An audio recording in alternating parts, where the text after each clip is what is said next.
Got the #1 pick in the NHL draft, but the men they can't seem to stump. Do something dumb, that's an observation. CLT make them need to run. That's Lawrence Taylor! Cut on every trash, CMT for short.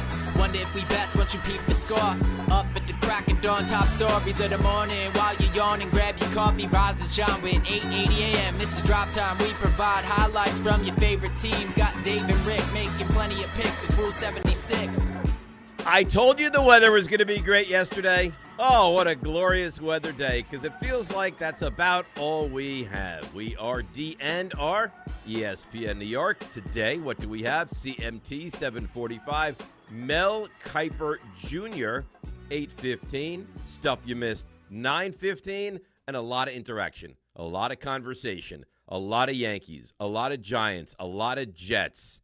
Good morning, Rick DiPietro. How are you? Good morning, David. You were correct. Yesterday was a beautiful day. You know, I tried to tell you guys that, and I got resistance, and I stand by it as a weather aficionado.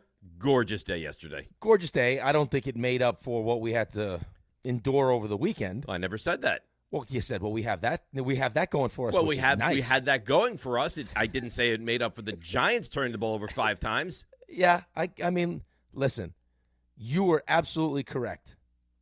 You're a man of your word. I enjoyed yesterday's weather. Yep. I'm still a Jets fan, though. Yeah, I don't know how to help you with that. That has not changed. I don't know how to help you with that. By the way, I had a tete-a-tete, a back and forth, a conversation with one Jake Assman. Okay. Jake Assman loves the Jets. Loves them. Jake Assman hosts a Sunday morning football show here on ESPN New York, 4 full hours, 8 to noon, 9 to noon of that with Mike Tenenbaum. Jake Assman told me, and you're going to be bothered by this, but I'm just going to share it with you, and it's not fully my opinion. Jake Assman told me he feels like Aaron Glenn is heading down a Gerard Mayo path right now. Oh.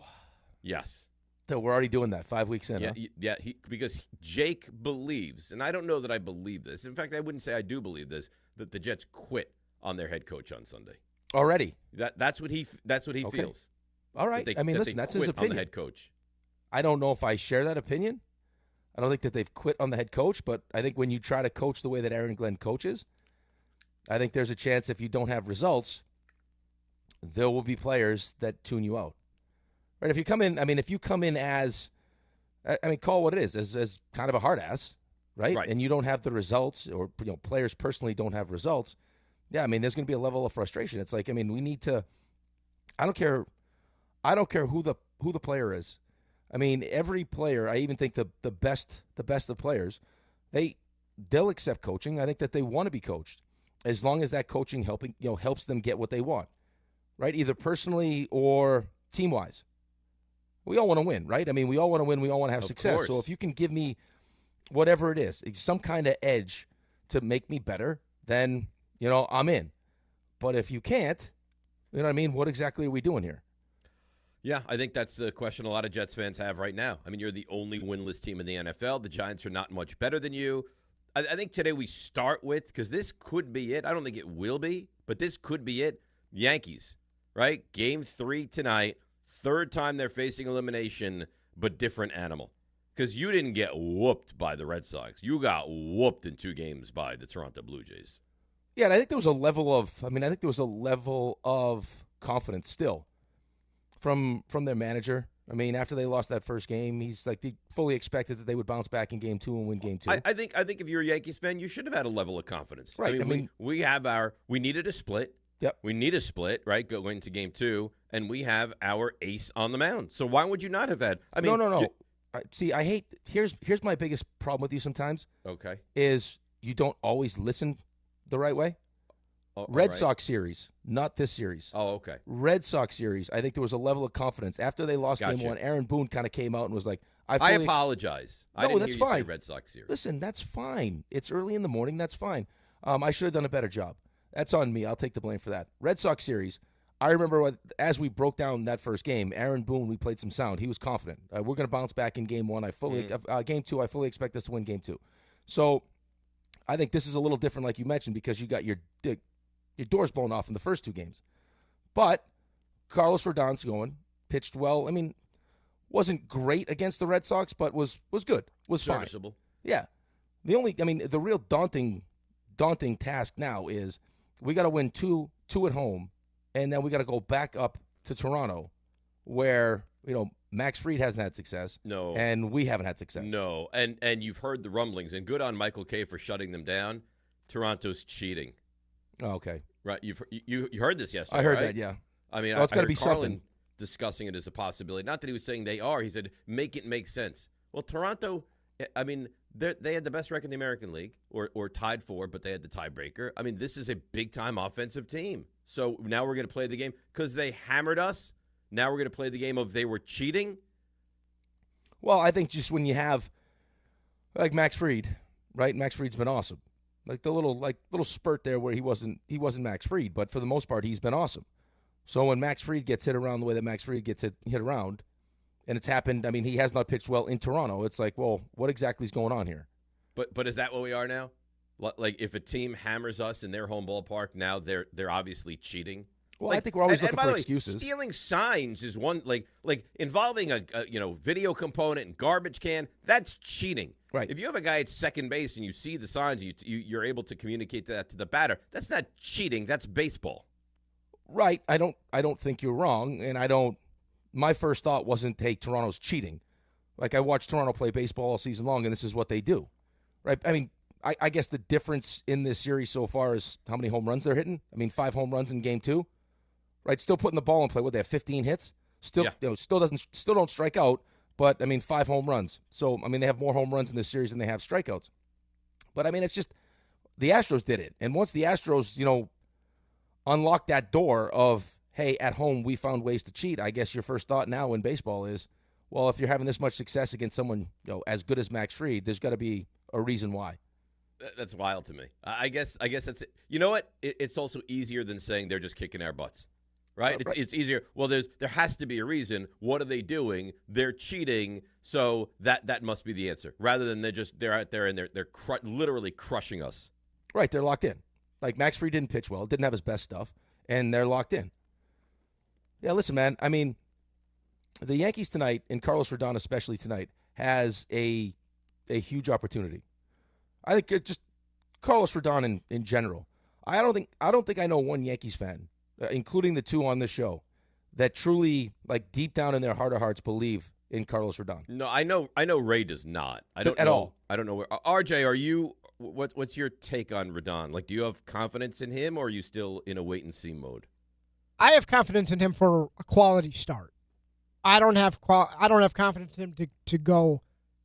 I mean, Cam Schlittler, I guess, is the bar because we've seen it. But that's not fair. Yeah, but I don't have faith in 85-90% of that, maybe 75% of that. But I don't have faith that he's going to go out there for 7 innings, give up 1 run, and shut them down. No. Well, quality could he get a quality start? We know the definition of that. And that's what you got the first time. 6 innings, 3 runs. Could you get a quality start in this outing? I would take that. 6 innings, 3 runs, you're all in. I think I'd have to be. Is that crazy? crazy? That's what he's giving you, though. I mean, that's what he gave you against the Red Sox. It's realistic, I feel. Anything more than that, and I think your expectations are a little too high. You still have to hit. Right, pitching is not giving you a chance. I mean, we can say that, right? I mean, Max Fried did not give you a chance. You're down 12-0 in that game. You can't. No team can win like that. Right, but at the end of the day, like, they're still going to have to hit. Right? I mean, that's been the biggest thing with the Yankees is the way that their teams are constructed. If the home runs dry up, they have a hard time scoring runs.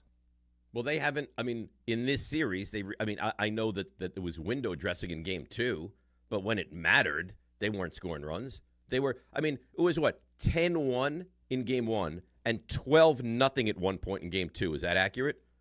Yeah. They were so down you 12. were outscored at one point in this series 22-1. So you could sit here and say Max Fried was brutal, and he was, and Weaver was brutal, and he was, but you have no chance of doing anything if you're getting hammered, if your pitching can't get an out. No, I think, Toronto, RJ, correct me if I'm wrong, Toronto scored 20 straight runs at one point in the series. Well, it was 2-1. Right? It was 2-1 Game 1, so they scored 8 in a row at the end of Game 1, and then they were up 12-0. So there you go, 20 straight runs. That doesn't happen. No, it doesn't happen. But, when you look at what the Blue Jays have done this season, at the at-bats, like, they don't strike out. They put balls in play. They're hitting home runs in this series, like I said, is the biggest difference. I mean, 5 home runs in game 2. But you go back to game 1, and I've heard it all day yesterday. I'm sure we'll hear it all day today, is, Aaron Judge needs to be better. Aaron Judge in game 1, bases loaded, has a really bad at-bat. That's a bad at-bat. It's a bad at-bat. And I think a lot of that is probably due to him just trying to do too much, like feeling the pressure of the moment, which is understandable, man. I mean, it is. Like, he's the best player in baseball. Bases are loaded. Like, he knows what's at stake for him. He wants to win a championship. He's the one guy that you point to every season when they don't win a championship says this season's a failure. The guy's in the conversation with Jimmy Fox and Mickey Mantle. The guy just won a batting title and hit over 50 home runs. Like, he is in rarefied air. But for him, in his mind, it doesn't matter because I haven't won a championship. Well, I mean, you tell me. If Aaron Judge gets to the end of his career and he continues to put up regular seasons like that, but he never wins a championship, is he at the same level?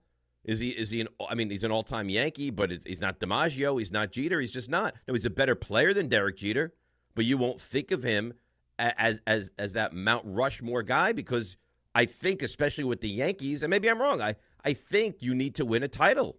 Yeah, I think how he's looked at, how he's viewed by Yankees fans will be different than how he's viewed in the landscape of baseball. Like, I think baseball in general, if he continues to do what he's done over the next couple of years, will be considered maybe the greatest right-hand hitter of all time. Yes. I don't think you need a championship for that. But as far as Yankees lore, yeah, he needs a championship. And then we continue to go back. Well, George wouldn't accept this. You know what the amazing, there's like 2 Georges. Because I don't even know if you remember because you were not really here. George was a disaster. Like, we have this revisionist history of how George would never tolerate that. Yeah, George fired the same manager 7 times. He fired him and brought him back 7 times. George, for all the good that he brought, and he did bring good and he did spend money, was also on some vein horrendous. Like, he would trade guys if they had bad games. He was like a fantasy baseball or fantasy football manager. You have a bad game, you have a bad weekend, I can't have you here. I mean, you saw what they did in Seinfeld with him, how they made fun of the character that he was. So I think the further we get, the more, thought of as like a conquering hero George Steinbrenner was. But George Steinbrenner was not all great. And I'm not saying he was all bad, but there was a real gray area of what he was. But now, George would never have settled for this, but never accepted this. Yeah, but I don't know it's that people forgot, some of the negatives that were attached to George Steinbrenner. I think it's more when they speak of George Steinbrenner, they speak of the mentality.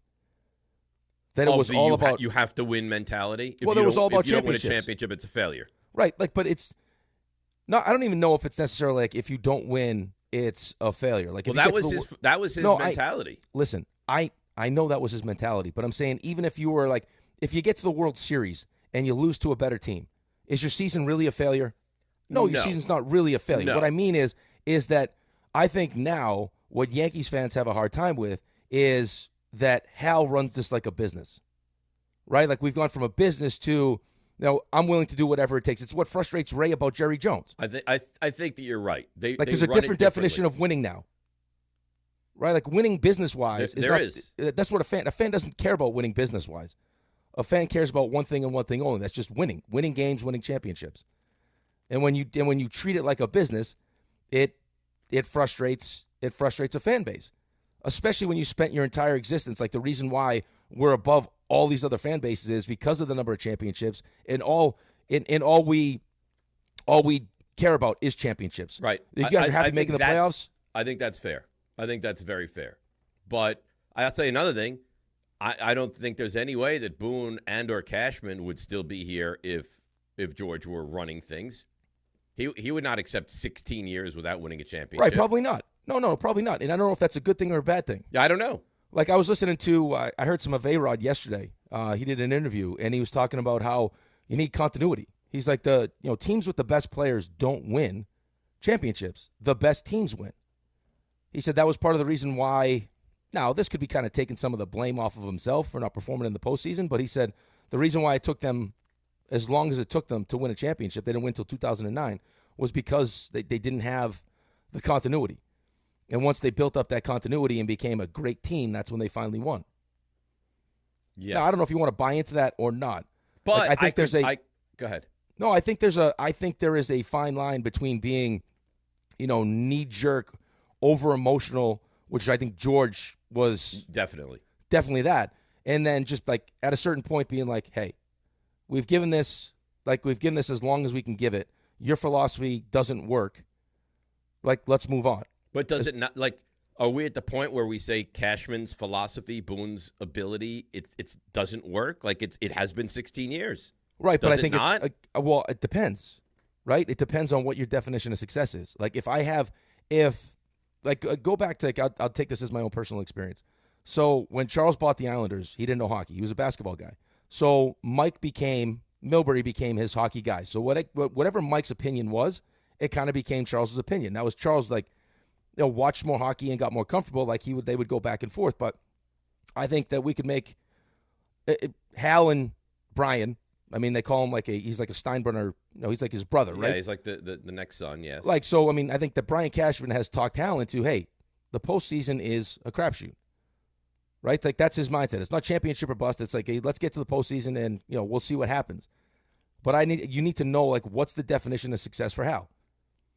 If you really believe that the postseason is just a crapshoot and we're always in the postseason, then what else are we supposed to do? Well, it feels like that is the definition, because if it wasn't, he would make change. That's what I mean. Right? Yeah.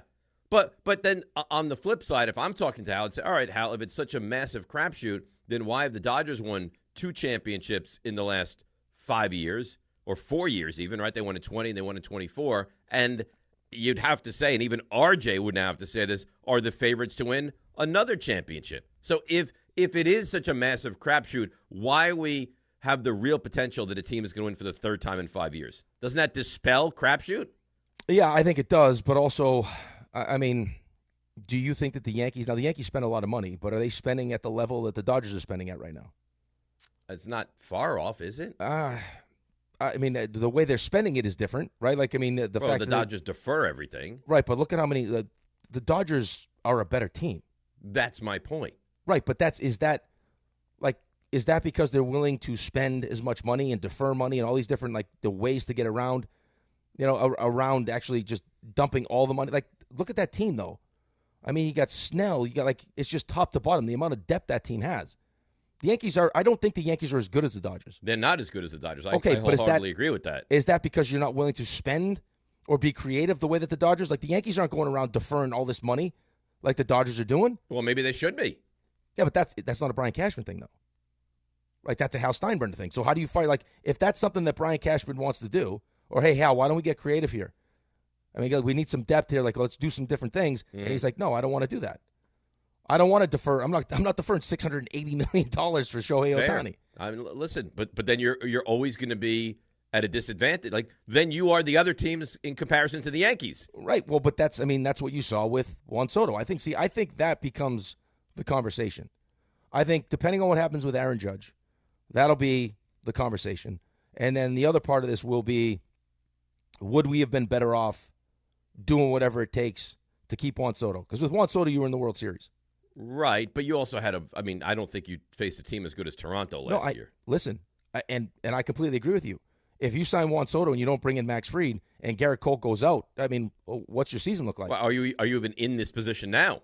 I'm with you, but I'm telling you, that will be the conversation. Of course it will, and it's a worthy conversation, right? If you go to a certain place with Team A and you don't get back there with Team B, was Team A better, or was it just a different circumstance? I don't know, but it's a worthy conversation. Well, because you sold us that Plan B was going to be better than Plan A, right? Which would have been whatever it takes to keep Juan Soto, and then you watch what Juan Soto did during the course of last year's postseason.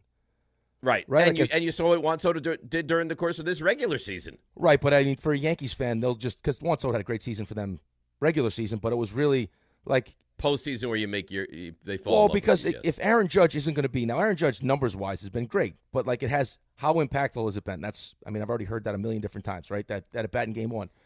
Juan Soto came through in big moments for the Yankees. So even if Aaron Judge doesn't, we still got one of the best players in baseball that will. But we don't have that now. He's gone. Because Juan Soto can carry your team. Sure can. Unless Giancarlo Stanton gets hot and starts doing real damage, who else on this team can carry you the way that Juan Soto could? on nobody, and Judge hasn't.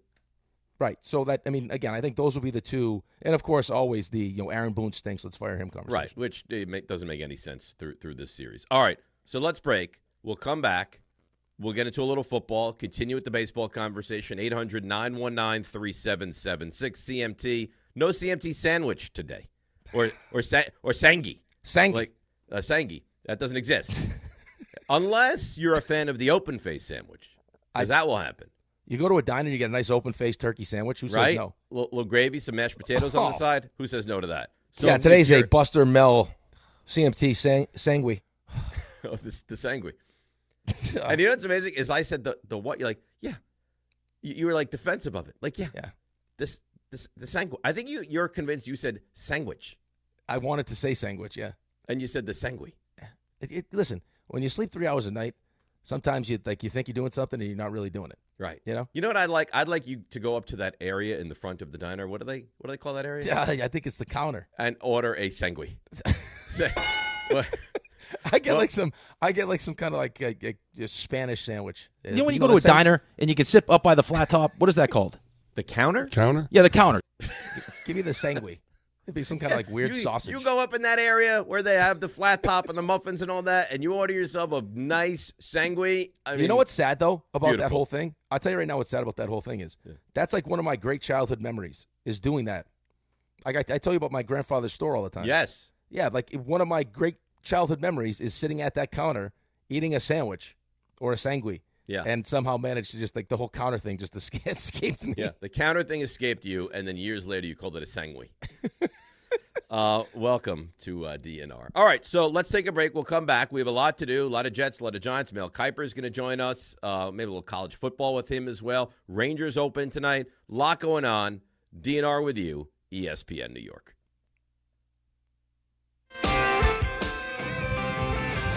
Cars for Kids, KARS, Cars for Kids, 1-877 Cars for Kids. Donate your car today. Ready to get rid of that old car? Donate it to Cars for Kids. Call 1-877-CARS-FOR-KIDS to reach a friendly live agent. Donation is super easy, and your car can be picked up as soon as tomorrow. Call us now, 877-CARS-FOR-KIDS. That's cars with a K to donate your car today. 1-877 Cars for Kids, KARS, Cars for Kids, 1-877 Cars for Kids. Donate your. Did you know you can donate real estate too? Go to carsforkids.org. That's carsforkids.org.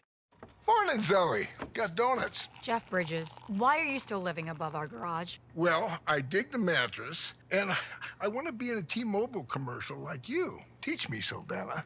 Oh, no, I'm not really prepared. I couldn't possibly. At T-Mobile, get the new iPhone 17 Pro on them. It's designed to be the most powerful iPhone yet and has the ultimate pro camera system. Wow, impressive. Let me try. T-Mobile is the best place to get iPhone 17 Pro because they've got the best network. Nice, Jeffrey. You heard them. T-Mobile is the best place to get the new iPhone 17 Pro on us with eligible trade-in in any condition. So, what are we having for lunch? Dude, my work here is done. The 24 monthly bill credits on experience beyond for well-qualified customers plus tax and $35 device connection charge. Credits ended, balance due if you pay off earlier. Cancel. Finance agreement iPhone 17 Pro, 256 gigs, $1,099.99 and new line minimum $100 plus a month plan with auto pay plus taxes and fees required. Best mobile network in the U.S. based on analysis by Ookla Speed Test Intelligence data 1H 2025. Visit T-Mobile.com. Did you know women account for 2/3 of all Americans living with Alzheimer's and 2/3 of all Alzheimer's family caregivers? Join the Alzheimer's Foundation of America at its Women Empowerment Forum on November 5th in Amityville to learn practical ways women can reduce their risk for Alzheimer's and enhance quality of life for themselves and their loved ones living with Alzheimer's. For more information or to register, visit alzfdn.org or call 866-232-8484. Don't take slow for an answer. Not so easy when you're stuck in traffic. But mere inches from someone else's bumper, you can dream of faster things. Like Optimum Fiber, the fastest and most reliable fiber internet, starting at $40 a month. So while you can't always switch lanes for a faster route, you can switch providers for a faster connection. Optimum. Don't take slow for an answer. Call 888-4OPTIMUM or visit Optimum.com/fiber today. Terms apply. See Optimum.com for details. Feeling stuck on your own 10-yard line in the career game? Maybe it's time to just go for IT. My Computer Career has the game plan to score a rewarding new IT career in months. Whether you're a rookie, a breakout career changer, or a military veteran ready to serve. Why spend years chasing a college degree when you can fast-track your future in IT starting now? Take your mark, get set, go for IT. Take the free career evaluation at mycomputercareer.edu today. Financial aid is available to those who qualify, including VA benefits. Hey, fans! Welcome back to Fansville's Cheers and Tears. Oh. Okay, so like everybody deals with losing, right? To a rival on a last-second field goal. Whatever, it's fine. I'm totally fine. But I cope with losing with an ice-cold Dr. Pepper. Those 23 flavors are like so delicious. They totally wash away the pain of your college football team taking a big fat L. College football, it's a pepper thing.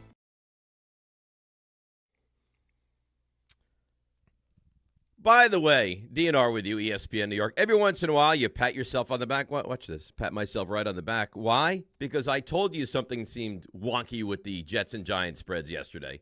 Giants were getting 6. Jets were getting 6. Yep. That was confusing to me. Both are now up to 7.5. Right. So I had an idea this was going to happen. Right, which is why I keep saying to you that we should be able to pick our games when we feel like we like the spread the best. That's not how it works. But that's how gambling works. But that's not how the gambling on this show works. Okay, I want everyone involved in this. Explain to me, RJ, you explain to me the reason that we make the picks. What's the theory behind us? To embarrass each other? No. Yeah, that's ultimately, the loser has to embarrass themselves. Right. But why would you make picks on a sports talk show? It's a creative, fun, entertaining segment Right, on Friday mornings. But for what reason, though? I mean, entertainment, accountability. Right, but the real reason would be, in my opinion, is because if you do it really well, if Dave was great at picking games, or I was great at picking games, or if the whole show was great at picking games. You could tell the people. Right, and then the people would be like, holy crap, this show is good at picking games. Yes. They're winning me money. So if that was the case, then it should be our goal to make the best picks at the best time. So like Dave, Dave goes, wow, I'm looking at these spreads right now. This makes no sense. I would take whoever it is minus the 6 or plus the 6 because this number's not right. So a person's like, okay, I'm going to do that. Instead of waiting till the lines finally work themselves out on Friday when you're maybe not getting the best value and we're stuck with a crappy board. Well, that's unfortunately not how it works on this show. No, I know, but what I'm saying is that's how it should work. Our goal should be to make people as much money as possible, which means we should take the games when we feel like it's the exact right time to take the games. RJ, how do you feel about that? You can take the games whenever you feel like taking the game. So, in theory, I want to agree with you. I can't agree. Because I make too much sense. Well, I feel like this was a problem before. Rick is right. Oh, no, that's because no. That's because people are changing the picks on Saturday. That did happen. That's criminal. So, Rick is right because the more Sunday. They were changing picks on Sunday morning. On Sunday, yeah, right. So, the more you consume gambling-wise, because I was never in the underworld like Dave, so I wasn't as familiar. You'd have been great. I don't think I would have. You would have been great in the underbelly of gambling. Yes. The last few years, the more I consume, the more I gather, and Dave, you can correct me if I'm wrong, a lot of the sharps, their money goes down between Sunday night and Wednesday, when the first injury report comes out. They find, like Rick's saying, they find a line they deem a little off, and they jump on it before it adjusts itself. I want to agree with you, Rick. However, we do promote all week that we're going to make our picks on Fridays, and now we have a big fancy sponsor. I actually heard there might be 2 big fancy sponsors. Wow. 2 sponsors? It might be. So for that reason, we will remain with the not as great day to get the number on Friday. Now, but I agree with you. Could we do this in defense of Rick? Now, I don't even think I agree with Rick, but let me just How could you not agree? For a moment. How could you not agree with me? Because I think there's something fun about letting it build up all week and then going with it on Friday at 9:30. I think that's the fun. Right. But, okay. Hold on. Before you finish your beautiful point here, what as fun as it is to pick these games on Friday, right? Would it be more beneficial to the show as far as bringing more people to our show if you were the guy that just made me tons of money because you were picking these games at the right time? Probably. Right. Okay. Now probably. That being said, couldn't Rick say today, okay, I'll take the Eagles -6. It's not 6, but like it was yesterday. I'll take the Eagles -6, lock that in, and then we get to Friday at 9:30, and when we do the pick segment, he says, all right, as you remember on Monday, I locked in the Eagles at -6, so I'll continue with that pick. Like, could we not do that? I don't think it's the craziest idea. Well, here's what we do. We can't do it now because we've already started this way. Right. But I think we can. I think what we should do as a show, I think that we should, if any of us feels like there's a certain point where a number comes out that we think is beneficial to take now, we should say you should take it, and we should keep track of how we do on those picks that have no effect on our real picks. Or maybe next year we incorporate that as something you're allowed to do. Okay. Maybe you have maybe Monday, Tuesday, maybe at any point you can lock in your pick, and then you whatever it is on Friday 9:30. Yeah, but if you do that, you guys are really missing out on the fun of it, because when it builds all week with a number that makes no sense, then you get to watch it build and continue to not make sense, and then really have that euphoric moment on Friday. I feel like had you played your game, you would have taken the Jaguars plus the 3 last night and won that game. Ouch. Well, I played my game taking the Saints. Made no sense. Quarterback with no wins. I'm in. And you also took the Jets. Yeah, I mean, listen, it's not a full. It doesn't work all the time. Perfect. You take 2 out of 3. It doesn't work all the time. 2-1 is great. The fact that we're all sitting here at what 7 and 8 is pretty remarkable. Speaking of all the spreads, Rick. Yeah, speaking of all the spreads, yeah. I like what we're doing now. I mean, we're brainstorming. I like when we brainstorm. Here's what you do when you get a number you like. Like yesterday, Dave had an epiphany. I like this number. You know what he should have done? You go to FanDuel. They're going to get you ready for kickoff with an offer that you're not going to want to miss. New customers, you bet just $5 and get $300 in bonus bets if you win. You can pick a bet $5. If it wins, you'll unlock $300. $300 in bonus bets. You can use it all across the app. Build parlays, bet player props, ride the live lines, whatever your style. FanDuel has you covered. Visit FanDuel.com/Rick to download the FanDuel app today and get started. Here's some rules. You got to be 21 and older and physically present in New York. First online, real money wager only. $5 first deposit required. Bonus is issued as non-withdrawable bonus bets that expire 7 days after receipt. Restrictions do apply. See terms at sportsbook.fanduel.com. My voice sounds sexy right now. For help with a gambling problem, call 1-877-8-HOPE-NY or text HOPE-NY at 467369. What do you have going on there? A little cold situation? No, I think it's just lack of sleep. A lot of yelling over the weekend. Well, here's the thing. Time. You work all week. Wake up at an ungodly hour. Then you drive to Toronto on Thursday morning. Further. It's further than Toronto. Further than Toronto on Thursday morning. Then you spend 4 days there. Then you drive back at 5 o'clock on a Sunday morning. See, for us, the weekend has to be the refresher. If you don't refresh at all on the weekend, you're in big trouble. Yeah, big trouble. I got the talking to yesterday from my my other job. Hey, if you need a nap, just feel free to ask. Really? Yeah. So at our job, it's, Dave, you stunk. You have to have energy. And at your other job, it's like, we understand why you don't have energy. If you need to try to replenish that energy, you go into the nap room. Sounds like you should work over there. Well, I think it was like a polite way of saying, like, you look awful. Yeah. Like, you clearly haven't shaved. You look exhausted. Maybe you take a nap. Let's go to Connor in Scarsdale wants to start the Yankees convo. Good morning, Connor. Morning. How we doing, boys? So, listen, I want to talk a little Yankees. I mean, dude, I don't think the Astros are cheating, right? I mean, we're talking runner on second. Very Freudian slip of you there, Connor. This is the Blue Jays, not the Astros. The Blue Jays. Sorry, I was going to relate it back to the Astros there, Freudian slip. But of course. We're talking about it would be an Astros situation with the buzzer under the shirt. That's not happening, but. I mean, the advantage they seem to have at the plate is it's almost like they know what pitch is coming. I mean, these hitters are so locked in, and if they continue to be that locked in, it's just unfortunately we're just not. Nothing we could do. We're not going to win that game. So we got to hope they can kind of slide out here of the mental locked in zone they're in, and Yankees got to hope to pick up the bats, but we'll see. Yeah, and they have to hit. That's the thing, too. I mean, you haven't really hit this entire postseason, and don't give me they scored, all those runs at the end of game 2. Those were meaningless runs. They have not hit. Even the game 3 against the Red Sox. It was that weird fly ball that Rafaela didn't get to. It was the play that Lowe didn't make. It was the single that drove past the second baseman. They were not hammering the ball off of Boston the entire series.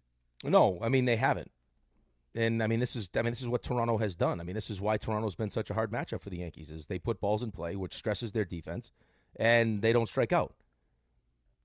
which they haven't done. I mean, like I keep saying the same stat. It's kind of incredible in today's baseball is that they have more home runs than strikeouts in the series. Well, I mean, it looks like it. Like they look like they to be quite frank, it looks like they shouldn't be on the same field with the Yankees in 2 games. Now, maybe that changes. I'm not saying the series is over, but 2 games in, these teams are not similar. They're not. No, I mean, it Toronto's hasn't clearly been. better. Yeah, right. I mean, they went 20. I mean, they scored 20 straight runs. They've had a stint where they've gone 40 at-bats without striking out. Well, the Yankees strike out 15 times in Game 2? Yeah. So, I mean. What's his face have? 11? 11. I think he had 8 on a splitter. I mean, look at some of these numbers, though. Like, I mean, just like how Toronto's built. And that's why I asked Buster yesterday. I know I said Christian Kirk instead of Alejandro Kirk, but it's like there are different philosophies, right? I mean, Yankees have how many guys hit 20 home runs this year? Like, they bludgeon you. Like, you'll have crooked innings. Like, when they start hitting home runs, like, they're a tough team to beat. When they don't and they go up against elite pitching, there's a lot of striking out. And when you strike out, there's nothing that happens. You're not putting pressure on the defense. You strike out. That's it. I mean, look at some of these numbers over the course of the regular season for Toronto. I mean, Vlad Jr., 292. I don't even have Bo Bichette, who's hitting 311. Got Clement, 277. Springer, 309. Springer's had some kind of revitalized year, huh? Kirk, 282. I mean, they got guys that put bat to ball. Yeah. Right? I mean, so the Yankees now are home, right? I mean, they've had more success at home against Toronto than they have up in Toronto. So they got a great opportunity here to kind of swing the momentum, get some confidence, put a little pressure going into Game 4 where, they're going to have a bullpen game. Right. You got Schlittler on the mound. Right. Who you feel good about. I'm not saying you win tonight because I think tonight is very much up in the air. You win tonight. You play well tonight, and you'd have to like your chances. Again, I'm not guaranteeing anything. You'd have to like your chances going into Game 4. Yeah, of course. I mean, listen, that's the beauty of playoffs, man. I mean, it's really, you got to break it down as just it's individual games. And, I mean, it's like match play in golf. Doesn't matter if you get a 10 on a hole. You bounce back and win the next hole, right? It's not cumulative score. We're not, like at the end of this, it's not going to be who scored the most runs in the series. It's going to be who wins the most games. Right. So you just and got you bludgeoned. Still have a chance for that. Right. You got bludgeoned in 2 games. That's over.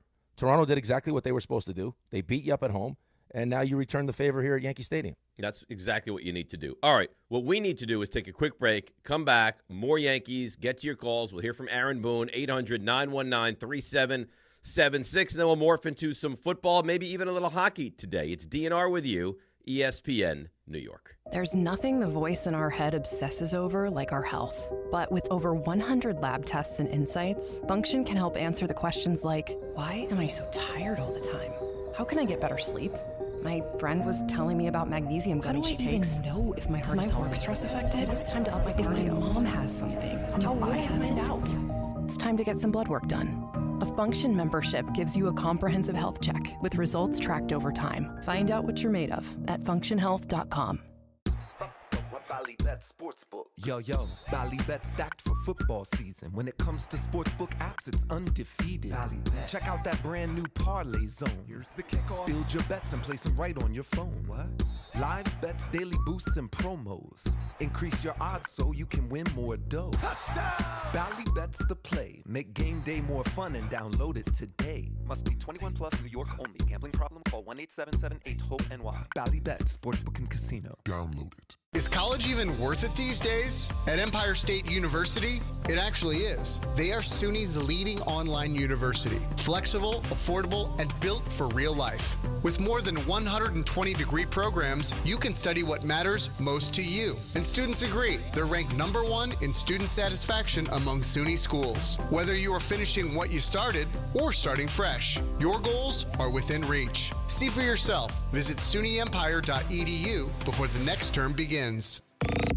Dave Rothenberg here to tell you about my friends at Bath Fitter. Now, they converted my kids' bathtub to a shower and did an incredible, really an unbelievable job. They offer all types of custom bath renovations, including their unique PermaFit solution for a watertight fit done in just 1 day. Durable and easy to clean with no demo or mess and lower cost than a standard replacement. And a lifetime guarantee. Right now, no money down, no payments, no interest until 2027. So start designing your bath today like we did at bathfitter.com. There's only one Bath Fitter.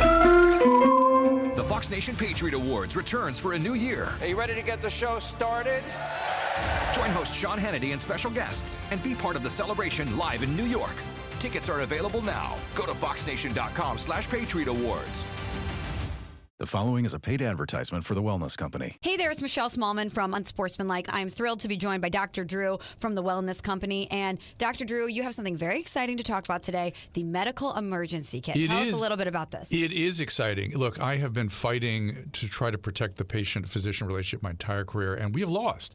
I finally decided I need to be involved with people that put the power back in the patient directly. These emergency kits give you everything you need so you don't have to spend $1,200 going to the emergency room. We have a significant medical team, the medical board at TWC, and we just sat down and put together what we would want for our family, for our patients. Oh my gosh, so anything that anyone could need is in this and there's a kit. guidebook here to tell you exactly how to use it, and again, telehealth backup. It's remarkable. It's innovative. Everyone needs to get one. UrgentCareKit.com/sports, promo code sports to get $50 off your kit. That's UrgentCareKit.com/sports, promo code sports. Prescription required. Always consult your doctor to determine if this product is right for you. Coach Saban here, and let me tell you, every second matters. Preparation is everything, and that's why I trust Kidde Smoke Alarms. And as North America's #1 home fire safety brand, they're built to respond over 25% faster to smoke detection. Kidde helps protect what matters the most. Find it at the Home Depot. How doers get more done. #1 claim based on total household installations as of December 2023. 29% faster average smoke detection based on internal testing of smoldering wood fires for Kidde 9th edition versus leading competitor 8th edition products. Dive into the Marvel Universe on the official Marvel Podcast with the stars of the MCU, Everybody's going to be talking about whether we're casting for this character. the creators of Marvel Comics, Spider-Man is the greatest fictional character in history. and Marvel Studios' Kevin Feige. But if you want the real answer, if we're trying to get real on this podcast, Giving you exclusive access to Marvel's adventures like never before.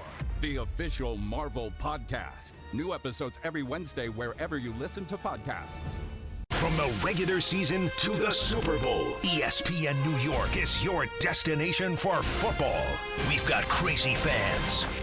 If the Giants somehow beat the Cowboys, I'm going to take a dump on your head. You can feel good because you're a damn football team. Expert analysis. Marcus Spears joins us now. ESPN NFL analyst Damian Woody. Mel Kiper Jr. The Hall of Famer Steve Young. He's kind of our resident general manager, Louis Riddick. We got Mike Tannenbaum right now. And all your fantasy and wagering needs. This is ESPN New York.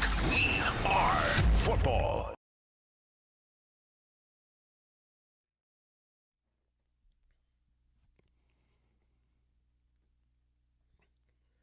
All right, DNR with you, ESPN New York. I mentioned how people are starting the conversation of, well, they scored so many runs. 10 runs game one, 13 runs game two. Obviously, Toronto is cheating, which I think is unless you have some actual proof, I think is kind of a gross tactic to take.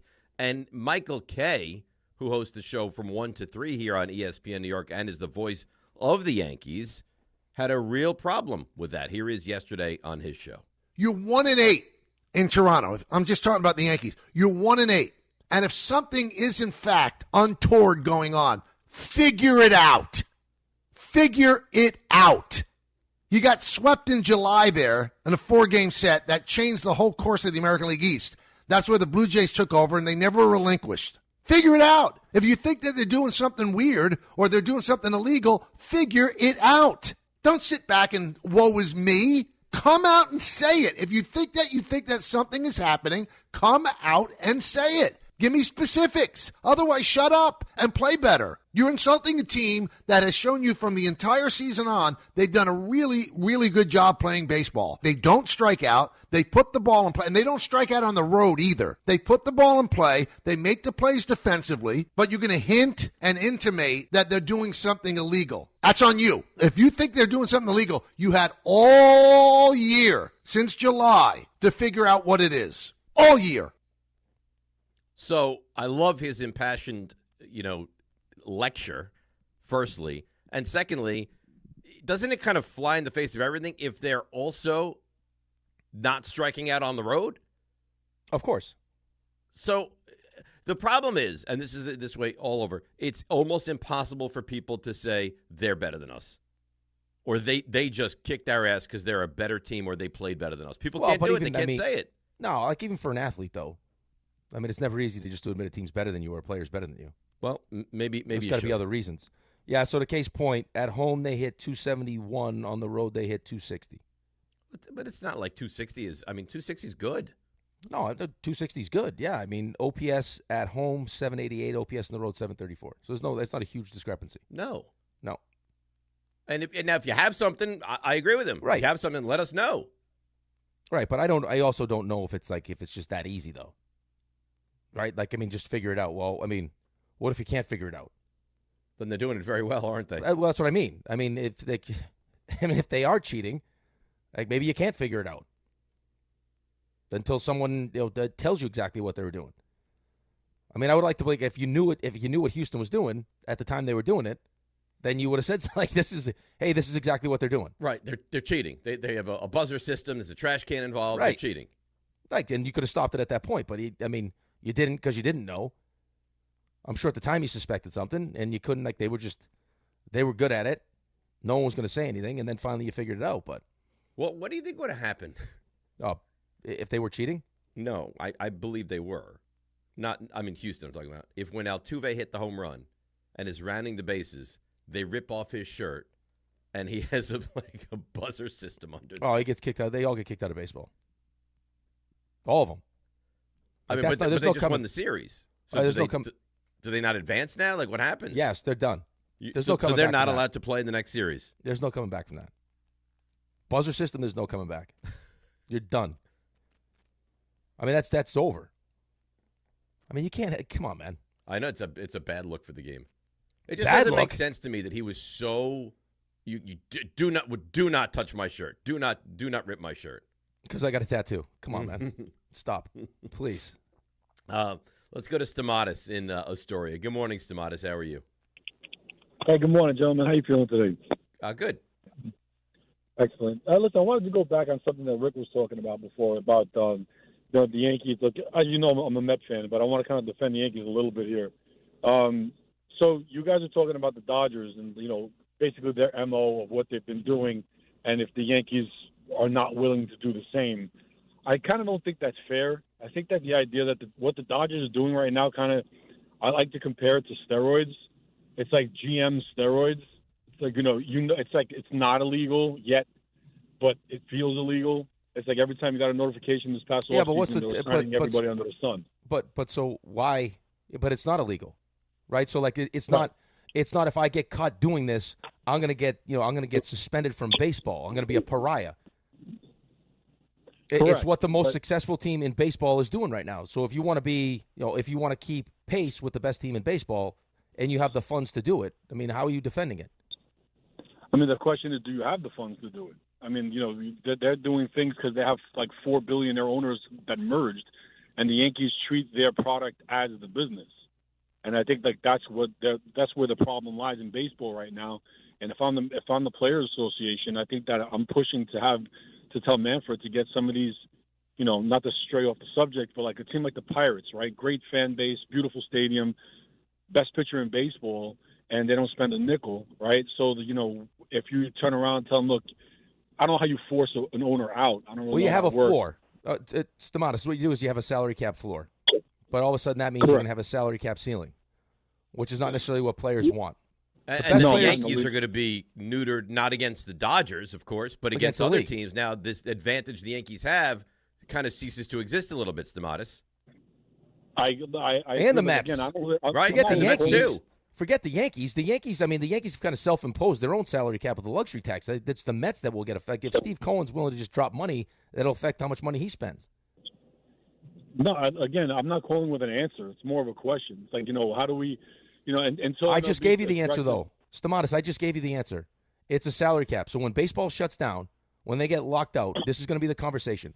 There'll be owners like the Pittsburgh Pirates owners that don't want to spend money won't want a salary cap because they won't want a floor. Right? The middle tier of players, which make up a majority of all these sports leagues, will want a salary cap because they believe now that they'll get paid because these low market, these small market teams will be forced to spend money. And then the big market guys, the Scott Boras guys, won't want a salary cap at all because that's why you saw Bryce Harper freak out at the commissioner in the clubhouse, which was wild. That's the goal, Stamatis. So is there a middle ground? Is there some kind of a maybe I don't, sorry, I usually call with like a lot of ideas. No, I don't know. You're never going to make everyone happy No. in this scenario. It's about how do you what's best for the game, I would think. But I was talking to someone recently, and thanks for the call, Stevanos, appreciate it, that said baseball is going to be shut down for a year plus. And if that's the case, I don't know that it ever recovers from that.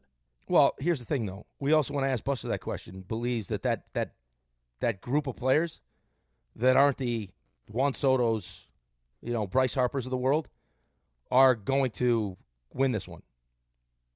And they're going to get and they're going to want a salary cap because they want the Pirates and those teams to spend money. And they believe if they spend money. Listen, as a fan, the way baseball is now is not good. That you have half the league that just won't spend any money. That's terrible. Right, but the only way to make them spend money is to put a salary cap floor. That's it. I agree. Well, as a fan, wouldn't you want that? Now, as a Mets fan, I don't want there to be a salary cap at the top. But as a baseball fan, it puts teams on a more even playing field than it is now. Right. I mean, of course, if you're a fan of the Pirates or one of these teams that doesn't spend any money, yeah, of course, that's what you would want. But if you're a fan of the Mets, I don't want Steve Cohen's ability to spend as much money as he wants to be limited. Right. So your take, you and everyone else out there, is going to be based on what your team is. If you're a Pirates fan, of course you want it. If you're a Mets fan, you don't want it. Right. And I was on the committee that negotiated CBAs, that tried to fight against getting a salary cap. Not only did we get a salary cap, we got escrow, which was even the craziest part of that whole thing is. So what does that mean? You had to take part of your salary and put it into a fund?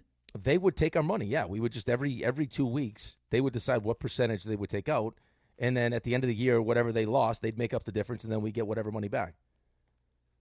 So they keep we'll keep 18%, and then at the end of the season, if they were short, not get that 18% back. Yeah, we could get. I mean, if it was 18%, they keep the whole 18%. If it was we lost 10%, then you get 8% back. That's wild. It was wild, but we had no leverage. And that doesn't exist in hockey anymore. Well, now hockey's in a good spot. Okay, good. But back then, yeah, we just finally got rid of the escrow. That sounds terrible. It was awful. So you were getting 80% of what you should have been getting. That's right. And then the other best part is now I'm not complaining about this because I'm still getting paid by the Islanders. But just think about the idea that you sign a contract, and then at some point we don't think you're good enough. We want to buy you out, and you don't get paid your entire contract that you signed for. You get 2/3 of it. Yeah, that's wild too. Like, how does that make sense? Well, how are they even allowed to do that? That's because it's now, in the CBA. Could you say no? I want every penny that I'm owed. No, it's agreed to in the CBA. The only way you get around it is, which I didn't do because I wasn't smart enough at the time, is that you signing bonus it. So if you make $5 million and $4.5 million of it, or $4 million of it's a signing bonus, they can't buy out the signing bonus. They can only buy out the $1 million. Got you. So you want more of your salary to be in signing bonus and less in just regular yearly annual salary. Correct. Danny, Long Island. Danny, you're on ESPN New York. Ricky D is the Bobby Bonilla of ESPN Radio. It's like he just still getting paid. Love it. Danny, you do realize that is a really nasty thing to say to him, right? Like maybe I didn't mean that. I just meant that he gets the check every year. I apologize if I think I love you. Think it. I'm pretty confident that was really mean. I don't think he meant it to be mean, but I'm not offended. Anyway, I'm listening to yesterday because I'm an addicted ESPN radio fan. Watching now on the not now I'm in the car, but I watched during the ESPN thing, the YouTube. The couch cast, yeah. The K, I'm watching the case yesterday come on the air, and he's like, I'm not saying anything, but people are talking, not me, but people are saying things. I'm thinking, is that like saying something without actually having the nerve to come out and say it yourself? Where I'm not saying anything, but people are talking. I mean, so they should really come out and say what they think. And I'm thinking about this. I'm saying, just say it, Mike, or don't mention it at all. But I don't think that's fair. I don't think that's fair. Let me defend Michael for a second. I was listening to Barton Carlin in the car yesterday, and Carlin was coming out and saying that he didn't say, but he's like, something seems amiss. Like, he brought it up. So it's not like Michael was the only person to have this conversation. This was rampant throughout Sports Talk yesterday. Fair enough now, because now you're just setting yourself up, Yankee fans and Yankee announcers. If the Blue Jays go out and drop a 10 spot today, as they're waving goodbye on Yankee Stadium. We lost him. I didn't hear what he said there, but I mean, if the Blue Jays go out there and put up a 10 spot today, and you're one of these carrying the torch of this is what they're doing, you look like an idiot. Probably, yeah. Yeah, but I mean, I just gave you their home and away splits, so it's just who Toronto's been. They're a terrific offensive baseball team. Yeah, right. So I mean, you have a team that doesn't strike out like Toronto doesn't, and Max Fried doesn't have his good stuff. I mean, maybe the moment was big for him. I mean, he just realized in the bullpen they didn't have his great stuff, so he's going to just try to throw harder. He's throwing 99 miles an hour, so maybe he's a little out of sorts. You got a team that's not going to chase pitches, right? So they're going to be, they're going to put balls in play, and they just so happen that those balls in play end up being home runs. So, yeah, you're going to get beat up. Better chance the Yankees come back or the Phillies come back? The Yankees. The Yankees. I'm looking at some of these numbers, though, just in comparison, like strikeout-wise. I mean, it is a huge What, their road and home strikeouts? No, just in general, for the regular season, Alejandro Kirk struck out 59 times. Vlad Guerrero Jr. 94 times. 94 times for a guy that has powers is infinitesimal. Right. I mean, these numbers, and then you look at the Yankees. George Springer struck out 111 times. And then the Yankees, it's like everyone's 100. You got Austin Wells struck out 118 times. Paul Goldschmidt 100 times. Jazz 148 times. Volpe 150 times. Trent Grisham, who's not been good in this series at all, 137 times. Well, that's the thing is that the guys that have been good in the regular season, Grisham and Stanton, have not been good. Well, but Ben Rice had the big home run against the Red Sox, and he's been dreadful since then. Right, but I mean the reason why you would point to that Grisham had such a good season is because of how many home runs he hit. Mm-hmm. Right, I mean you're still talking about a guy that Trent Grisham this season had the 34 home runs. He's a 235 hitter. You know what I mean? That's yeah. But if you're not getting that production, power wise, then what does he give you? Great defense. No, I mean offensively. No, I know exactly, but I'm just saying that he gives you great defense. That's it. Right. All right, let's take a break. Come back. We'll get to the NFL. We'll do CMT. We got Mel Kiper. We got stuff you missed. Very busy day today. Right. We have the Rangers tonight on our air. We have the Yankees tonight, and this could be it for the Yankees. So line them up. 800-919-3776. DNR with you on a Tuesday morning, ESPN New York. Good Karma Brands is proud to be an equal opportunity employer, providing equal employment, development, and advancement opportunities to all teammates and applicants. To learn more about careers with us, please send an email to talentacquisition@goodkarmabrands.com. That's talentacquisition@goodkarmabrands.com.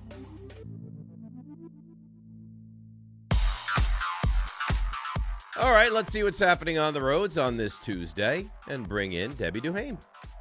DNR, good morning, company. Hey, yep, the Yanks have to figure it out tonight, and we've got to figure out this traffic on the New Jersey Turnpike. The New Jersey Turnpike northbound Western Spur, bumper to bumper at 15W in Kearney with an accident. Yep, try 1 and 9 instead. We're seeing delays inbound George Washington Bridge of 30, Lincoln 15, Holland about 25. Stop and go traffic still eastbound BQE up toward Atlantic Avenue, and watch for delays as you take a ride in 9G in Statsburg. Accident investigation. Traffic is sponsored by Unbound.org. Right now, there are young people across the world facing a tough choice: continue their dream of education or drop out to help their family put food on the table. You can help change their future in a single moment. See how far your support can go at Unbound.org. I'm Debbie Duhame, 880 ESPN New York. The Association on Aging in New York is celebrating the 60th anniversary of the Older Americans Act, which funds vital programs for millions of older adults. Services include meals, transportation, home care, Medicare counseling, case management, and caregiver support. Today, people are uncertain whether some programs remain available. We can help. To learn more about these essential programs and how to keep them, visit our website at agingny.org. Sponsored by the Association on Aging in New York. At Uline, they know firsthand the road to success is an uphill climb. Uline started in the family basement, and through hard work is now North America's most trusted shipping and industrial supplier. They get what it means to have the support of reliable, hard-working partners. So they keep 41,000 items ready to ship. Whether your company is still in a basement office or expanding cross-country, Uline will be there on your road to success. Visit uline.com. At City Harvest, we believe no New Yorker has to go hungry. With your help, we're on the road 365 days a year, rescuing over 77 million pounds of nutritious food and delivering it free to millions of New Yorkers, transforming surplus food into sustenance, sustainability, and smiles, rallying thousands of New Yorkers to power a network of nourishment across our city. One day, one meal, and one New Yorker at a time. That's how we feed good. Donate at cityharvest.org. There's nothing the voice in our head obsesses over like our health. But with over 100 lab tests and insights, Function can help answer the questions like, why am I so tired all the time? How can I get better sleep? My friend was telling me about magnesium gummies she takes. I don't even know if my heart is work stress affected. It's time to up my cardio. If my mom has something, how would I find out? It's time to get some blood work done. A Function membership gives you a comprehensive health check with results tracked over time. Find out what you're made of at functionhealth.com. Just printed from the Erie Canal Press, the most coveted ticket, New York Lottery's $1 million raffle, hath arrived. 15 fortunate souls shall come into the fortune of a millionaire. Translation, the $1 million raffle is here, and 15 winners are going to become millionaires. The New York Lottery commemorates 200 years of the Erie Canal with your best odds of winning $1 million. Limited tickets available. Ask your local retailer today. Please play responsibly. Must be 18 plus. Gambling problem? Call 1-877-8-HOPE-NY or text HOPE-NY. Out here, pets are always by your side, watching the herd, running fence lines, or asleep at your feet. Pets are some of our favorite customers. When you bring them along to Tractor Supply, we'll always have a treat waiting. And with our price match guarantee, you'll always get the best price on their favorite food, toys, treats they love, and pet meds to keep them healthy. Tractor Supply, for pets out here. I'm home. Hey, Mom, before you ask, I've done my homework and the dishwasher's unloaded. Nice. Hey, can you... Hey, hon, yes, I've got the finale ready to play. Here's your wine. Wow. Isn't it nice not having to ask? We think so. That's why if there's a network interruption, AT&T will proactively credit you for a full day of service. Guaranteed. Credit for fiber downtime lasting 20 minutes or more, or for wireless downtime lasting 60 minutes or more caused by a single incident impacting 10 or more towers. Restrictions and exclusions apply. See att.com/guarantee for details. 880 ESPN, WHSQ, and WCBS-FM HD2, New York. A Good Karma Brands radio station. This is DiPietro and Rothenberg. Talking about the Yankees. You're 1-8 in Toronto. You got swept in July there. If you think that they're doing something illegal, figure it out. This is a big-time offensive team because they hammered us. Now we're going to play the game of they were cheating. If you think they're doing something illegal, you had all year to figure out what it is. There has to be a reason. What are they doing? They're cheating. That must be the answer. It's also easier than saying they're just kicking our butts. This is DiPietro and Rothenberg on ESPN New York and streaming live on YouTube. Oh, that's new. We haven't had that in streaming live on YouTube. That's nice. That's new. That's real nice. How about that? We are streaming. That is correct. We are streaming live on YouTube. Are we going to dangle the carrot today for people? That if we get to certain benchmarks, then you're going to take your shirt off? No, we're not desperate like that. You want to watch. Plus, I think I'll get in trouble if I take my shirt off. Why? From who? What do you mean, why? We've already asked. They said no. I was going to get naked during the Couchcast. No. Why? Who says no? Women say John yes. Says men no. say yes. John Children said no. say yes. Who Numbers says no? did spike when Dave got naked. When did Dave get naked? When he was showing his leg. Crotch shot. Well, that was by accident. So I mean, who that thought makes that it I even would more turn genuine. Right? Who thought I would turn on YouTube and see your chewed up bubble gum just hanging out of your leg? I mean, that was a treat for everybody. You wish you could have bubble gum like that. mine's a little tighter. Put the music back on, Ray. Can you see my hand on my right thigh right now? No, I don't like what your hand is doing right now. No. That was that's really what took us over the edge, though, was the whatever you're doing with that right hand. I can't help it. I actually wore my Shinesty Jort underwear to the Couchcast in case. In case you decided to get naked? Yeah, in case I was like, hey, get naked. Okay. My thighs look sexy? How do you see this? You do have nice calves, though. I will give you credit. You do have nice calves. I have great calves. It's nice my tennis calves. You got a nice leg. Yeah, I appreciate a nice leg. Thank you. The appropriate amount of hair, too. They're not too hairy. They're nice. No, Rosenberg's got very hairy legs, very hairy. Rosenberg is just hairy in general. He's a very hairy guy, yes. Like mine have the appropriate proportion. All right, so, boy, Where do we go from the Yankees baseball in the first hour? We could go to the Giants football, which is really a treat. We could go Giants short week. So today's Tuesday. Tomorrow, Wednesday, obviously, is going to be a big Yankee day, win or lose. And then Thursday, the Giants play the Eagles. And mind you, Saquon had 6 carries. See, you couldn't be facing the Eagles in a worse spot. Saquon had 6 carries. They lost their first game of the year. He's going to touch the ball 28 times, and they're going to smash the Giants on Thursday night. Wow, I mean, this is where we're at now. Yeah. No chance at all. Very little. Oh, well, I mean, am I wrong? Quarterback. Do you look at this game and say you like the Giants' chances? No, listen, I didn't like this. I mean, I didn't like the stretch of games before the season started. I don't think anyone did. I mean, when you were looking for the appropriate landing spot for your rookie quarterback, I mean, this would be the stretch of games that you would point to. It's like, hey, do we want to start him now? Because once he gets through that New Orleans game, now you got the Eagles sandwich on short rest. You're right, and you're playing the team that just beat. The Eagles sandwich is you got the Broncos in the midst of that too, right? Who just gave the Eagles their first loss, right? By the way, Saquon Barkley carried the ball 1 time in the second half. It's amazing. Yeah, it's if that was a different team, there'd be discussion of firing the offensive coordinator. There'd be some really upset. Well, there's still some really upset people. It's Philly. Well, but being really upset is like, honestly, if that happened to a team that was pedestrian and you have that level of running back and you give them the football once in the second half and 6 times in the game, you'd be talking about how you fire the offensive mind. Well, I mean, yeah, if they're not undefeated, if they didn't just come off a Super Bowl. No, but you're not saying that. That's exactly what I'm saying. I said if it wasn't a team like the Eagles, you would be having that discussion.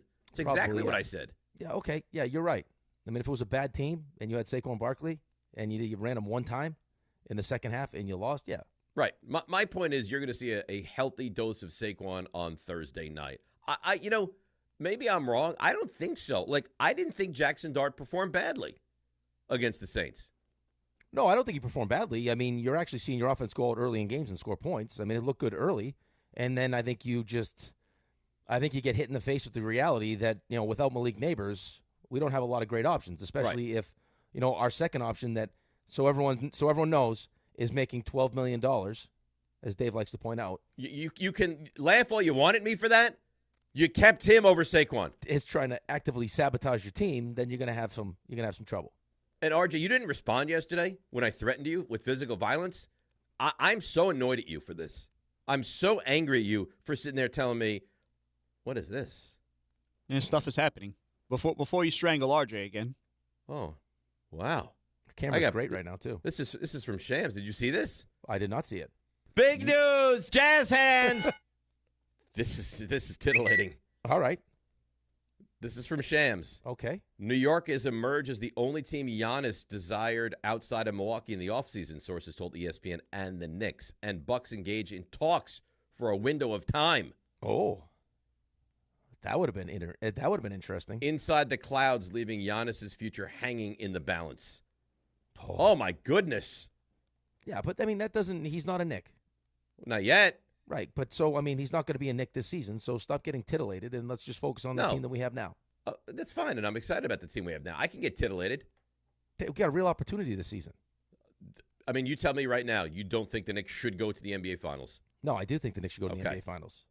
I think we're in the if not now, then when. If you don't go to the NBA Finals this year, I don't know when you go to the NBA Finals. I'm with you. Yeah. I mean, we have the depth we're looking for. We got our guys back. We got teams with banged up players. Right. Tatum is banged up. Halliburton's banged up.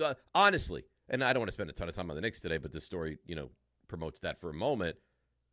The Knicks, you couldn't script a better scenario for the Knicks in the Eastern Conference this year. Right. And when I said that to Alan, I think that's what concerns Alan the most. Is that there's big expectations? Well, that it's almost too perfect. Like it's almost lined up. Well, because he's been, and I understand this because he's been broken so much. Right. Like, this is the opportunity. Everything's lined up the way that you would want it. Outside of whatever Cleveland is, it's okay. Go get it. Now, what's the bad thing that's going to stand in our way? What's going to happen? And I think that's just because you're a Knicks fan. Like right. if this was the Chiefs, if this was like another team that just had success continuously, if this was the Celtics, you'd be like, we're going to go to the finals because it's laid out for you. Right. Well, you can't. I mean, his concern isn't something that you can really quantify.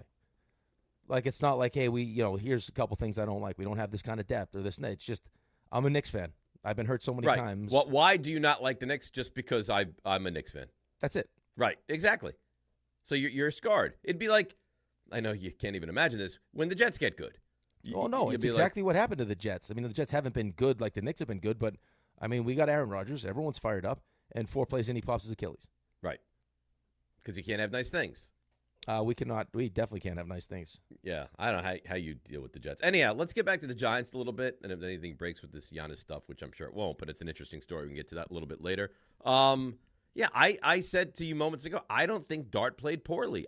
Again, in watching him in week 2, he's not perfect, right? Fumbling the ball without getting hit is awful. He's a rookie. He's making his second ever NFL start. He's going to make mistakes. For the most part, I thought he did a lot of really good things again. Yeah, listen, I mean, for the most part, but it's going in that you're going to have to live with some rookie mistakes, right? Like, I mean, him just dropping the football, that's a mistake. Of course. Right? I mean, the interceptions, so what is he going to do? Bo Collins, stops his route. The other one, it's 4th down. He ends up helping you all field position-wise, but it's a turnover, so he's got 3 turnovers on the game. He had 5 consecutively, which I don't care. I mean, you heard Josh Allen. They're one of the best teams in football, and they turned it over 3 times. And he's like, you can't win like that. So if the best team in the AFC can't turn the ball over 3 times and win, why would you expect the Giants, who are one of the worst teams in the NFL? You can't, right? So, I mean, I think the bigger concern for me wasn't necessarily what Jackson Dart looked like. I thought he looked pretty good. I don't like how many hits he takes. Like, I mean, I think he's going to at some point, like, that's going to wear you down. But the defense was so good against the Chargers, and the defense wasn't nearly as good against and that's the thing. It's like we all focus on the 5 turnovers, and we should, and the Scatterboo fumble and Dart fumbling without even being touched, and Darius Slayton looking like he's playing for the other team. But this elite, and I've heard this from a million people, this elite front 4 didn't get 1 sack on Spencer Rattler and the Saints on Sunday? Nope, not one. Not one. Nope. By the way, we spend all this time talking about the Jets and the lack of discipline and everything else and the dumb penalties. Did you know through 5 games that the Giants have the 2nd most penalties called against them? I did not, but that doesn't surprise me. And the amount of penalty yards leads the NFL? Well, again, this past weekend they had almost 100 yards of penalties. Yeah, 95. Right. I think they had 8 for 95 against the Cowboys. They went, 14 for 140 or something? That's embarrassing. It is embarrassing. It's embarrassing. And this is a head coach that's been there. This is his 4th season, and you're making the same mistakes. Yeah, I mean, secondary hasn't been nearly as good as you would have hoped with a couple of the additions. I saw a post yesterday. It says that through 5 weeks, Adebo is this is according to PFF, Adebo's the 110th ranked cornerback, and Javon Holland is the 104th ranked safety. Javon Holland is highly disappointing, and Adebo, here's the thing. Adebo is their big acquisition free agency this offseason, Rick. Yeah. Well, I mean, I think, listen, the further we go along in the season and the team continues to lose, like, I mean, I don't know. You have no hope against, in your opinion, no hope against the Eagles on Thursday. Then you play No, but I know what they'll do. They'll either get hammered, which will frustrate me, or they'll compete, have a chance to win, and then they'll get ripped away, which will frustrate me probably even more. Right. But, I mean, the point is they're not winning. So now you go, the next 3 games without a win, we're just going to get more and more conversation. Everyone already thinks Dable should be fired. Mm-hmm. But now the whole, the Joe Shane talk will start. Well, I don't understand how you could go, because you look at the schedule, 3 wins is a real possibility. Yep. So now you could talk about back-to-back 3-win seasons. How could you bring back the regime? Well, because you made the decision to bring him back this year. But you did that with the caveat of, I better see more wins, I better see changes. So if you have another 3-win season, I know, which again, though, speaks to the real problem, which isn't the coach, which isn't the GM, which is the guy up top making the decisions. He continually makes bad decisions. Bringing them back and allowing them to draft the quarterback in the 1st round was a bad decision. Yeah, of course it was. Right. So now, I mean, the problem, and I don't disagree with you, I thought that Joe Shane and Brian Dable should have been fired after last season, is that you allow them to go through the draft, and you allow them to go through free agency, and you let them take a quarterback with the 1st overall pick, with the 1st round pick. And now you bring in a new GM, and you bring in a new coach with a new philosophy and a new scheme and a new system, and now all the players that Joe Shane brought in and Brian Dable brought in don't necessarily fit what this new GM is trying to do. So you get into a situation like the Jets are in right now. where it's like you didn't think it was a full rebuild, but now you recognize real quick when you're 0-5 and haven't created a takeaway. That's that right. You're probably in the midst of a real rebuild because these guys here don't fit what Aaron The Glenn's only trying to do. advantage the Giants have, and it's not it's an advantage, is that you think there's a decent chance that you have the quarterback. Right, unless you ruin them. Which you could. And if you ruin them, then you just throw your hands up and you give up. Yeah, at that point you're the Jets. I mean, if you ruin this kid, if you think there's something really there with this kid and you ruin him, then you are the Jets. There's just too much turnover, man. I mean, when it's just cycling through coaches and GMs, it's just too much turnover. I get that. But do you not fire this regime because it's too much turnover? Like, that to me seems like an awful excuse. Well, we don't want to fire him because we didn't want to just continue firing guys. No. But I think that's why you brought them back in the first place. I think that's why you fire him that's why you should have fired him after last season. So you don't continue down this road. So you don't run the risk of drafting the quarterback and now changing everything on him. Like, do I think that Jackson Dart is built to the right stuff to deal with a coaching change? Yeah, I do. But when you start changing the GM and everything else, now, I mean, so much goes into that. I get it. And this GM actually was very pro analytics, right? And computers. I mean, God knows you could bring in a guy who's working on a word processor for all we know. Well, I don't know if that's going to be the case. I just mean like his vision for the team, like the kind of guys he wants. Right? I mean, look at a couple of Joe Shane drafts. Have been really as excited as you were about them. There's a couple really bad drafts. Oh, God. I mean, Evan Neal. I mean, you look at them. Jalen Hyatt moved up for Jalen Hyatt. And how about, Adebo? Would you re-sign him again? I don't know. We'll see how the rest of the season goes. But I mean, Tyler Nubin was a high second-round pick. John Michael Schmitz was a high second-round pick. I mean, you've invested a lot in this team. And you haven't, we thought. And that was part of the thing, right? John Mara said last year, well, I look at the draft, and that gives me hope and reason for optimism. Well, if he really looks at the drafts, it might rip away that reason for optimism. Well, here's the thing, though.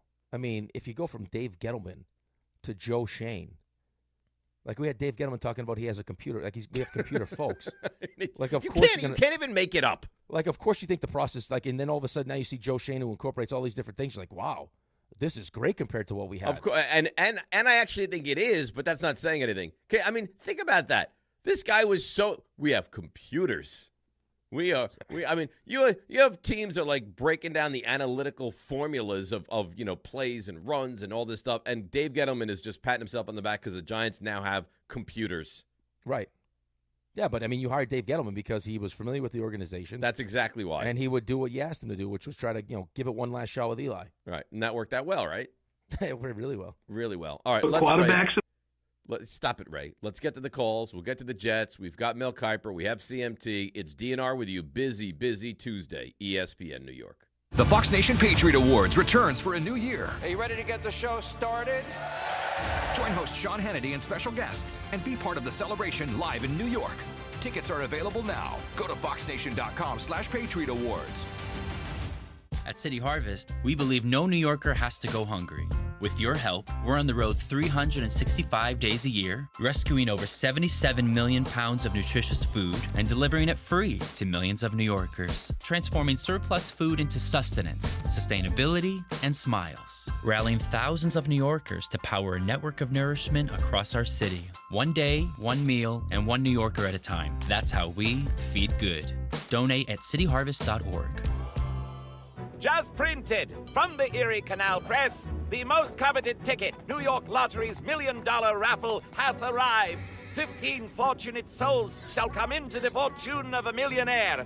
Translation, the $1 million raffle is here, and 15 winners are going to become millionaires. The New York Lottery commemorates 200 years of the Erie Canal with your best odds of winning $1 million. Limited tickets available. Ask your local retailer today. Please play responsibly. Must be 18 plus. Gambling problem? Call 1-877-8-HOPE-NY or text HOPE-NY. Bally Bet Sportsbook. Yo, Bally Bet stacked for football season. When it comes to sportsbook apps, it's undefeated. Check out that brand new Parlay Zone. Here's the kickoff. Build your bets and place them right on your phone. What? Live bets, daily boosts, and promos. Increase your odds so you can win more dough. Touchdown! Bally Bet's the play. Make game day more fun and download it today. Must be 21 plus, New York only. Gambling problem? Call 1-877-8-HOPE-NY. Bally Bet Sportsbook and Casino. Download it. There's nothing the voice in our head obsesses over like our health. But with over 100 lab tests and insights, Function can help answer the questions like, why am I so tired all the time? How can I get better sleep?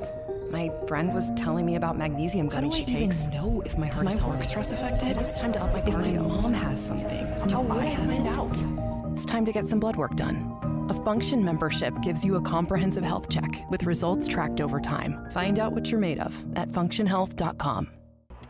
Getting the right mattress helps you sleep at night. Getting the right price helps you sleep even better. At PC Richard & Son, they don't just sell you a mattress. Their experts use a 4-step fitting process to make sure your new bed fits you perfectly. The right fit, the right price, plus free delivery. It's what they do, only at PC Richard & Son.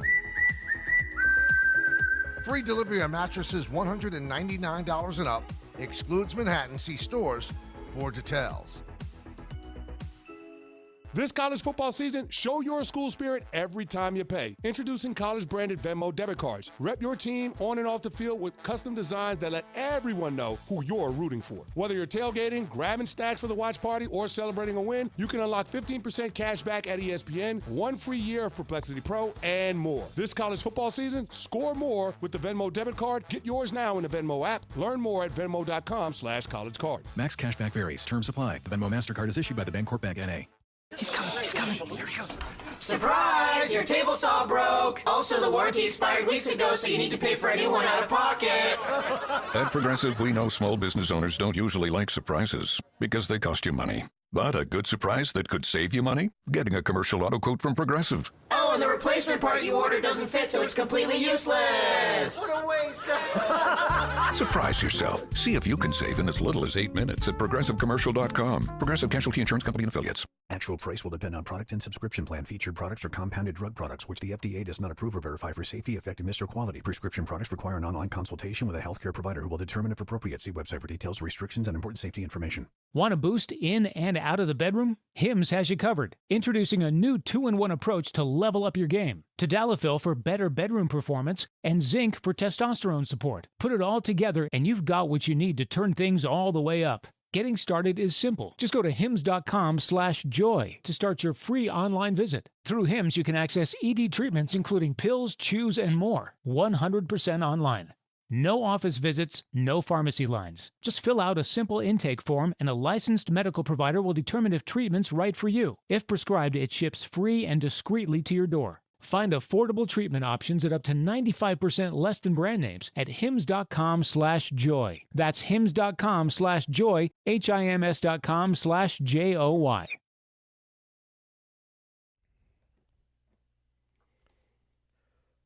All right, DNR with you, ESPN New York. RJ. Hi. What's my energy level? Are we okay? Outstanding. I got to do, periodic checks to make sure I'm not falling apart here. I think that's a smart move. You've been great. Really Feel good. Yeah. Okay. Raymond, everything's fine? Oh, fantastic energy. From the jump. We got sidetracked by the Shams news about why you wanted to beat me up, though. That's important. Oh, right. Yes. I had said this yesterday that I would maul you because you always I don't think Darius Slayton's that bad. I'm going to put my hands around his neck and strangle him. Yeah. Tell me again how Darius Slayton's not that bad. I mean, this Sunday was not great. RJ, not great. He was awful. It wasn't great. It's like he was on the payroll of the Saints. Listen, your front office done enough. Don't give me my front office. You don't always have to agree with what an organization does. You told me, oh, you know what? I don't think he's as bad as you make him out to be. Well, I said he's not a good receiver. Well, I mean, listen, going into Sunday, you make it sound like he shouldn't be in the NFL. No, I don't want him on my team. Okay. I don't want to pay that guy $12 million a year. That's fair. I think you drop that guy somewhere else, and I think he's better. Well, let's find out then. You take him. I would take him. You can have him. All right, send him on over. Can I get a box of Kleenex? Yeah, a box of Kleenex. Niners need receivers right now. Take him. Slayton for Kleenex. No. What would you give up for Darius Slayton? Not much. Why? Because you don't want him. So get rid of him. He's really good. Listen, Niners took Kendrick Bourne, made him a 150-yard receiver. You drop Slayton into the Niners. You know he would thrive over there. You know good. that, right? Take him. It can't just be all these guys on your team that you don't like. It can't be. But it is. Darius Slayton will go to the 49ers and put up Puka Nacua numbers. Daniel Jones is in the MVP conversation. And you would say it's okay you because guys keep saying that. You would He's say not that in the MVP conversation. That it would be okay because, well, he wouldn't have done it with the Giants anyway. You're taking it very literal, like he's going to win MVP, which he's not, but he's in the conversation right now. So I saw the odds for the top 10 of the MVP, and Daniel Jones is not there. So is he in the conversation? Interesting. Who's the top 10? Well, what does that mean? I mean, Dak's got to be in that. Baker Mayfield's got to be in that. Number one, like prohibitive, was Josh Allen. Mahomes was number two. Okay, I don't know. well, I'd have to bring it up Mahomes again, but I number saw it two last now? night and as I was reading. I was Yeah, like, right. they So keep I mean, saying the second you see Mahomes on that list right now, I'm not taking that list serious. Mahomes is awesome, but he's not in the MVP conversation. So you don't take it serious. It was from one of the Well, I don't, websites. It might have been I from don't care. FanDuel. Right now, Patrick Mahomes would not get an MVP vote. So I don't know about that. right now, What do you mean you don't know about that? He's I don't not know play- about that. He's not playing great right oh now. my goodness gracious, Dave. so right now, Strictly on reputation, maybe, but you're not giving you'd give Patrick Mahomes an MVP vote right Well, now. that- that's I what- mean, that's we're what the 5 votes are games right into now. the season. That's the point where it's. RJ, Take a breath. Take a over, breath. please. well, Breathe. right now, I'm looking on ESPN Bet. Maybe it updated. I'll give you the benefit of the doubt. Daniel Jones is 9th. Who's 10th? He's tied with Drake May and Jalen He's tied with Hurts. Drake May. Is Drake May a legitimate MVP candidate? Jalen Hurts and Jane Daniels. I'm just giving you what it says. He's ahead of Jalen Hurts? They're tied. That's great. I'll give you the list. Josh Allen, Mahomes in this order. Mayfield, Love, Goff, Lamar, Stafford, Herbert. Lamar? I'm just telling you what it says. Well, you can't take this list Well, serious. this is then. disrespectful. This is not a real list. This is disrespectful. And then Dak. But you say not a real list. This is how you would wager. Right, but this is you wouldn't wager this way though because no one but this right is now what you would wager off of. it These are doesn't the actual matter odds. though. Yeah, I don't care. It doesn't matter. A legitimate conversation right now does not have Patrick Mahomes getting an MVP vote or Lamar Jackson getting an MVP vote. All right, we're missing the point. I want to strangle RJ for his Darius Slayton take and tell me he's not that bad. RJ, we kept Darius Slayton over Saquon. Well, that's a separate problem. I don't think that was a choice. No. What do you mean? It's the same financial figures. Well, you're acting as if I made that choice. But you kept telling me, I don't think Slayton's as bad as you think he is. No, you're taking things out of context. So I was beating the drum in real time because I saw what the Niners did with McCaffrey, that running backs for a portion of time actually became undervalued. They became a bargain, which they did. That has nothing to do. Those are two totally separate things. If you're telling me that in order to keep Darius Slayton, you had to get rid of Saquon, I signed up for that. That's crazy. No. I'm not saying you did. I'm saying they made that decision. Well, you just told me I can't yell at you about the front office. I don't want you to yell at me anymore. I don't want you to yell at me, period. I think they'd be better off with you. I honestly believe this, with you running the Giants. I think Joe Shane has not gotten nearly enough blame for the situation that we talked. Dable, Daniel Jones, look at him. Look at Xavier McKinney. Joe Shane very well could be the reason you're here. Is that crazy? Joe Shane stinks. Joe Shane, he's not. Hasn't been great. How could you say he doesn't? It's not been great. But I think that's RJ's point, though. Yeah, so I'm mini cuddle Mary Trash beforehand. Who would you blame most right now for the situation you're in? The players, Dable, or Shane? So you're not giving me ownership as an option? No, because you can't change that. That may be the real answer, but we can't change that. I would go Shane, Dable, players. I think I would agree. I would go coaching staff. I wouldn't just say Dable. I would say coaching staff. Well, but he gave me Dable. I mean, it's his staff. Okay, so coaching staff. I'd right, still so go I Shane. mean, so then if it's Dable in charge of the whole coaching staff, I would go Dable coaching staff. Then Shane? Would be what, one? One. And then Shane. Then Shane, then the players. Right. Now, if I remove players and put ownership in there, where would you go? Ownership one. Yeah, ownership one. Then Shane. Then you trash Dable and the coaching staff. No, I think I would still because I married the coaching staff. I think I would cuddle the coaching staff. I don't think you got enough talent on the defensive side of the ball. Like I mean, and Dable's responsible for that. I mean, the defense was good with Wink, with Wink, and now it's not and more as talented good. now. Right, that's what I mean. So it's kind of like what Greg Olson said about the Jets. I sent RJ the clip. We probably have it. I saw that. We'll get to it later. I saw that. But it's like the idea that, I mean, the Jets get rid of their coach, who was a defensive-minded head coach, who had the defense playing at a high level, to bring in another defensive-minded head coach to make your defense play worse makes no sense. Like, you got better players. Like, look at your front. Look at between, I know. And they're playing well. I mean, and Thibodeau's played well. I mean, Thibodeau looks they good. Burns well looks in good. stretches. Right, but it's, I mean, how do you go against a Saints team and not have an impact? It doesn't make any sense. It doesn't make any sense. Well, I mean, couldn't you argue that the only reason you had a tremendous impact was because the Chargers' offensive line was so beat up in that game? I think that's part of it. Yeah, I think that's absolutely part of it. But I thought that, I mean, everyone had high hopes for this team, or higher hopes than most, because of the defense and what they have the ability to do, how they could wreck games for a quarterback. Well, you tell me. I mean, I know I'm so close to it because I love them so much, but you tell me, is Abdul Carter what you thought he'd be? I know it's early. I'm not saying he won't be, but 5 games I think in, that is he Abdul what you thought Carter's. he'd be? Well, I mean, I think they're also trying to figure out how to use him. Okay. Right?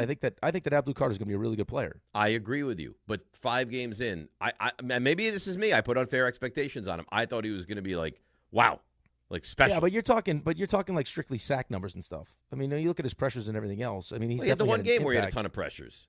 Well, I think he was also had a game where he was playing linebacker. Right, so which I think speaks to the coaching staff. I think RJ's ultimate point and Raymond's ultimate point is that they don't think that Dable and this coaching staff is very good. So when you have a player like I don't know how you could argue otherwise. Right, but I mean, their point is, as bad as Darius Slayton, in your opinion, is right now on this team, that if you put him on a well-run, well-coached team, he'd look a whole hell of a lot better. By the way, I worry for RJ right now. Like at this moment, I have real worry for RJ. What I do now? So RJ says, Rick, how many times over the last 24 hours have we said the Giants had no sacks in the game? Why they had 1 sack? No, they had none. They had none. And we've said that, right? Yeah. RJ's just like exclamation in my ear. He's like, the Giants had no sacks in the game. No sacks in the game. Well, it doesn't mean you haven't said it. That's just me. He just wants to remind you. Yeah. That's all. No, because I was talking to you on the point you were making about the pass rush. No, I know you've said it. I know you watch the games. I understand. No, I know you know that, but like we said it maybe 90 seconds ago that they had no sacks in the game. They had no sacks. It's worth emphasizing. Don has more sacks. Gets more sacks. Listen. Careful. What? I only say because we all have a team that can relate to this. Rick with the Jets. I mean, me Taki season, me with the Sabres. At some point, it can't just be these guys stink, and then like a half hour later they go to another team. And I'm not saying Darius Slayton would do that. Darius Slayton was bad on Sunday. It's really bad. But all I'm saying is you've disliked him for years, and it's the dichotomy. I just don't think he's good. And he may not be. But all these other guys who leave can't just all stink too. Well, they don't. But they were like Saquon was great with the Giants. For some reason, that was the hill that Joe Shane wanted to die on, and he was not going to keep Saquon Barkley. Thing is, he didn't die on the hill. He's still on the hill. Well, good for him. He's like a hill. cat. He's got 9 lives. It's like the Black Knight in the Holy Grail, but yeah, he's it's only not a flesh dead wound. Yet. It's not dead yet. It's unbelievable. And now Rick is telling me that, well, I don't know if you want to make that change. Like, what? Let me ask you this, Rick. No, I already would have made the to change. Happen? No. See, but you're putting words in my mouth. I would have made the change already. Right. But you're not sure if after this year if you would because of continuity's sake. Well, no, not even continuity's sake. Like, you already went down this road. Like, you've already just allowed him to draft a quarterback in the first round. Like, I don't know. Like, I mean, now my main focus has to be what gives me the best chance to have success with Jackson Dart. Well, it feels like not him. Oh, but is it a complete regime change? Is it a head coaching change? Yes. Like, because in Chicago, they felt like it was just a coaching change. Right. But, I mean, it just the whole philosophy, the building completely, I'm just trying to highlight what it entails when you fire a GM. Coaching staff is hard, but it's doable. Like, coaching staff comes in, you got new coaches, you got new sayings on the wall, all the scheme, you can, like, good players can figure it out. But, like, organizationally, when all of a sudden now you bring in a new GM who has a new way he wants to build a team, he's got to hire a new scout. Like, everything in the building changes. I actually I was talking to somebody yesterday that said, give it all to Saban. I was like, oh, give it all to Saban. He's going to be 74 Saban years wants old. to do that. Saban's great on TV, too, by the way. He's really good on TV. But you can't give it to a guy that's 74 years old. Give it to Saban and Miss Terry. They'll run the ship the right way. The problem is, like, who do you hire? If you move on from Brian Dable, I would think you would want someone that's had coaching experience. Who you hiring? So you say that. It was told to me that a very close person to the Giants, Jesse Minter. Hey, do you want to bring in a defensive coach? I don't know. Probably not. I mean, that's kind of what teams usually do, right? They'll go the opposite of what they had, but you got a rookie quarterback. I mean, you got a young quarterback. But that's the thing. Dable's supposed to be the offensive mind. Well, but I mean, I guess it's the turnovers anyway. But yeah, I mean, for the most part, in the first 2 games, I mean, Jackson Dart has looked pretty good. I mean, he has looked pretty good. But how about what was the game when against the Chiefs where they couldn't get the football in neighbors' hands at all? And then you watch other teams. Like I watched the Chiefs last night, and they make sure Xavier Worthy, who's not Malik Neighbors, they're finding ways, like creative ways to get the ball in his hands. Like, are the Giants creative? Are the Giants creative? Yeah. No, I don't think the Giants coaching staff is a good coaching staff, just in general. I think that Brian Dable, if just left to be the offensive coordinator, could probably do a pretty good job. But as far as being the CEO of a team and how he runs training camp and how he coaches his coaches, or the kind of coaches he wants. Like, I mean, you heard why, and we talked to Jordan about it, why Wink left. Like, he didn't believe in Brian Daboll. It wasn't necessarily that he wanted to be like the alpha. He is an alpha, but he's like, Wink Martindale has worked on staffs when he has enough respect for the head coach to be a defensive coordinator. Right? Like, I don't want to hitch my wagon to this guy because I don't believe in him. Correct. Like, he doesn't have a plan. Right? So, I mean, yeah, I just don't think, I think all of it. I think the idea of bringing them back and letting them draft a quarterback, knowing that there was a chance you were going to win 3 games and the fan base would go crazy and it want doesn't him make fired. sense. The None of it only makes thing sense. that you'd hope can work out is that you hit on this quarterback and that winds up working. Otherwise, I mean, I don't know. What is there to hang your hat on if you're a fan of this team? Well, but the other thing, too, is that these good teams, man, is you got to develop players. Like, you draft Jalen Hyatt, find a way to use him. He, like, that to RJ's point, he can't just stink. I mean, look what the Chiefs do. Like, Brashard Smith.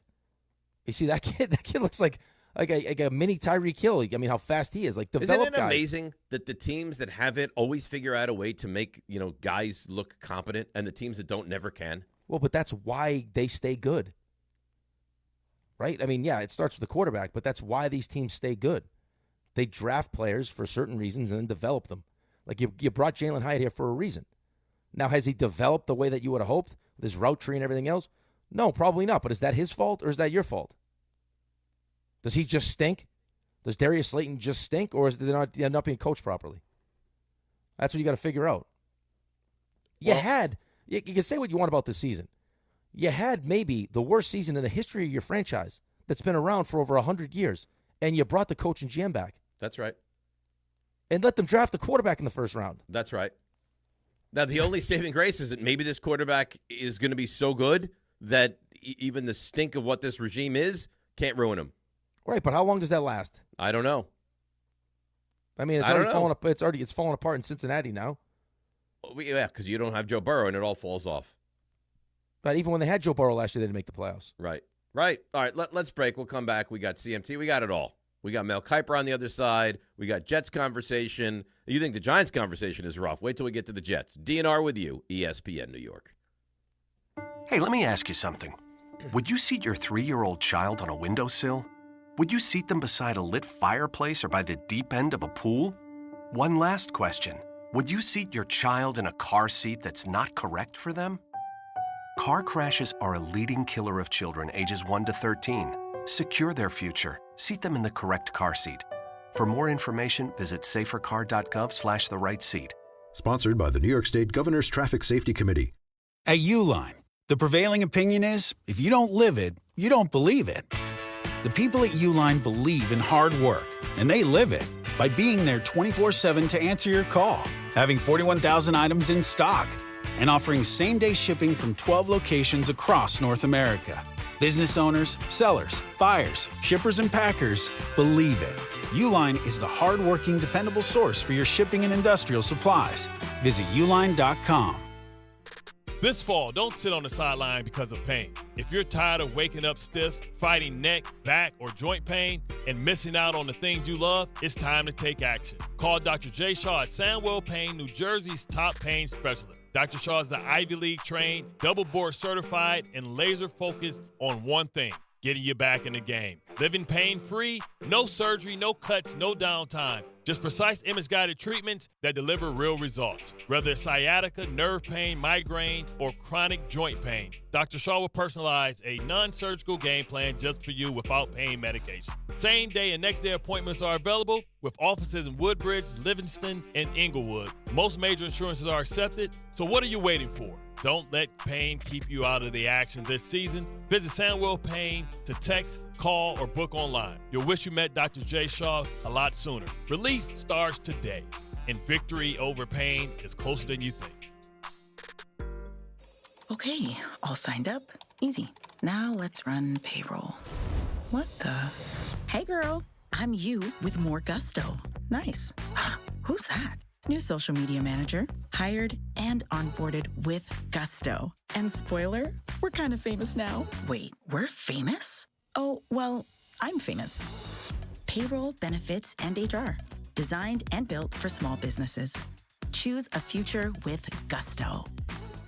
With Robinhood, not only can you trade individual stocks and ETFs, you can also seamlessly buy and sell crypto. at low costs. Trade all in one place. Get started now on Robinhood. Trading crypto involves significant risk. Crypto trading is offered through an account with Robinhood Crypto LLC. Robinhood Crypto is licensed to engage in virtual currency business activity by the New York State Department of Financial Services. Crypto held through Robinhood Crypto is not FDIC insured or SIPC protected. Investing involves risk, including loss of principal. Securities trading is offered through an account with Robinhood Financial LLC, member SIPC, a registered broker-dealer. Actual price will depend on product and subscription plan. Featured products or compounded drug products, which the FDA does not approve or verify for safety, effectiveness, or quality. Prescription products require an online consultation with a healthcare provider who will determine if appropriate. See website for details, restrictions, and important safety information. Want to boost in and out of the bedroom? Hims has you covered. Introducing a new 2-in-1 approach to level up your game. Tadalafil for better bedroom performance and zinc for testosterone support. Put it all together and you've got what you need to turn things all the way up. Getting started is simple. Just go to hims.com/joy to start your free online visit. Through Hims, you can access ED treatments including pills, chews, and more. 100% online.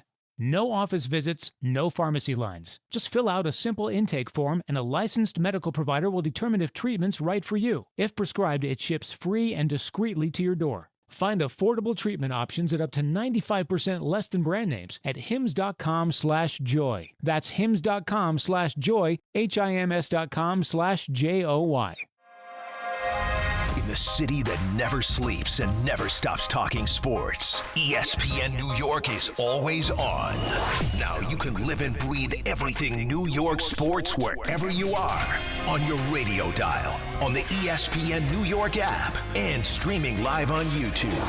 However you watch or listen, ESPN New York is always on for you. Hear us, stream us, watch us. This is ESPN New York.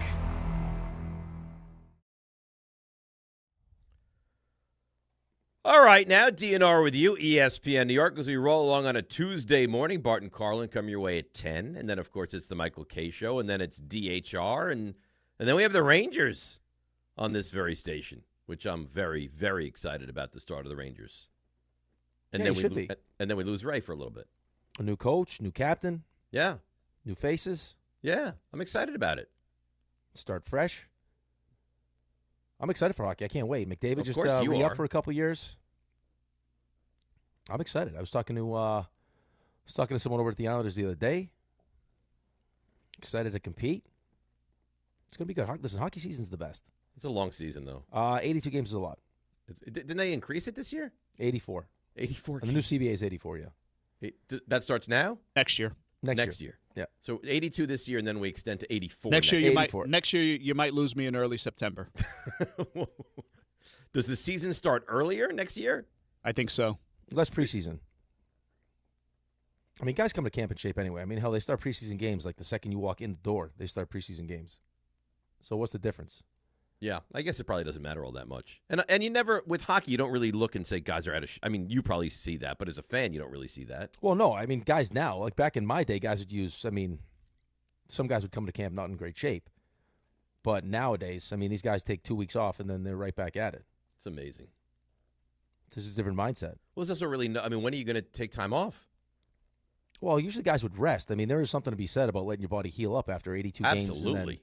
And then a postseason run. But if you end in June and then you start in September, it doesn't leave you a lot of time to, scale it back. Well, no, I remember like the latest I ever played was like June 10th when I was in Bridgeport, and we had a meeting after the season. Game 5 of the finals, we lost to the Chicago Wolves. Should have won the series. We had a home game where we blew it. And Milbury sat us down and ripped us for like a good half hour. You stink, you stink, you stink. See you in 2 weeks at rookie camp. 2 weeks. 2 weeks. Yeah. So, I mean, that's brutal. Yeah, no kidding, it's brutal. I mean, it wasn't like, hey, congratulations, good season. It was like, you stink, you guys suck, and then be back in 2 weeks. That's uplifting. I was not uplifting at all. And then he gave us like some pitcher that I took on the ground and smashed it. Right in front of him? Right in front of him. What, he gave you a pitcher like of water? No, it was like to hang on your wall. It was a picture. It was a framed picture of like the Islanders had qualified for the playoffs or something. It was like a headline. And I just took. So he told you stink, and then gave you a reminiscing photo of making the playoffs. Yeah. And then I was one of the first meetings. So then I walked out, and I never forget, Trent Hunter was that next meeting, and he looked at me. He's like, "You had to do that." Number 20, Trent Hunter. 21. Oh. Yeah, he's like, "You had to do that." I was like, "Yep, I had to do that. Sorry about that." What do you think? What do you think with the Rangers this year? What do I think about the Rangers? Yeah. I like the fact that, listen, I mean, there are a couple really important players on your team that need to have good seasons for you to be successful. Starts in net. You're paying Shesterkin a ton of money. Right. Adam Fox has to kind of get himself, has to get himself back to that, elite level. That's going to be important. Mika. He had a really down year last year. He had a down year. Now you bring in, I mean, your biggest signing of the offseason was bringing in, the kid from the Kings, right? Gavrikov, right. Which is he's a shutdown defenseman. You spent a bunch of money, so that should help him out. It should help Fox out. Mika is, again, now once they moved Mika to Miller's wing, he started to kind of resemble Mika again, but he's going to have a big season. Panarin's going to have a big season. Well, Panarin always has a big season. Well, but yeah. I mean, he's led your team in points every year he's been a Ranger. But I mean, in order for you to get where you want to go, he's got to kind of be in that, I think, in that MVP conversation, that kind of season. So where realistically, where could this team go? Like what is if things go really well? I think they could be a Rangers playoff. I think they'll have a chance to be a playoff team. You still got one of the best goalies in the league. Adam Fox at his best is a Norris Trophy candidate. He's Correct. that good. Your power play has to be better. I mean, that's an important piece of this. You got no Chris Kreider, so you're losing a bit of that. I mean, Will Cooley's going to have to step in his shoes and hopefully fill that role. I think it's going to be the mentality of your team that they're hoping changes. Right? You want to bring in, I mean, you want to add some grit. You want to add some toughness. You want to add more north-south to your game. Now, that's not what, I mean, some of these guys do, but I think you brought in, the right supporting pieces. I think that JT Miller now having the opportunity to feel comfortable and really assert himself as the captain, I think is going to be a big deal because he's not afraid to hold you accountable. He calls it how it is. That's why he got himself, out of Vancouver because things didn't I mean, he hurts feelings, and if you can't handle it, then you're not going to make it. So Mike Sullivan, I know they were just out doing their team bonding stuff. He has the track record of having success. Is that an upgraded coach? Yeah, I mean, I think it was time for a change. It felt like by the end of it, Lavi had just lost. I don't know if he lost the team. It's almost like, the team lost Lavi. Like he just had nothing left to give. It's like, they're just not doing what I'm asking them to do. I can't do this anymore. Clearly it was time. I think it was time. At this point now, I think it's less about the coach and more, and I love him if Chris is the right person making these decisions. Right. Do we believe in his vision? It seems like he's very well liked by the people that need to like him for him to stay employed. Yeah, which I agree with. I think they do like him. Otherwise, there was probably the thought of making changes. But right. But at some point, you're going to have some production from this team. Right. But I believe that Chris is going to finally kind of have his a team that resembles how he wants, like how he would build it, like how he would want to play. Right. They finally have allowed him to put his team together. Now this is his team. Now they have to produce. Right, of course, but that's what this. I don't care what the sport is. That's what this business is. What sports is all about. Is that we'll give you a certain amount of time to put together your team that you believe gives you the best chance. This is your team. Now let's watch them go out and produce. Right, and we shall see. I'm the worst with this. There's something so exciting about the start of the season. Like I go in with this just pure optimism, except for the Giants. But with most of my teams, it's just real optimism of what I expect. I'm so excited for the Rangers this year. Well, but I mean, listen, players are the same way. I mean, you go into the season and you look around, and even if you think the team's not great, you still have the hopes that things are going to be. Like, why else would you put yourself through all that? Right? Like, I mean, could you imagine putting yourself through an entire offseason of training and everything else, and then coming into sitting in the locker room before the first game, be like, oh, God, this is going to be terrible. We stink. No, but I'm sure you were on teams that you had that feeling. No, never. Really? Never at the beginning. Like for whatever reason, maybe just blind hope and faith that we would figure it out. But they never at the beginning. By Thanksgiving, sometimes it was like, yeah, we stink. There's just no getting around the fact that we're not right. Very good. But you never went into a season thinking, ooh. No, because I just always wanted to be optimistic about it. It's like, why would I put myself through this? All the crap I put myself through to just come in with the mentality that we were going to be bad. Yeah, I guess until we proved that we were bad. When does Don start? When's his first call for the Devils? When's the first Devils game? Well, I don't think he does the first game though. I think the first game is national. Yeah, the first game's ESPN Plus. And I don't. That's down in Carolina. Because remember, I was so excited because it would be my two guys. Yeah. Thursday against the Panthers. Oh, nice. Actually, that's next week. No. I'm sorry. ESPN Plus on Thursday. It's Carolina. Then it's MSG SN. Lightning on Saturday. Lightning on Saturday. Wrong There you week. go. Nice. Apologize. That's okay. Speaking of lightning, did I tell you the story? Does told it the story involve yesterday. a lightning strike? No, it involves the Tampa Bay Lightning. All right. So Cassie's dad was over. I don't even know last time he was over, and I had a box of some fan mail stuff, and he's Are like, you "Hey, okay? It sounds like you have a little thing going on here. Lightning! lightning! I have something in my throat, but I'm going to battle through it. So I had a box of fan mail, and he's like, "Hey, do you want me to go through this and separate it?" I was like, "Yeah, if you'd like to, that'd be great." So he asked Rocco to help him, and Rocco's That's cute. Rocco's going through the stuff, and Cassie's dad's like, "Hey, look, this is whatever the year was, your dad's card." So I guess they're like 10 minutes into this, and finally Rocco's like, "Papa, like, at what point do I get a Vazzy card? I'm sick of getting my dad's cards." Really? And Cassie's dad's like, "What do you mean? This is a box of your dad's fan mail. Like, you're only going to get, your dad's cards." He's like, "I don't want to do this anymore. I was hoping to get the big cat." So Vasilevsky is like he's the number one goaltender in your house. Yeah, for both of my kids. Right, that's what I'm saying. Yeah. Yeah, I thought I was getting big cat, Papa. I'm good. And then he just left. These kids, man. It's unbelievable. They really are unbelievable. How about this? How about yesterday? So Alex gets caught with his phone. He's probably driving to school now. Probably listening to this. They're not allowed to have phones in school anymore. Yeah. Right? So he gets caught with his phone. Turns out one of his friends had to text his parents about something with getting picked up. So Alex says, "Use my phone." He goes, "Well, what's the difference anyway? Mom runs the house. If mom's not upset, why should you be upset?" Wow. I'm like, oh, this is great. He completely runs your show. He goes, "Dad, if you go away, we're fine. We miss you. We're fine. Mom goes away, we don't have clothes. Bills are not paid. We don't know what we're doing for food. It all falls apart." Wow. Yeah. He's not wrong. He's not wrong. That's the problem. He's not wrong. I How wanted do to you argue with him. I'm like, he makes a good point. I mean, you're right.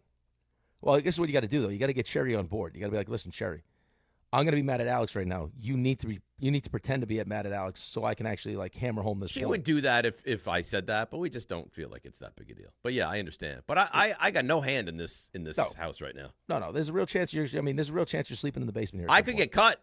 You could get cut. You could At be the some Darius. point, the Turk might walk in and be like, "Hey, you're out." You could be. You know what? Could you imagine if he talks about you as a dad to his buddies like you talk about Darius Slayton? Listen, my dad stinks. He's not great. I can't believe he's getting paid what he is. We I could have can't kept Saquon. I can't believe Mom lets him stay here. It's amazing. She could do better. Don't you think she could do better? Yeah, we let him hang around, but and ownership just won't make a move. He's not necessary at all. Yeah, we have him for levity and fun and watching sports, and he drives me places. Other than that, he's somewhat useless. All right, so why don't we take a call or two, and then we'll get over to some CMT. Dave in Westchester. Dave, you're on ESPN New York. Good morning. Hey, how are you guys doing? I'm not trying to mimic you, Dave, but I'm saying I feel good about the Giants. I mean, you think I'm a crazy person, but I don't understand how. Dave, how do you feel good about the Giants? You got to let me explain. Go ahead. Yeah, let him finish, Dave. I'm letting him finish. Oh, okay, I'll talk then. All right, before the season started, we'd be happy for 5 wins, and that was it. Everybody knew that. They didn't have a good team. We've been looking for a quarterback for who knows how long. It's just my opinion. I think we have our quarterback, okay? Now, I'm not going to go gaga, that they're going to beat the Eagles. I know they're not going to beat the Eagles. You know they're not going to beat the Eagles. You know they're not going to win more than 5 games this year. If they win 4 games, fine. We have our quarterback. We just have to fill some holes in. Neighbors got hurt. How bad is Dave? If he's really bad, maybe we get a receiver. We just have to fill some holes in. Dave. I don't care if Dable stays. I don't care if Dable goes. It's like the Titanic, the holes you're talking about. The offensive line is not good. Offensive lineman, a real good offense. I'm talking about a real good offensive line. I'm not talking about something mediocre. Right, because they haven't tried that 5 million times in the past. Dave, I agree with you. I'm excited about Jackson Dart. I think he has some real potential. I think there's a good chance he's going to be the quarterback for quite some time. But for you to say they just have to hang on now. Now you let me talk. Oh, God. All right, this idea that they just have to fill a couple of holes. Dave, the secondary, the offensive line, you don't have a receiver. I mean, you tell me what this team looks like right now. All right, let me ask you a question. The 4 Super Bowls that the Giants won, Did they have one receiver that was a top 5 receiver? No. Hold me back. Did they have one? Did they have one okay, running first back of that all, was a top 5 Plexico running Burress back? was No. wonderful. Akeem Nicks was wonderful. Did they have Wonderful's elite not top 5. defenses? Did they have elite running Right. games? Did Okay. they have elite offensive lines? Dave, this is a stupid conversation we're having right now. Right. Okay, Dave, thanks for the phone call. Here's the question I would ask Dave. Me? No, the other Dave. Not my Dave, the other Dave. Okay. Is you can sit here and say that we have just some holes to fill. I think the bigger question isn't, we all know the holes that you like to fill, is the person that's making those decisions. The person that's trying to fill those holes. Go back to those teams that you're talking about. Did you have a good head coach? Yeah, you had Bill Parcells and Tom Coughlin. Okay, who was making those decisions as far as filling the holes? I mean, you had George Young, and then you had Ernie Accorsi. Were they any good? They were great. Okay, but that's the bigger problem. Is you may think that you have the quarterback, and we got to fill some of these holes. It's, do you have the right guys to fill the holes? And then once those holes are filled, to coach the guys up? I would say right now, no. That's the bigger problem. Is you can't fill the holes. You've been trying to fill the holes, right? And you haven't been able to do it because Evan the guy Neal that's didn't making fill those, the hole. Kayvon Thibodeau didn't really fill the hole. Paulson Adebo hasn't filled you got a the whole hole. draft. You got a whole Joe Shane draft that is gone. Correct. The whole draft. That's right. Tyler Nubin, John Michael Schmitz. I mean, the list goes on and on and on and on. And he thinks they're right there. Just a couple of holes. Now listen, I mean, if you make the right decisions and say you'd moved off of Joe Shane and Brian Dable and you bring someone else in that knows what they're doing and makes the right decisions, and you have a coaching staff that knows what they're doing, then maybe it is, hey, let's fill a couple holes.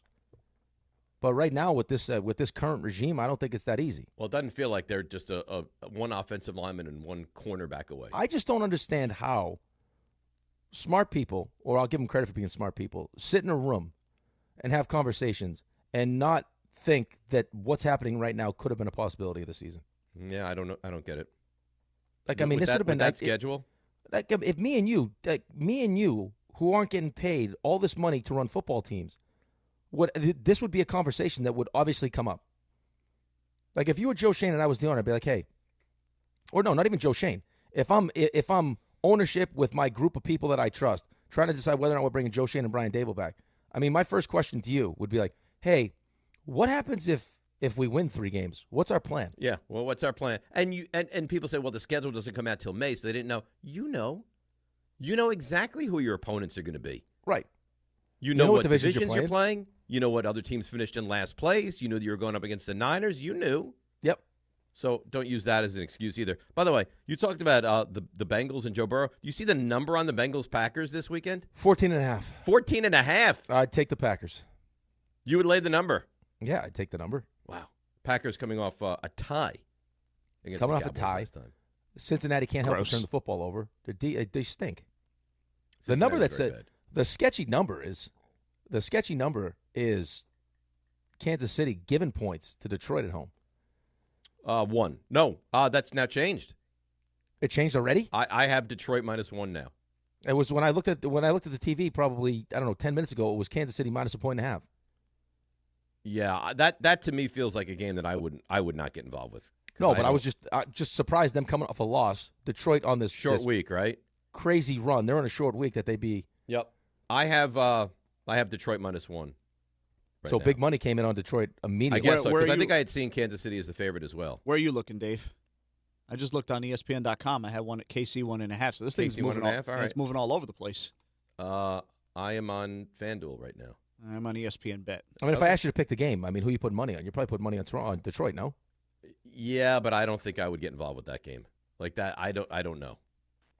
It sounds like there's a lot of sharp people that are getting involved with this game already. It sounds like that. Detroit's got the favorite already. Any gambling thing you care to talk about? Oh, I do, as a matter of fact. Oh, how about that? If you like this game, what you want to do is go to FanDuel. I'm going to get you ready for kickoff offer you're not going to want to miss. New customers, you bet just $5. That's it. All it is $5. You get $300 in bonus bets if you win.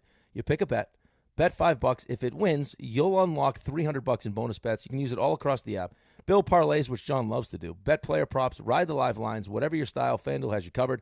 Visit FanDuel.com/Rick to download the FanDuel app today and get started. You must be 21 and older and physically present in New York. First online real money wager only. $5 first deposit is required. Bonus issued is non-withdrawable bonus bets that expire 7 days after receipt. Restrictions do apply. See terms at sportsbook.fanduel.com. For help with a gambling problem, you can call 1-877-8-HOPE-NY or text HOPE-NY at 467-369. That's nice. Really nice. Also nice. Game Time brought to you by Tullamore Dew Irish Whiskey. When it's game time, it's Tully time.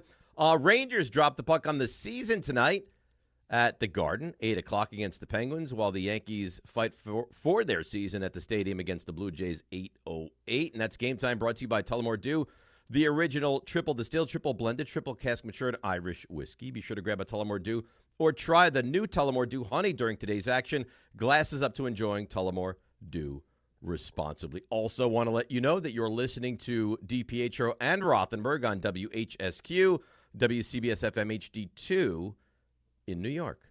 Also nice. RJ? Hi. RJ? Hi. There you are. How you doing? Good. You nervous for tonight? Yes. Very.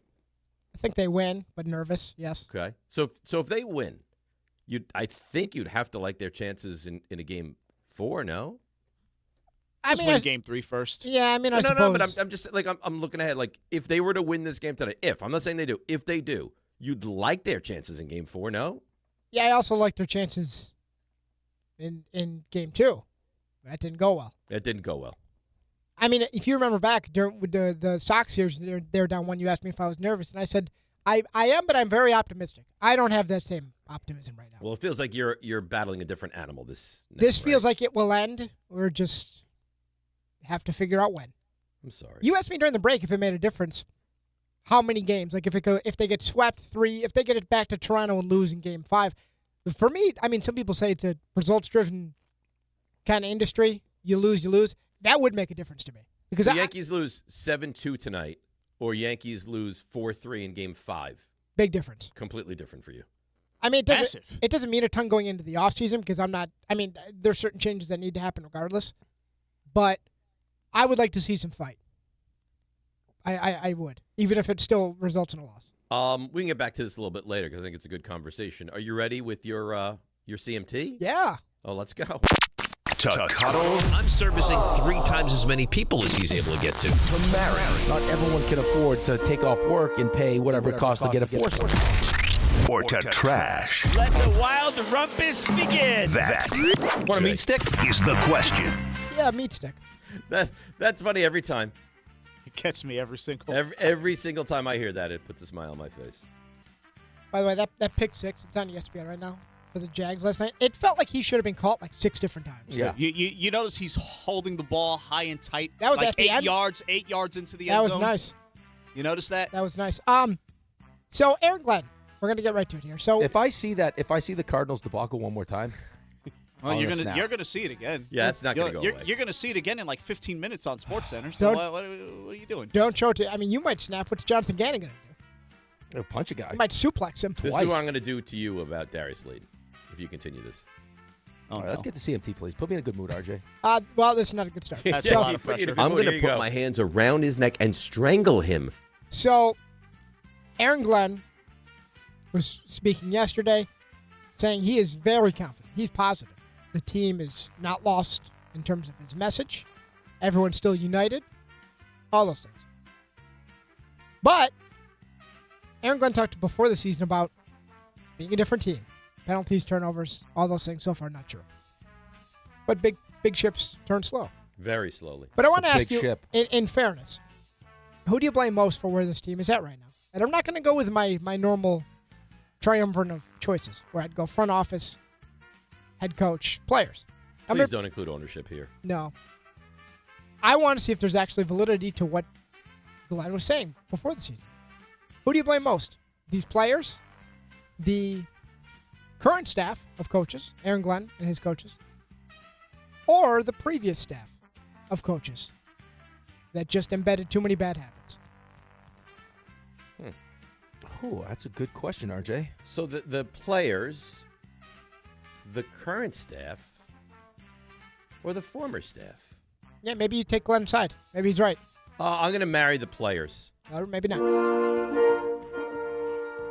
I mean, they're responsible for what's going out on the field. And now there is blame to be placed on all three of these, but for me, the most is the players, and then I'm going to cuddle the current staff, and then I'm going to trash the former staff. I get it that's cute, but they're not even here anymore. We're still placing blame on that staff. I don't know. All right, interesting answer. I'm going to disagree here. Okay. I'm going to marry the current staff. The entirety of the staff. Steve Wilkes included in this. I will cuddle the players. Did I see something that Steve Wilkes has been on 7 different teams in 7 different years? I think we mentioned that yesterday. Oh, my God. And I will trash the former staff. Oh, so you're not adding crazy different than me. I'm also adding the Muji to the staff. So you're not a Muji guy? Well, I mean, did you think the secondary was going to be good before the season started or no? No, but it'd be better than I this. thought Sauce would be better. Right, but I also think, which is why I also think Steve Wilkes is to blame for this also. The defense shouldn't be worse. Well, he is. I mean, Damian, what do you have to stat yesterday that I think the Jets are blitzing at I think the 7th highest rate in football, and they have don't get anywhere. They have the lowest pressure rate. All right. But that's part of the fit of what I talk about. Steve Wilkes loves him a good blitz. That's just his style. But the way you guys were built is similar to the way the Niners were built, which is on your front four. And you play coverage on the back end. So personnel be damned. This is what we're doing. Right. Well, that's by the way, you have no Jermaine Johnson. He's going to try to fit the round peg in the square hole, right? Yep. Jags. Sometimes the peg doesn't fit. Sometimes it doesn't. Interesting. Jags. Big win last night over the Chiefs. So we're 5 games in. Heard this discussion yesterday, so I want to bring it to the two of you. Which NFL coach are you most impressed by so far in 2025? Would it be Liam Cohen? Picked up that win yesterday. Duval. Would it be Shane Steichen? Daniel Jones and the Colts? Or would it be my coach, Kyle Shanahan, who's winning games with the equivalent of us?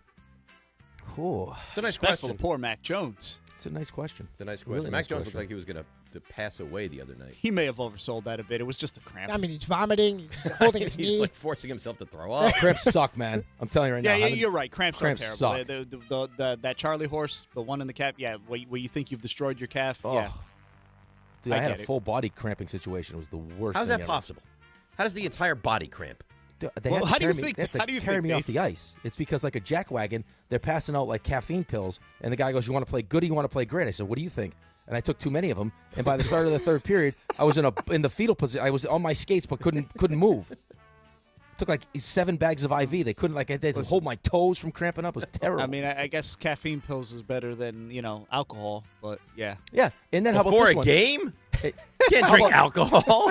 Some guys did. Some football players did. You'd be surprised which guys drink alcohol during the game. Some football players have done it. Yep. How about this one? You'll like this story too. I got diagnosed with asthma, but it's like not like just always having asthma, but whenever I would I don't know what they call it. It's called sports-induced asthma. Probably. Exercise-induced asthma. Yeah, That's what it was. So they gave me a inhaler, and they didn't tell me, or I wasn't paying attention, that you're only supposed to take so many hits of the inhaler. Oh, so I was come like, on. if some of this is good, then more's probably better. I inhaled myself to the point where I was in the training room and I passed out. I love the logic. Full Some equipment. of this is good. More of this is better. I always think of you as like an intelligent guy. You make some of the dumbest decisions I've ever heard of. Yeah, but these decisions are made like in what I think is the best interest of me playing really well. Right, but if you looked at the directions, it would say take 2 puffs every 8 hours, not take as much as you can. Yeah, well, that's assuming I looked at the directions. Okay. They gave me the inhaler, so I puffed the hell out of it, and then I had full equipment in the training room, went right down on the ground. In full goalie equipment, on the floor. Oh, good. Okay. It's a good question, RJ. What are we, Cohen, Steichen, Shanahan? Yes? I'm going to marry Cohen. They had flashed the earlier stats, and then, he's the best in every category. Defensively, also turnovers, the whole thing. I'll marry him, especially after the Duval thing. To bounce back from that. Tremendous props. Cuddle Shanahan, trash Steichen. I'm going to also marry Cohen. Duval. God, that's bad. Coach football. RJ's going to be upset with me. You trash Shanahan. I'm going to trash Shanahan and cuddle Steichen, but not for the reasons you think. I already know how great this guy is. Like, I'm surprised at Cohen. I'm surprised at Steichen to this extent. Kyle Shanahan is one of the better coaches in the NFL. So it doesn't surprise me as much that he can take a Mac Jones or a Kendrick Bourne or, a Tonjes or one of these guys and make them capable. So his own success, I think, in my opinion, hurts him in this exercise. Alrighty. So I think that's a fair rationalization. Yeah, that's fair. but I don't know. No? No, I think I might get the rationale, but I think it also, like, even if you think he's great, like, just to kind of hammer home how great he is, that he's winning games with what he has right now. I give him a lot of credit for Steichen that, right now but I know he's great. Yeah, Steichen's got a good team. Steichen's team is loaded right now. They are. Tyler Warren is awesome. Yeah. Yes. Alrighty, so let's take this angle. So he made a sneaky smart play the other day, too, where he threw the ball out of bounds there. Oh, I loved that. Smart play. I've talked with friends of mine all the time. So on end arounds or reverses, where the play is clearly dead to rights, throw it out of bounds. That should be in the play design. Like, hey, you're going to get stuffed in the backfield. They were ready for this. Throw it out of bounds. Don't take an 8-yard loss. I got to tell you, like, plays like that get me fired up. I understand why. I don't remember what play we're talking about. Well, no, it was an end around. It was an end around. It What looked like game initially were we talking about? The Colts? No, the other team that Tyler Warren plays for. Penn State. Yeah, he was playing in the Penn State game where they just all right. I don't think James Franklin would do that. We're so far removed from that. Who can remember? James Franklin. RJ's trying to move on to the next question. You go, and another thing. James Franklin could have used him again. James Franklin stinks. RJ was obviously thinking the same thing I was because he's talking to his buddies about it. He loves it. That's the coach in you. So, which team with a winning record, I'm going to give you three choices, do you deem to be the biggest pretender right now? Would it be the New England Patriots, picked up a nice win over the Bills? Mm-hmm. Would it be the Steelers with Aaron Rodgers? Or the just seems like they're a quarterback away, Minnesota Vikings? Ooh. Biggest pretenders. So I'm marrying the biggest pretender. That's right. I'm going to trash the Vikings. I just think he's a great coach. They're a very talented team. They have unbelievable weapons. I'm going to trash the Vikings.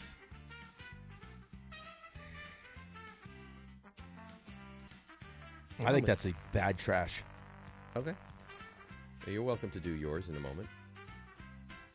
I'm going to cuddle. You're just so unbothered.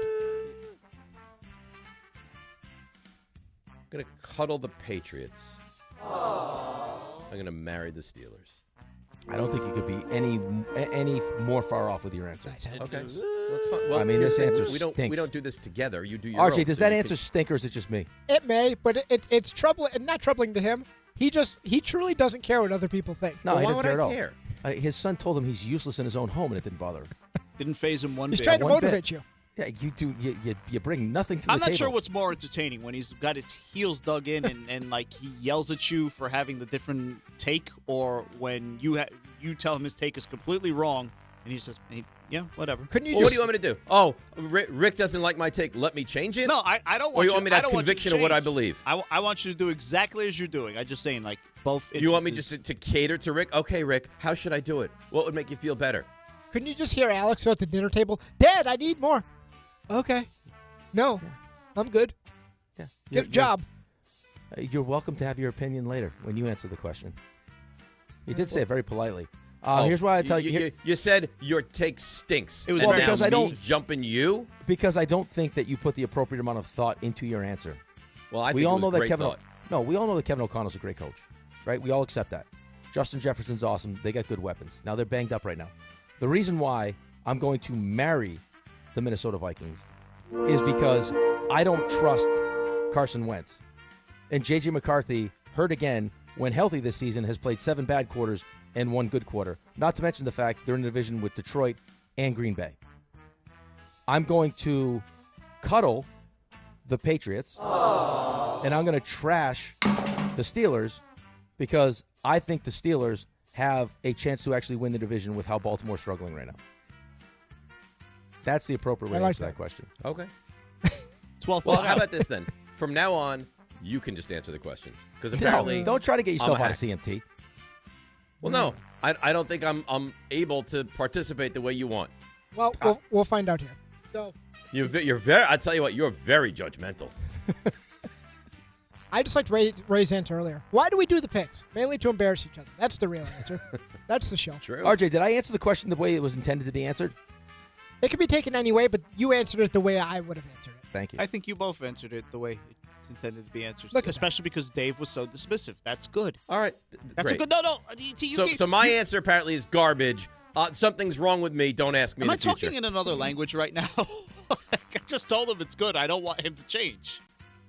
Don't change. Don't ever change. Be you. Always. You want me just to conform to what you guys want? Oh my No. God. That's what you want. Don't say that. That's exactly what you want. No. You just want to pigeonhole me into what you want me to be. I don't have the autonomy to fly free. I can't do that. How I would need you to fly? Where do you want to fly? I need to move, okay? If you were flying free, you'd be like the bird into the Into side the of where window. the Vikings play. Right. Fitting. Alrighty. So last before we get to Mel. Dave's last words. So now, smash. So now that we're in the fall, the season of fall, that is, I'm concerned about the three of you for different reasons. All comes back to lack of sleep. Mm-hmm. So I ask you, and this will be retrospective and internal. You'll have to examine here. Whose situation is most concerning? Would it be Rick and his many jobs here on the show, educational professional, coach? Would it be Ray, who adds 2 jobs to his already job here with the Knicks and the Rangers? Rangers His tonight. already job here? His already, It makes sense to me. Already existing job, sorry. Makes sense here. I omitted a word. Uh-huh. Or would it be Dave, who doesn't, necessarily have these other jobs, but he stays up to watch every single snap of football ever played, and that may as well be a job. Oh, that's a good one. I'm trashing Dave for sure, because Dave has the ability to take long naps and watch season upon season of The Office. Season 8 right now. Season 8. So I will trash Dave. Here's where it gets tricky. The easy answer is to marry Raymond. But Raymond does also have the ability to go home and take naps. It's huge. When necessary. I have completely forfeited naps. Let me tell you, if not for those naps, you would have lost me a long time ago. I would not be sitting in this chair. Right. I'm going to marry myself. I'll cuddle Ray. I'm going to trash Dave. I have some real concerns. Also trash myself. I will also cuddle Ray, and I will also marry Rick, because for some reason Rick has taken on so much that it's unhealthy. I'm actually very concerned. But he's done it by choice. He was told to take a nap by his employer. Yeah. Right. Rick's not in my situation where he needs the paycheck to survive. Yeah, he's fine. Ray, and naps are not something that's even within his purview. He can't take a nap. Yeah, Ray, when they cut the ice the second intermission, grab 15 minutes. Just go take a nap. I did get an interesting email about our football picks that I will throw your way in a little bit. But let you done, RJ, right? That's it. Mel. All right, let's bring in the great Mel Kiper Jr. Mel, good morning. How are you? I'm good, guys. I'm a little over this last weekend in the National Football League. Thankfully, it's over. It was a flag-filled bunch of games, and that's something. If I'm the NFL, I'm going to get, like a head coach, I'm going to try to scream to my owner, can we get Roger Goodell in a Zoom call with the officials to do something about this? I understand players make mistakes, and you got to call what you see, but, this is getting a little ridiculous. We had 2 fewer games, guys, this week with the byes. 2 fewer games, yet 21 teams had 7 or more penalties. 11 teams had 9 or more penalties. 7 had 10 or more. The first week of the season, when we had a full slate of games, 20 teams had 7 or more. 21 had 7 or more on Sunday with 2 fewer games. In week 1, 11 teams had 9 or more penalties. Same amount, 11, 9 or more penalties this week with 2 fewer games. That, to me, is just so many beautiful plays on offense and defense are being wiped out. And then we have a play last night where you got obvious pass interference against Kansas City, not called. So it's like you got to get this thing together. We got to let them play unless the infraction happens right there. If you see something that affects that play directly, but it seems like they're just looking for something. And we say in football, 22 guys on the field, you can look, you'll find. You don't have to look that hard. You'll find there's something that's a penalty on every play. But, come on. It was the National Flag League this weekend again, and it's got to stop. You know what the amazing thing about Mel is, Rick, is that all I did was say hello, and then he just spent minutes and minutes discussing You flags. guys are the only chance I had to vent a little bit. We're always here for you. I don't have a chance to vent. I have a chance on your show to do that, guys. And this is just, it's getting out of hand. And it's just so much. Every play, you just got to worry. They always said, Ernie Accorsi told me, my great friend Ernie Accorsi, he should be in the Hall of Fame. Ernie, one of the best evaluators of football down. You all know Ernie. He said, and he was a big baseball fan. He's in baseball, you can't call back a 3-run homer. And it's just these penalties. When you have to look first to see, did he catch it? We're going to go to 100 different angles to see if he caught it, if he completed the catch, and then we got to worry about the penalty. It's just too much. It's got to stop. It's taken all the entertainment value away from the game. I don't disagree with you. All right, let me ask you specific local football questions. Jackson Dart, week 1, I thought he was really good. There's a lot of people saying he wasn't good in week 2. I don't know that I saw that he wasn't good, but overall, what's your take on 2 weeks of Giants' new quarterback, Jackson Dart? I love the energy. I love the fact he gives you hope. I said it last week. He made some rookie mistakes, and it was sloppy, but the whole thing, it was contagious. Once they got they got a good start. It looked like they were going to be controlling things, and then it went awry. And it wasn't him. It wasn't Jackson only. Look at all the guys that made huge mistakes, catastrophic mistakes in that game that you can't have. We talked about all the penalties. How about all this stuff? So in games, when these miscues, if you want to call them, we're in week 5. We should not be seeing this type of play from these teams in the NFL. The one thing you would say about this particular game, when you look at where we are right now in terms of penalties, Giants had 8 penalties in addition to all that. So the New Orleans Saints had 7. That was one of the games where both teams had 7 or more, Giants with 8. So in addition to the mistakes and mistake after mistake that you can't overcome, it's like no matter who you're playing. The Saints had a quarterback, Rattler, who was making some plays, and they got guys in this league that are big-time players. It's not like I don't care who you're playing, you cannot play that kind of football and perform that way. And in addition, like say to those miscues, you had all those penalties. So it's just a case where, in terms of Jackson Dart, I think we've seen where he has talent, he has the energy, he has the competitiveness, he has all the skill set you want. It's just like I said, this was an issue at times at Ole Miss. We saw it in the Florida game where he had kind of that meltdown late. That happens, but certainly as a rookie, I think we've seen enough so far to indicate that I think the Giants have to be excited. And no Malik Neighbors, obviously, we said last week that would be affecting Jackson Dart, and it would affect any quarterback when you don't have a fear factor player on a team that affects the whole defense in terms of their preparation and their game day, how they're going to perform, what they have to do, how they have to attack you.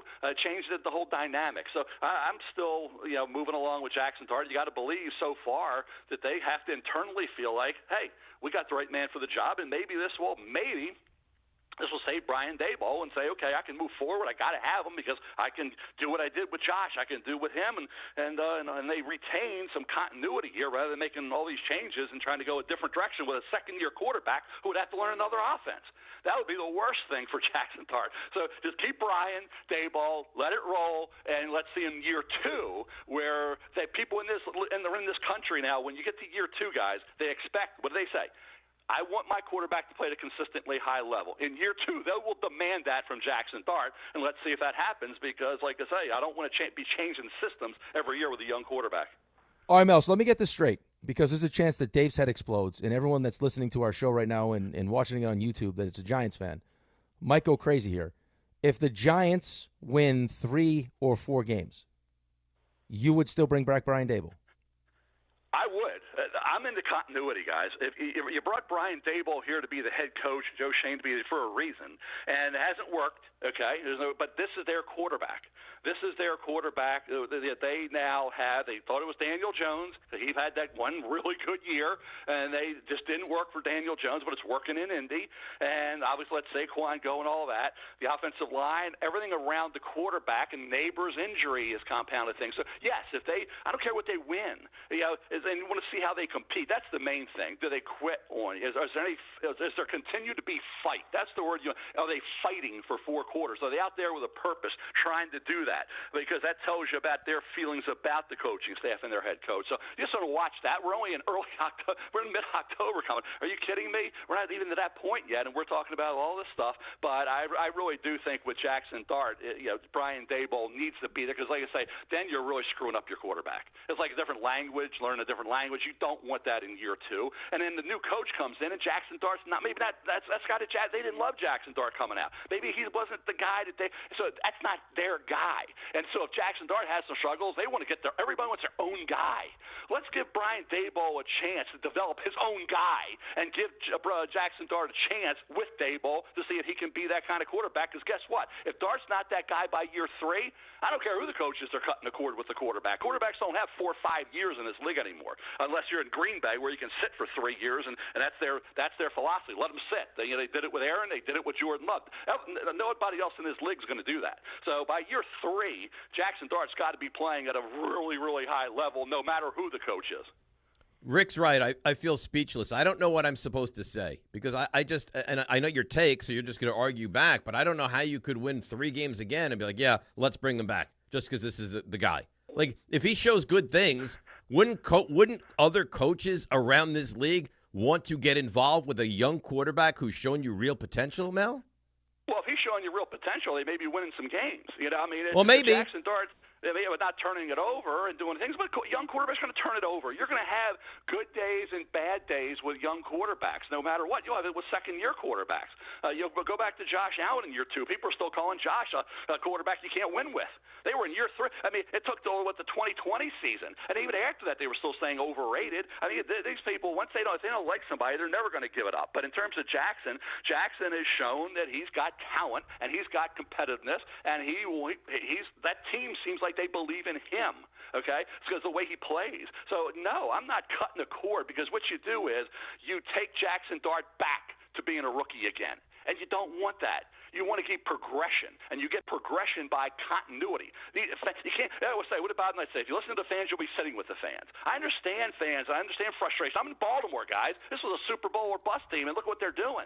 So I'm hearing this from. So Ravens, fire this, get rid of him. That's the way you can't react. You need continuity, and you can't say, oh well, if they win 3 or 4 games, well, let's see if they fight. If they lose and they're still fighting and they're winning 3, 4, or 5 games, yeah, okay. Well, why would you make a change? I mean, last time I checked, they do have a key injury on the offensive side, and let's see how they perform. But I'm not going to assume it's going to be horrible the rest of the way. A couple weeks away, 2 weeks ago, we were raving about Dart and the way everything went.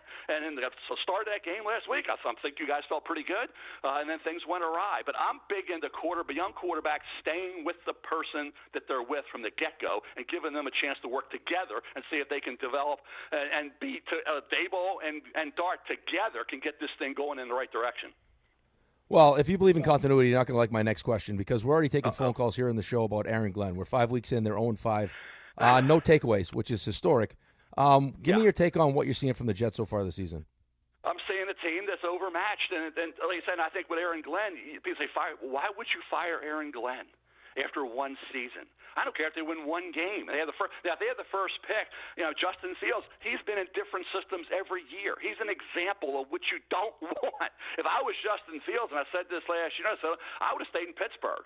I mean, I would have taken a lot less money. I wouldn't be in the same system, but I got the money wins out, and you move on. You got to learn a new offense, and you got how many great targets? Garrett Wilson, what's going on there with the weapons around the quarterback, and Breece Hall fumbling after Allen fumbled? I mean, come on.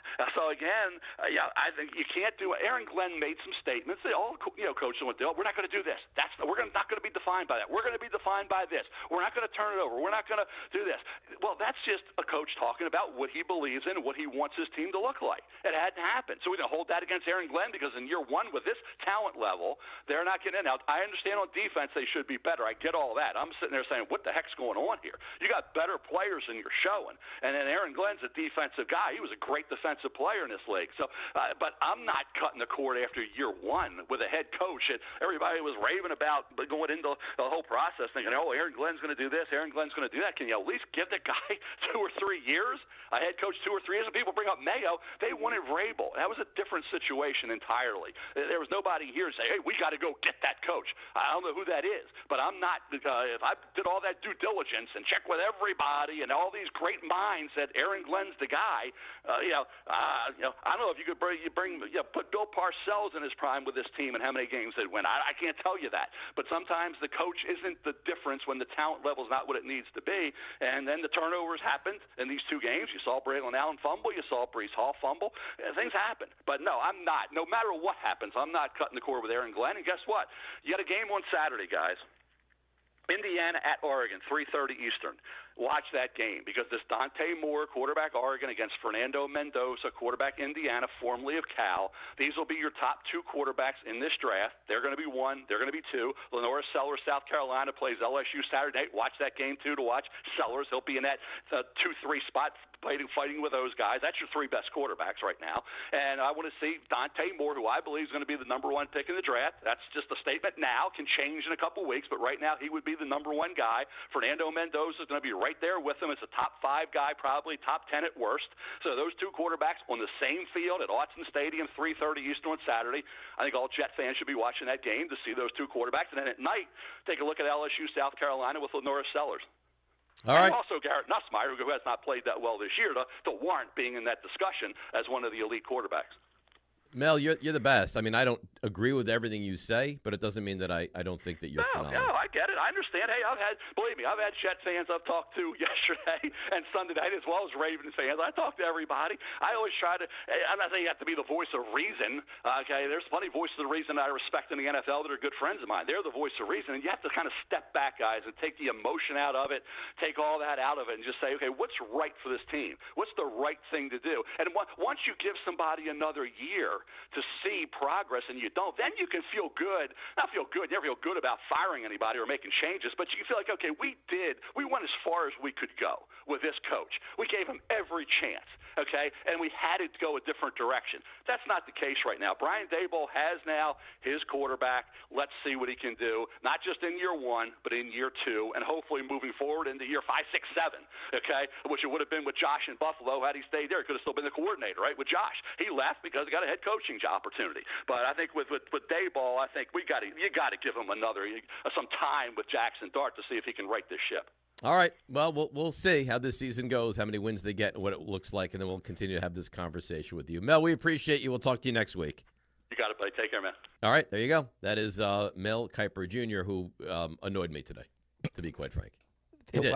That's what he believes in. Okay, good. He can have his opinion. I can have mine. The same way in CMT, I can have my opinion, and you can have yours. Let's come back.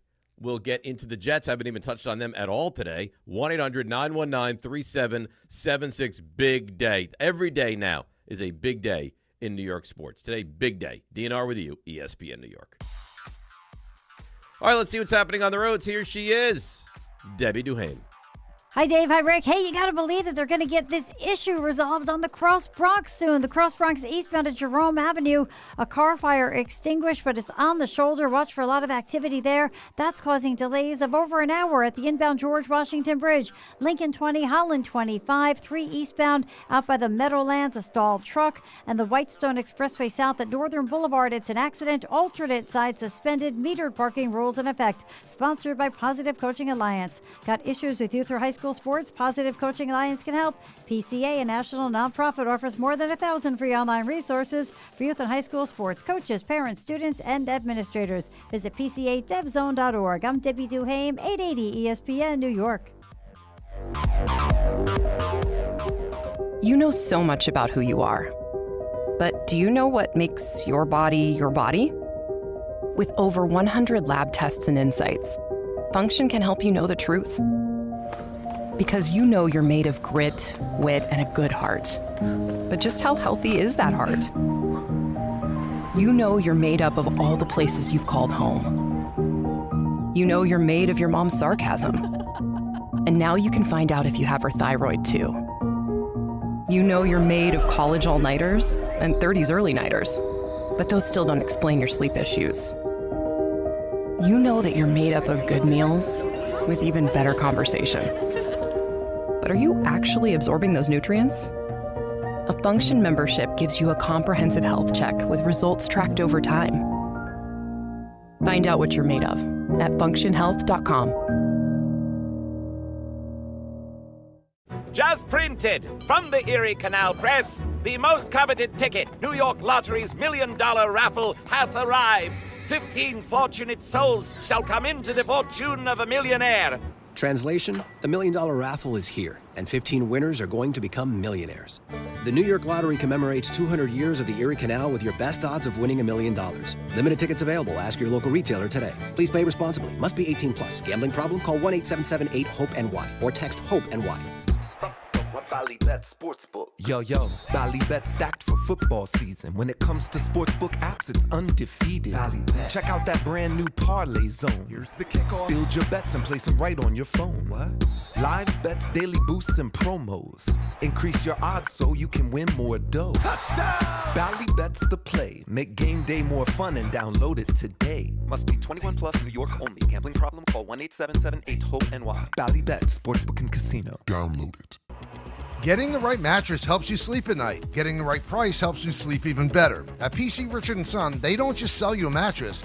Their experts use a 4-step fitting process to make sure your new bed fits you perfectly. The right fit, the right price, plus free delivery. It's what they do, only at PC Richard & Son. Free delivery on mattresses $199 and up. Excludes Manhattan. See stores for details. At City Harvest, we believe no New Yorker has to go hungry. With your help, we're on the road 365 days a year, rescuing over 77 million pounds of nutritious food and delivering it free to millions of New Yorkers, transforming surplus food into sustenance, sustainability, and smiles, rallying thousands of New Yorkers to power a network of nourishment across our city. One day, one meal, and one New Yorker at a time. That's how we feed good. Donate at cityharvest.org. A Progressive Home and Auto Bundle can protect you round the clock, but we can't protect you from those painful moments in sports. Holding. Defense. The ref totally blew that call. Oh, I'm sure he'll make the right call next time. It's too late. It cost us the game. Well, it's just one game. That loss eliminated us from the playoffs. Oh, the playoffs are on so late. Now you'll be well rested. Okay, I need you to stop talking now. Well, at least your home and auto are protected with a bundle from Progressive. Progressive Casualty Insurance Company affiliates and other insurers. Not available in all states or situations. There's nothing like when you get that part from eBay and it just fits. Yeah, the first time. So you can do less of this and get right back to more of this. At eBay, you'll find all the parts you need, guaranteed to fit, at prices you'll love. Sounds good, doesn't it? eBay, things people love. Eligible items only. Exclusions apply.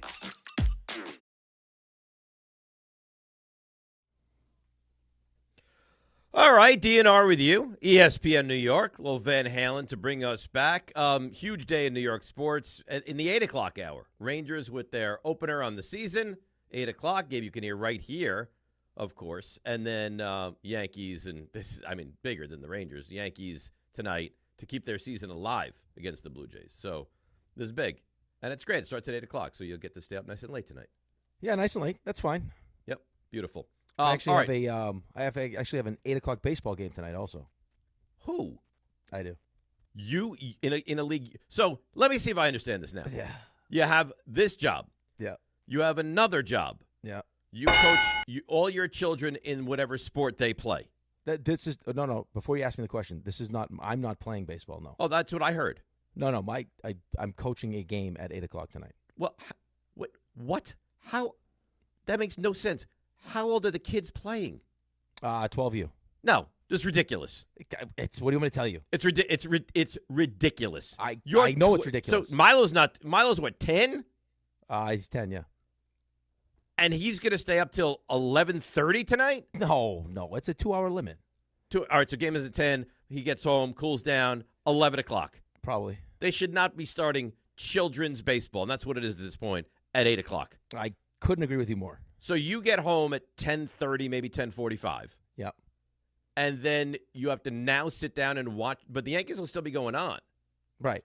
So do you sit there and watch live and then go back and watch the rest of it after? Like, how do you do that? Yes. So I'm going to watch the rest of it live. I'll have the beginning taped, and then I'll wake up tomorrow at 2 and watch the rest of it. Okay. RJ, do you see the problem here? He'd probably tell you yes if he was in the room. Okay. So you're going to be out until 10:45, sit and watch the rest of the Yankees game, then get ready for bed, get to bed at, I don't know, midnight, in that range, and then wake up at 2? Yeah. You're not going to be able to exist like this.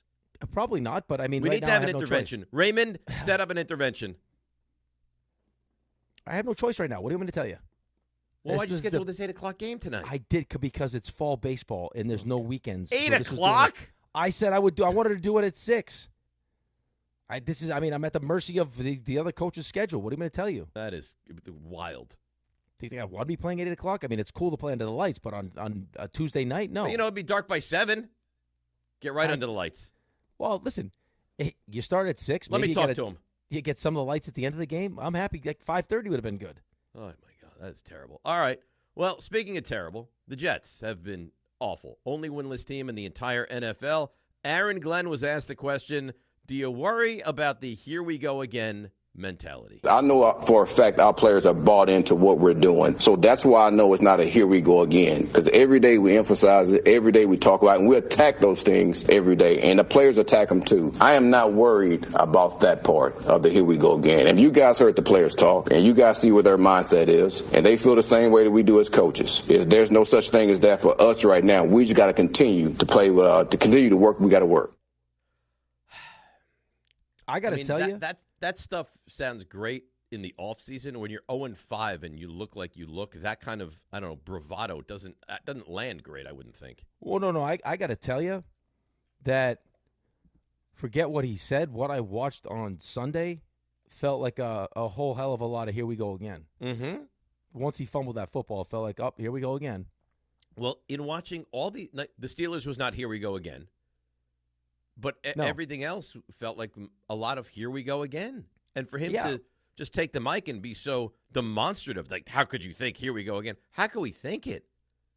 I mean, tell us how we couldn't think it. Right. I mean, but again, he's 5 games in, right, his first year. I think he wants to believe that that's the case. I mean, that's the message that he sent into his team.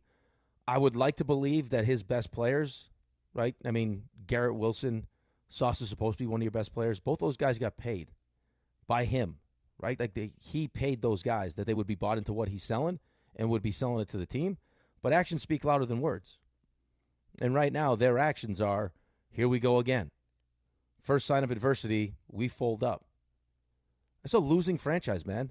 And, I mean, you got winning players in college that have now been exposed to losing for so long, they become losing players. I mean, it's why, like, if you're Garrett Wilson and you're Sauce, I'm sure the conversation with, people that they trusted were like, is it worth taking the money here? Like, do I want to sign up for more of this? Or do I believe that, the new regime, Aaron Glenn, can change it? And right now, through 5 weeks, it feels like nothing's changed. No. It actually feels worse in many regards. Because your defense is worse. Because the defense is actually worse. The defense is worse. And you heard Mel, who's very defensive of moving on from a coach, certainly early on in their career, is like, and the defense, I don't know about the defense. Like, the defense has taken steps back, and there's talent there. It feels like, and RJ said this, and he was on this very early on, I give him credit for it, that Steve Wilks and this defense and this personnel do not fit. Right, which is, so essentially what you're going to have happen now is he's going to burn through this season because I don't think they're going to fire Aaron Glenn, and then Aaron Glenn's going to bring his play, the kind of players that fit what he wants to do defensively in. So, I don't think you're going to get a Gerard Mayo situation. I don't. So, Jake Assman can say that he feels like the team's quit on their coach. I don't think it's going to matter. I think that they're going to bring Aaron Glenn back and give him and Muji the opportunity to kind of build it how they see it. So I know you say they don't have a ton of winnable games, but listen, Bengals and Panthers, and there are some wins you should get on the schedule. They go 2-15. You don't have the thought of moving on? Like, there's nothing that can happen this season that you would even entertain that conversation? No, I think it's a conversation. I don't think that they do it. I don't necessarily know if it's fair to fire a coach after one season. I think you're right. It's probably not fair. Like, I'm a big believer in if I have people around me that I trust and we go through the entire process, there's got to be conviction in my decision. Just like if I was the Giants and I made the decision to keep Brian Daboll and Joe Schoen, it wasn't because I was doing it because I didn't want to make change. I was doing it because I believe that these are the right guys. That's exactly right. And I'm not going to listen to the fan base and everything else. I'm going to stick to my decision. So if you really believe that Aaron Glenn is the guy, like Mike Tannenbaum and the people that you trusted to make this decision believe he's the guy and he's going to turn this around, then you got to stick with it, just like they stuck with it in Detroit. Biggest difference in Detroit, though, that I'll keep pointing out is they had Jared Goff, who turns out is a good quarterback. Right. So now you still have to fight. But, okay, with Mel's lingo, if you draft a new quarterback, then even if the Jets go 2-15 this year, 3-14 next year, you can't even think about getting rid of the head coach because you need continuity with that new quarterback. Right, but I think wasn't that part of the conversation of bringing Brian Daboll back if you're going to draft a quarterback? is that you can't bring Brian Dable back for 1 year. If he's going to draft a quarterback, it's got to be for at least the next 2 years. Well, but the Giants never said anything like that. That was conversation that was had outside the organization. Well, that's what I mean, though. Yeah. Just like we're having the conversation right now. Yeah. So if he keeps his job and he drafts a quarterback with their first pick in the first round, then you would like to believe, if you're doing this thing the right way, that you keep him for at least the next 2 years after that. I'll tell you what. If I were a Jets fan, I'd be really nervous about this Aaron Glenn situation right now. I'm not saying it won't be fine. I'm just saying I'd be very aware that I can't believe it looks like it looks. Cowboys stink. Cowboys defense stinks. Stinks. Yeah. And they ate you up in that first half. Right. Game was when you scored all these meaningless points in the second half. Game was over. But that's kind of what we've been doing, though. Is once the other team takes their foot off the gas, that's when we start moving the football and scoring points. Right. But I think, the alarming part, because I didn't have real hope that Justin Fields was going to all of a sudden figure it out, especially with what he had around him. I said to you from day one, I said it to you. Like, this does not scream. This is not the Vikings. This does not scream to me, hey, let's go resurrect. Right. You did say it. I remember we got into a fight over the summer about it. Right. Like, this is not where I'm going to go resurrect my career. I think the alarming part for most Jets fans, if not all Jets fans, is how bad the defense looks. Right? This is supposed to be his strength. It's his side of the ball, and it looks bad. And it feels like it's getting worse. It looks worse than it looked. Yeah. But it feels like it's getting worse. You want against a Cowboys team that had 4 offensive linemen out. Right. 4 of them. And they ate you up. Your secondary's not good. Sauce, I think the hope was Sauce would return to, what you saw in the first 2 years. That hasn't happened. Stevens isn't good. Tony Adams isn't good. Cisco's not good. You don't have Jermaine Johnson. You don't have Quincy Williams, which are 2 big losses. I don't know where you're getting these wins that you keep talking about. Just do you play opposition that's not good? Right, no, but you're not good on top of the fact that you make more mistakes than the team you're playing against. So could they go – if they went winless, you would say, no, you got to bring them back? No, I wouldn't say that at all. I'm just saying, if you want to change your reputation for being just a dysfunctional mess, like you told me you believed in Aaron Glenn, then stick with it. Yeah. It's going to be an interesting offseason. The problem is that someone like Aaron Glenn, because he played here, thinks and was a part of a similar situation in Detroit, thinks that he can take this big ship and eventually turn it. When you don't realize is you may not have the time to do it because you told me big ships take a long time to turn. You may not have the time, and also I think people underestimate how dysfunctional this actually is. Well, it's a very high level of dysfunction. I don't even think I realized how dysfunctional it was. Well, I think that Aaron Rodgers is like, oh yeah, I got good talent, I could fix it. Right. Until he stepped in the building, he's like, yeah, everybody that comes here, I can do it, I could do it. Then you step in and you're like, oh, my God, this is way worse than I anticipated. I'll just leave you with this, and then we'll come back. Carolina, at Cincinnati, Cleveland, Miami, and at New Orleans. Those are 5 games that you could win. I'm not saying you won't win them all, but those are 5 winnable games if you're the Jets. Is that not fair? Right, but they're saying the same thing about us. I know they are. That's the problem, though. Carolina has shown way more fight than the Jets. Cleveland's defense is legitimate. Yep. Right? Miami's offense is still functional. I don't know. How many mistakes are we going to make? How many penalties are we going to take? How many turnovers are we going to create? 0? We can't take the ball away. Probably you'll turn them right, over. So if you go into a game, I don't care who you're playing against, and you have more penalties and more turnovers, are you going to win? Probably not. No, probably not. And you haven't turned over the opposition one time all season. All right, let's break. Come back. Phone lines are littered with everything. People want to talk Yankees, Giants, Jets. We'll get to all your calls. We'll do it next. DNR with you, ESPN New York. The Association on Aging in New York is celebrating the 60th anniversary of the Older Americans Act, which funds vital programs for millions of older adults. Services include meals, transportation, home care, Medicare counseling, case management, and caregiver support. Today, people are uncertain whether some programs remain available. We can help. To learn more about these essential programs and how to keep them, visit our website at agingny.org. Sponsored by the Association on Aging in New York. At City Harvest, we believe no New Yorker has to go hungry. With your help, we're on the road 365 days a year, rescuing over 77 million pounds of nutritious food and delivering it free to millions of New Yorkers, transforming surplus food into sustenance, sustainability, and smiles, rallying thousands of New Yorkers to power a network of nourishment across our city. One day, one meal, and one New Yorker at a time. That's how we feed good. Donate at cityharvest.org. At Uline, they know going the extra mile takes hard work. For companies pushing to go further, Uline will go the distance with you. 24/7, they answer the phone to get you the shipping and industrial supplies you need. Business can move fast. Unexpected large orders, adverse weather, new safety guidelines, and changing economic trends. Uline works hard keeping 41,000 items ready to ship, minimizing detours on your way to the extra mile. Visit uline.com. Just printed from the Erie Canal Press, the most coveted ticket, New York Lottery's $1 million raffle, hath arrived. 15 fortunate souls shall come into the fortune of a millionaire. Translation, the $1 million raffle is here, and 15 winners are going to become millionaires. The New York Lottery commemorates 200 years of the Erie Canal with your best odds of winning $1 million. Limited tickets available. Ask your local retailer today. Please play responsibly. Must be 18 plus. Gambling problem? Call 1-877-8-HOPE-NY or text HOPE-NY. Getting the right mattress helps you sleep at night. Getting the right price helps you sleep even better. At PC Richard & Son, they don't just sell you a mattress. Their experts use a 4-step fitting process to make sure your new bed fits you perfectly. The right fit, the right price, plus free delivery. It's what they do, only at PC Richard & Son.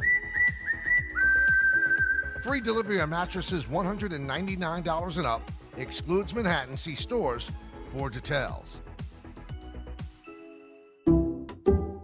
Some people just know you can save money on car insurance by checking Allstate first. Like you know to check Kirk Herbstreit's pregame analysis first, before talking to your brother-in-law. In this game, the key thing to watch will be the offensive line versus their front seven. If they can get pressure without blitzing, this could be a long night. Okay, Kirk. I know stuff. Ooh, checking first is smart. So check Allstate first and see what you could save. You're in good hands with Allstate. Potential savings vary, including based on how you buy, subject to terms, conditions, and availability. Allstate North American Insurance Company and affiliates, Northbrook, Illinois. This one's for the flavor fanatics. Sour apple 5-hour energy shots don't mess around. They bring the bite. Tart, tangy, and packed with tasty caffeine, this little 2-ounce bottle punches above its weight. With 0 sugar and as much caffeine as a 12-ounce premium cup of coffee, it's the kind of pick-me-up that keeps your taste buds happy without the crash. And it doesn't stop at sour apple. There are 17 bold flavors waiting for you to discover. Pick one up in store or stock up online at 5hourenergy.com or on Amazon today. From the regular season to the Super Bowl, ESPN New York is your destination for football. We've got crazy fans. If the Giants somehow beat the Cowboys, I'm going to take a dump on your head. You can feel good because you're a damn football team. Expert analysis. Marcus Spears joins us now. ESPN NFL analyst Damian Woody. Mel Kiper Jr. The Hall of Famer Steve Young. He's kind of our resident general manager, Louis Riddick. We got Mike Tannenbaum right now. And all your fantasy and wagering needs. This is ESPN New York. We are football.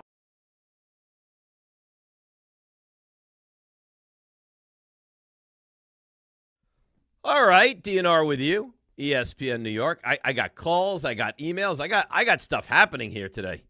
Oh, by the way, yeah, just to add to the mix today. Uh-huh. Special day in the DiPietro household. Is it a birthday? Special birthday, yeah. Happy birthday, Whose special. birthday? It's Ella's birthday today.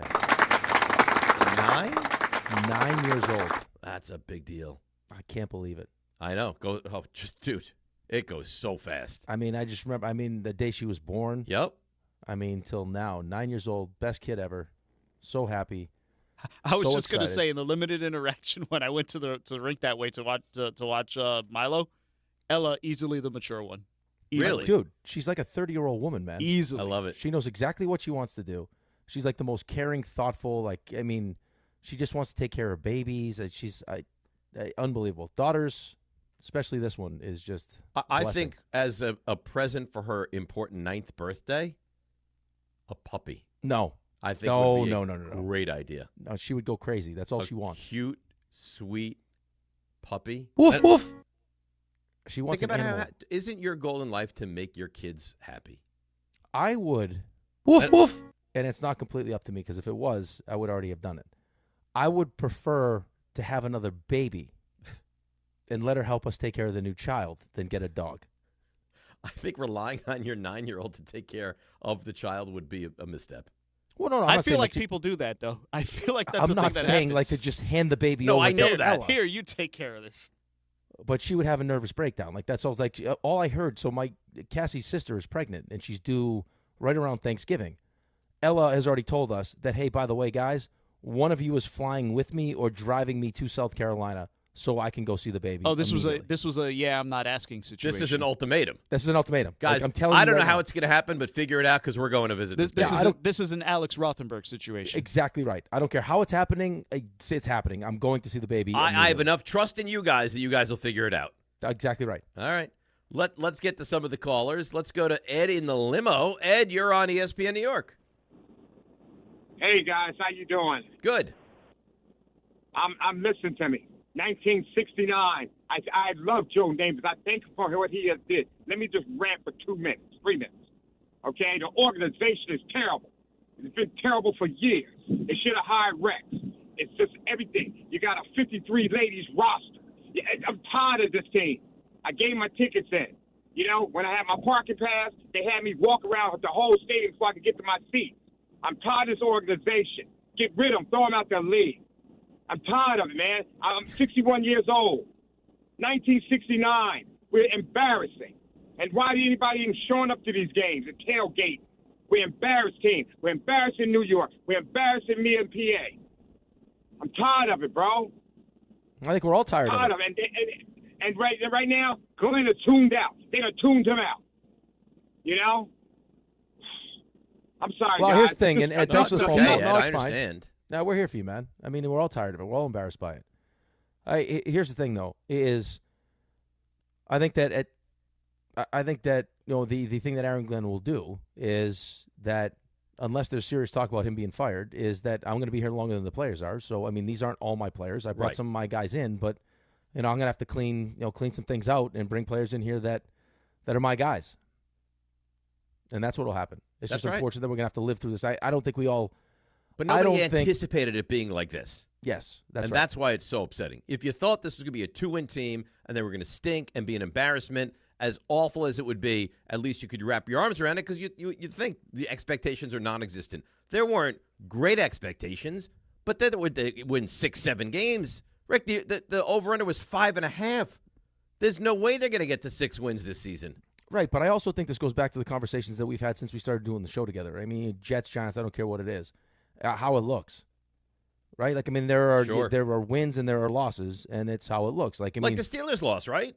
Right, exactly right. There was optimism. I mean, Justin Fields, the offense looked good. I mean, even Yankees. Right? I mean, you don't feel great about what happened in Toronto because you got your doors blown off. Like, it didn't look good. Right? There's a way, like, if those are closer games, then all of a sudden you feel like, hey, yeah, that's fine. We'll get back. We'll bounce back in game 3. We're good to go. You got killed. Yeah, how it looks does matter. It does. All right, let's break. We'll come back. 800-919-3776. The Ass Man just sent me a text. Said the over-under finished at 6.5. The thought was they could get to 7, which is I'd like to get crazy. the Ass Man on to tell me exactly why he thinks the team has quit. You on want the coach Ass already. Man? Get the Ass Man on for a minute. All right, let's get the Ass Man. We will do that in the 9 o'clock hour. Let's get into the Yankees first and the magnitude of tonight's game, and then we'll turn our attention to the Ass Man. It's DNR with you, ESPN New York. 1-877 Cars for Kids. KARS Cars for Kids. 1-877 Cars for Kids. Donate your car today. 1-877 Cars for Kids. Donate your car today. Ready to get rid of that old car? Donate it to Cars for Kids. Call 1-877-CARS-FOR-KIDS to reach a friendly live agent. Donation's super easy, and your car can be picked up as soon as tomorrow. Call us now, 1-877-CARS-FOR-KIDS. That's Cars with a K to donate your car today. 1-877 Cars for Kids. KARS Cars for Kids. 1-877 Cars for Kids. Donate your car today. Did you know you can donate real estate too? Go to carsforkids.org. That's carsforkids.org. Listen up, New York. It's football season, and you should be out there enjoying every play, every tailgate, every moment. But if you're dealing with neck pain, back pain, joint pain, or sciatica, even getting off the couch can feel like a challenge. That's where Dr. Jay Shaw at Sandwell Pain comes in. He's one of New Jersey's top pain specialists, Ivy League trained, double board certified, and dedicated to getting you back in the game. Here's the difference. No surgery, no scars, no long recovery, no pain medication. Just precise, non-surgical, image-guided procedures that get real results. Dr. Shaw treats everything from neck pain, back pain, migraines, nerve pain, and chronic joint pain. And he builds a custom game plan that's right for you. Same day or next day appointments are available with offices in Woodbridge, Livingston, and Inglewood. And yes, most major insurances are accepted. So don't let pain keep you on the sidelines this season. Go to SandwellPain.com to call, text, or book online. Relief is closer than you think, and it starts today. Just printed from the Erie Canal Press, the most coveted ticket, New York Lottery's $1 million raffle, hath arrived. 15 fortunate souls shall come into the fortune of a millionaire. Translation, the $1 million raffle is here, and 15 winners are going to become millionaires. The New York Lottery commemorates 200 years of the Erie Canal with your best odds of winning $1 million. Limited tickets available. Ask your local retailer today. Please play responsibly. Must be 18 plus. Gambling problem? Call 1-877-8-HOPE-NY or text HOPE-NY. Getting the right mattress helps you sleep at night. Getting the right price helps you sleep even better. At PC Richard & Son, they don't just sell you a mattress. Their experts use a 4-step fitting process to make sure your new bed fits you perfectly. The right fit, the right price, plus free delivery. It's what they do, only at PC Richard & Son. Free delivery on mattresses $199 and up. Excludes Manhattan. See stores for details. From kickoff to cash out, ESPN Bet has the tools you need to score more on game days. Bet smarter with stats at your fingertips. Get personalized parlays built just for you. And with your fantasy team synced right in the app, you can back your squad. Right now, new customers get $100 in bonus bets when you bet $10. Sign up with promo code USL to get started. Must be 21 plus. Gambling problem? Call 1-800-GAMBLER. Terms and conditions apply. See app for details. Offer not available in New York. Who knew caffeine could taste this good? With 5-Hour Energy Shots, caffeine just got a serious flavor upgrade. We're talking big flavor, from watermelon to strawberry, banana to sour apple, packed into a tiny 2-ounce bottle. You'll get as much caffeine as a 12-ounce premium cup of coffee with 0 sugar and 0 crash. And with 17 bold flavors to choose from, there's a shot for every mood. Find your favorite flavor in-store today or grab a variety pack online at 5hourenergy.com or on Amazon and give your caffeine a flavor upgrade.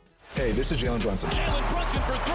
And this is your home for New York Knicks basketball. This is 880 ESPN. WHSQ and WCBS FM HD2, New York. This is DiPietro and Rothenberg. Mel Kiper Jr. If the Giants win 3 games, you would still bring back Brian Daboll? I would. I'm into continuity, guys. You brought Brian Daboll here to be the head coach, and it hasn't worked. This is their quarterback. Brian Daboll needs to be there, because then you're really screwing up your quarterback. I'm not cutting the cord, because what you do is you take Jackson Dart back to being a rookie again, and you don't want that. Give them a chance to work together and see if they can develop, and Daboll and Dart together can get this thing going in the right direction.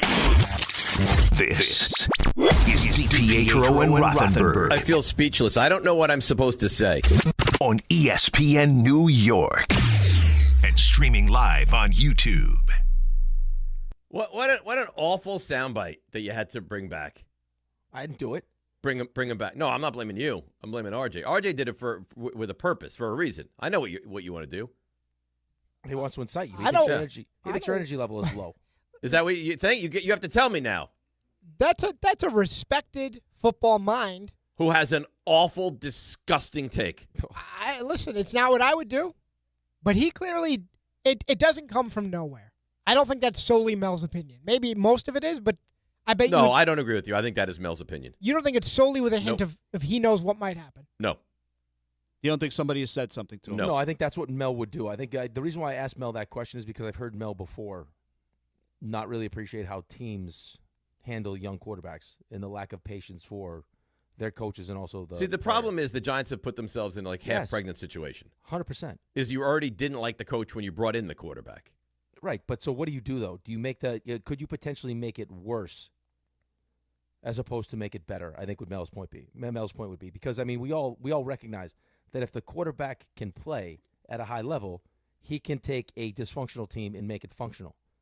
So are you going to hinder his ability to do that if you make a change? Well, you know what? Let's see what the final 12 games looks like, and then we'll make our judgment. Right, but that's not what we do here. Well, I mean, right. That's part of the but problem. Let's try to do that to the best of our ability. All right. Yankees, 800-919-3776. Game 1, crushed. Game 2, crushed. I mean, your pitching has been awful. Offensively, you've been awful. They've been, taken to the woodshed by Toronto, which surprised a lot of people. Yankees, by the way, were favored in both Games 1 and Game 2, and were hammered in both games. Now they come home, different venue, Rodón on the mound, and there is no tomorrow. It has to change tonight. Yeah, I mean, this is as good an opportunity as ever for Carlos Rodón to have his Yankee moment. That's right. Like, this is his biggest moment as a Yankee, and there are plenty of Yankees fans, like I said the entire time, that just don't trust him. That, big moment, adversity, that he just will fold up. And now here's his opportunity to go out and prove everyone wrong and keep the series alive and give yourself a chance in Game 4 where they're probably going to go with a bullpen game to bring this thing to Game 5 back in Toronto. Like, that's it. Like, I mean, this is your season tonight. And that's right. But all you can do is just live to see another day. Just get the win tonight and move forward to tomorrow. Right, but I mean, that's same thing against the Red Sox. Right, you lost Game 1. The history of that series would tell you that you're done, but they found a way to win Game 2, and then they win Game 3. For whatever reason, they just stink up in Toronto. I mean, now the insinuation is that Toronto's cheating. Like, I mean, it's been that bad in Toronto, and you didn't just lose; you got hammered. I mean, Toronto scored 20 straight runs. You were down 12-0 in Game 2. It's amazing. They scored the most runs in the history of the first two games of a series. Yeah. So I mean, and now, again, I mean, the last couple of days you've heard, Aaron Judge needs to be better, right? I mean, chance in Game 1 to make a huge difference in the series, and he ends up having a really bad at bat. Which I got to tell you, man. I mean, after watching him his entire career as a Yankee, but especially this season, for him to win a batting title. What, he had 331? Mm-hmm. Like, you weren't seeing a lot of at-bats like that. So I think a lot of people are just drawing conclusions that the reason that he had an at-bat like that, when the ball is listen, some pitchers are just nasty, right? Yeah, Savage, I mean, his splitter was disgusting. He's throwing it for strikes. I mean, that's just a good luck trying to hit that thing. The pitch that Gosman threw Judge was a ball out of his hand, right? Like, I mean, Judge is too good a hitter. Like, if you can see it as it's being thrown, that it's a ball, he still waved at it, then that's. Well, it wasn't even close to being a strike. Right, but there's clearly something else going on. It's obviously the gravity, the magnitude of the moment that got the best of him. I mean, he's in that spot trying to probably do too much. Like, I mean, I could walk here and would get home a run, or I could, try to do some real damage here and break this game open. And instead he strikes out.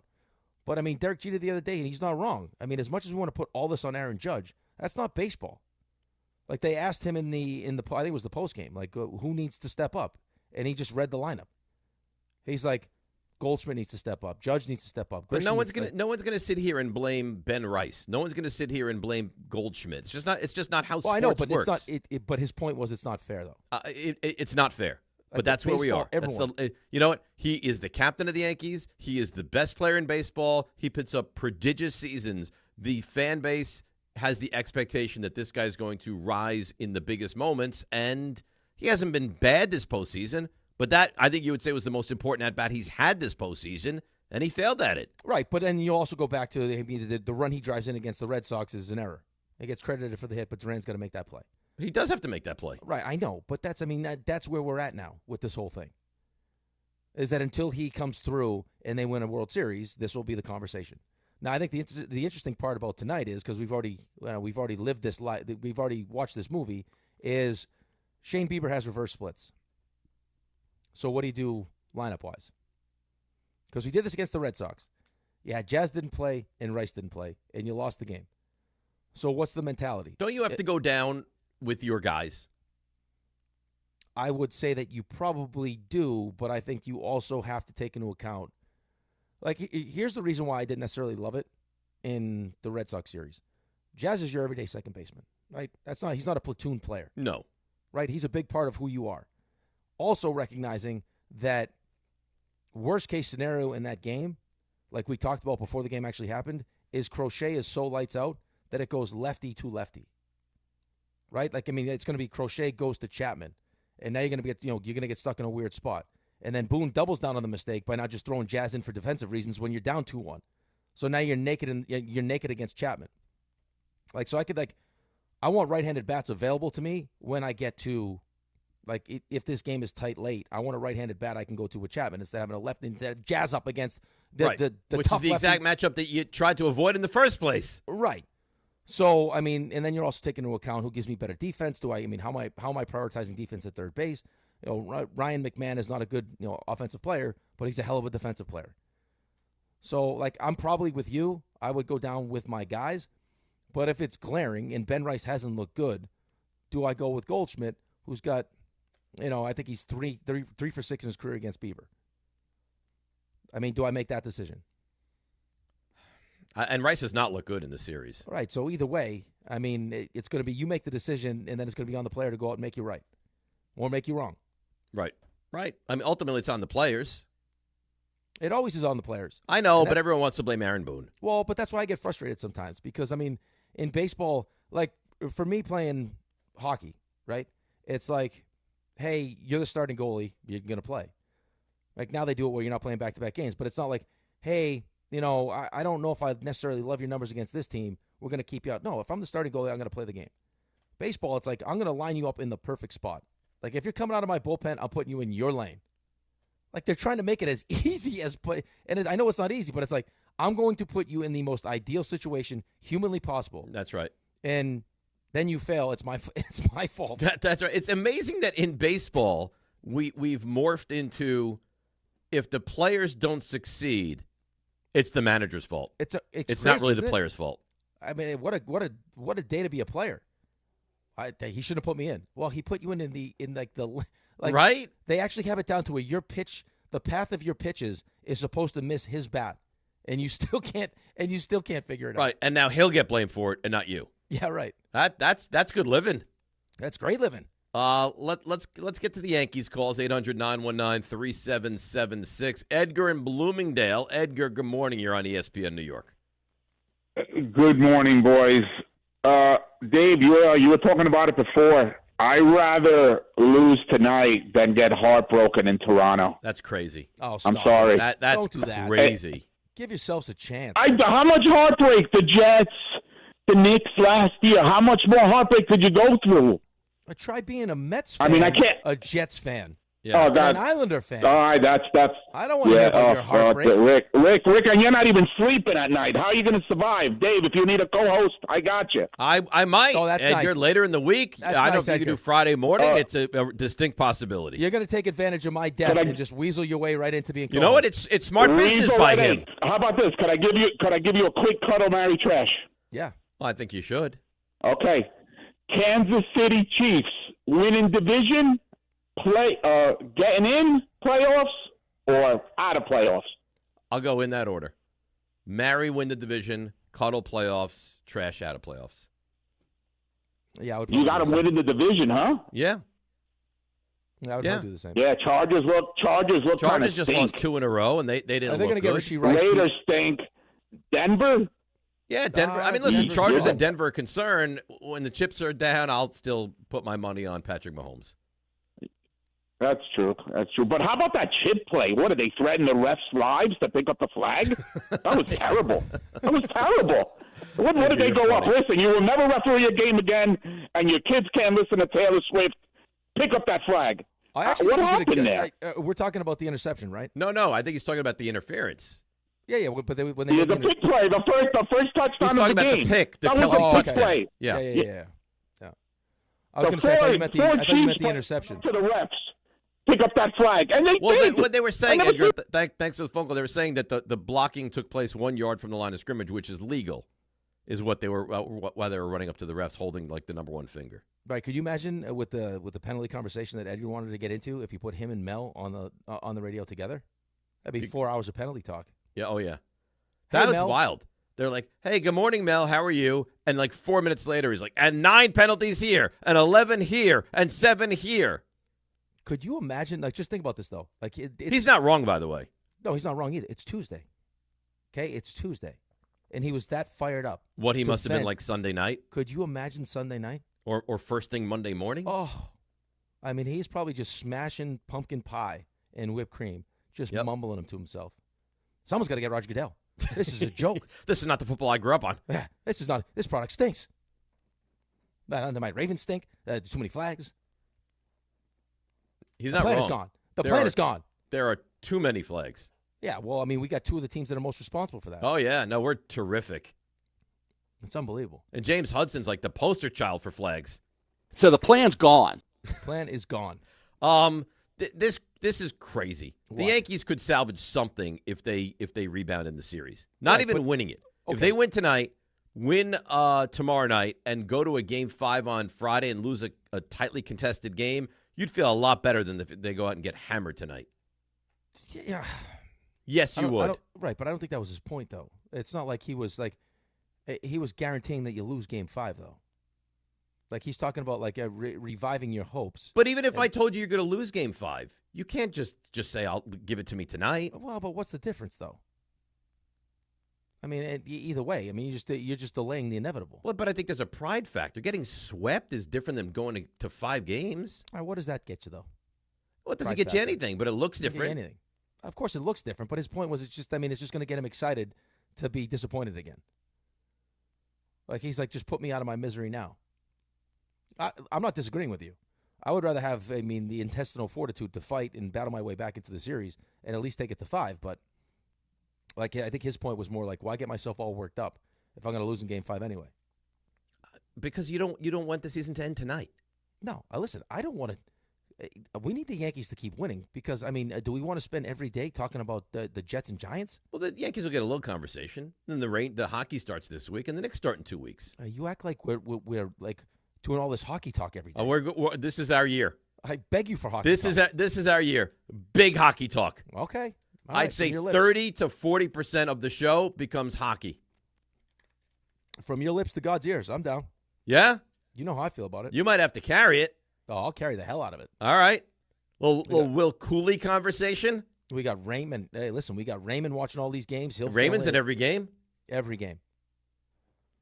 RJ can be our Sabres reporter? Yeah, people are dying for that. We don't get nearly enough Sabres conversation on the show. Listen, RJ's very, very important initials in Buffalo territory. RJ can take over. Look at that. Boom. There you go. It is amazing, though, how similar like the Sabres are to Jets. The Jets. Yes. It really is. Pathetic. You guys got good ownership, though, I thought. On the Bills half, yeah. When that's... Why is that they're good with the Bills and they're bad with the Sabres?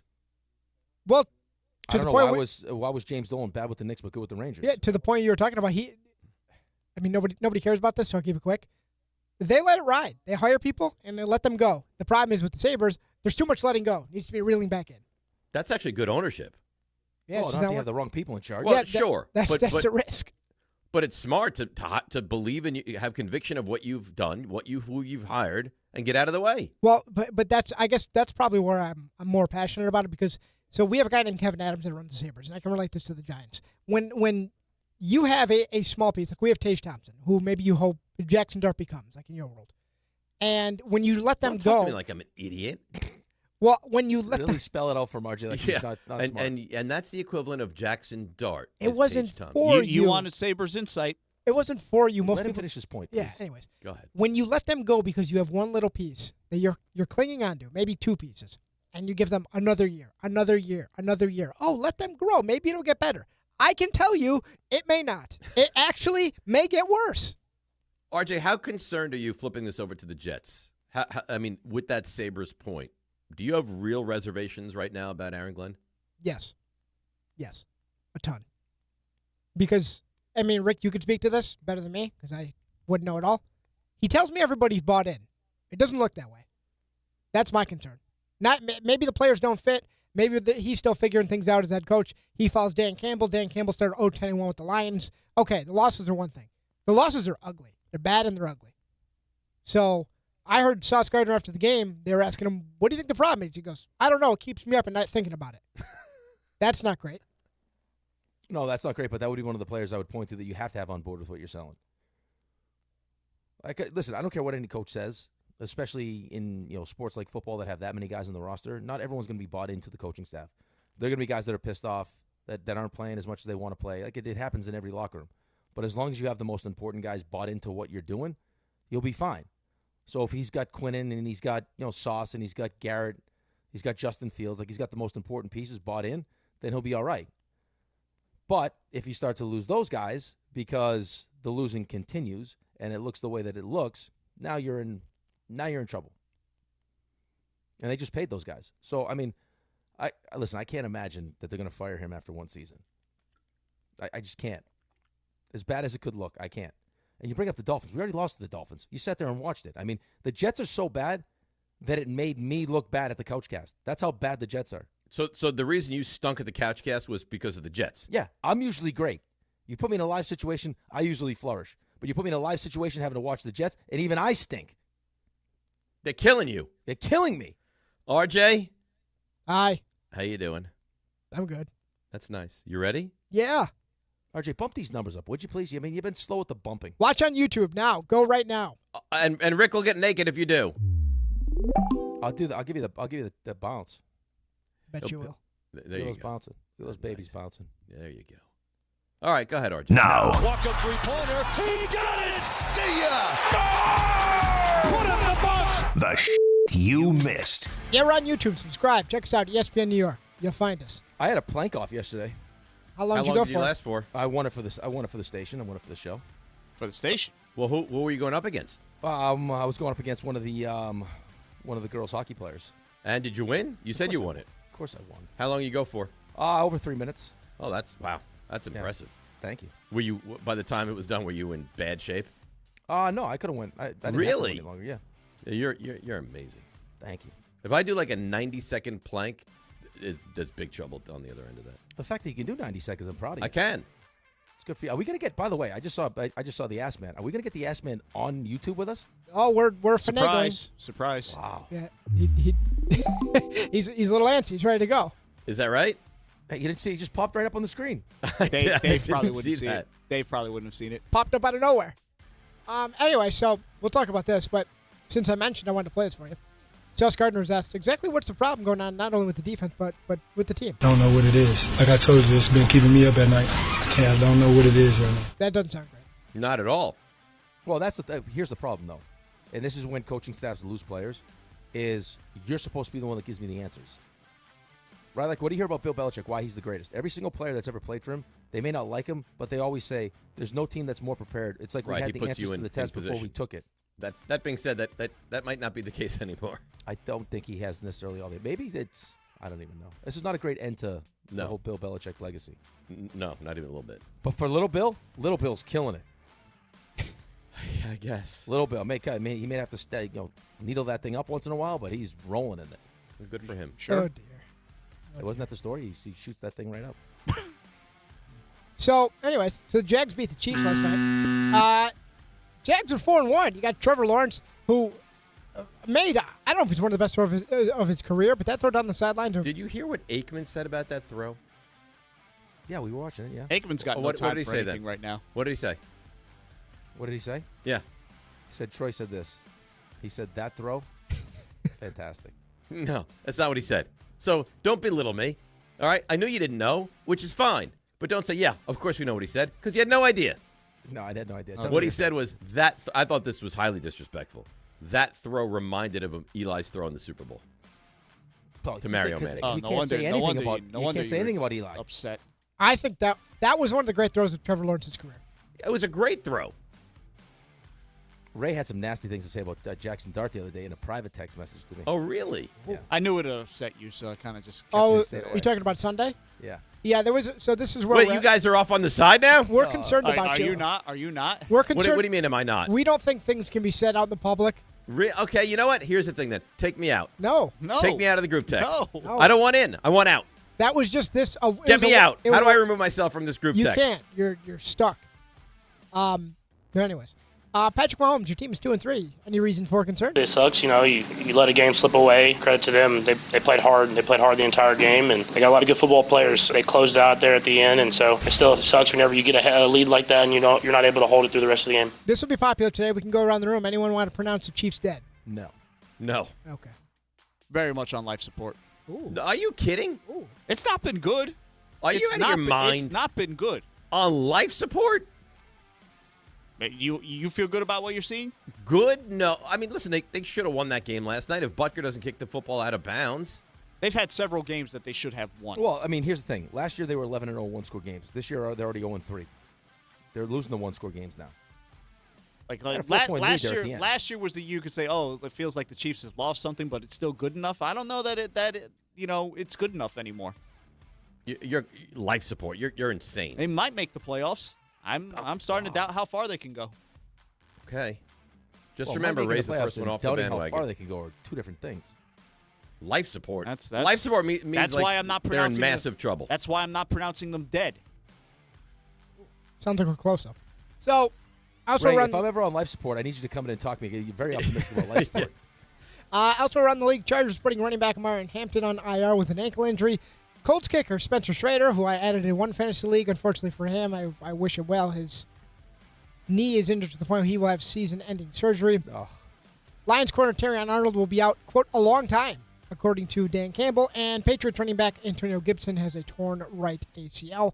Meanwhile, in Cincinnati, things not going well, but Zach Taylor says he will remain the play caller, even though the Bengals are riding a 3-game losing streak. You know who I find highly disappointing very early on in his NFL career? Travion Henderson. That would have taken me a while. He did. I don't know. It just doesn't feel like Judkins on the Browns. I was just going to say Judkins looked very good. He's Judkins much had a good better game. than Henderson.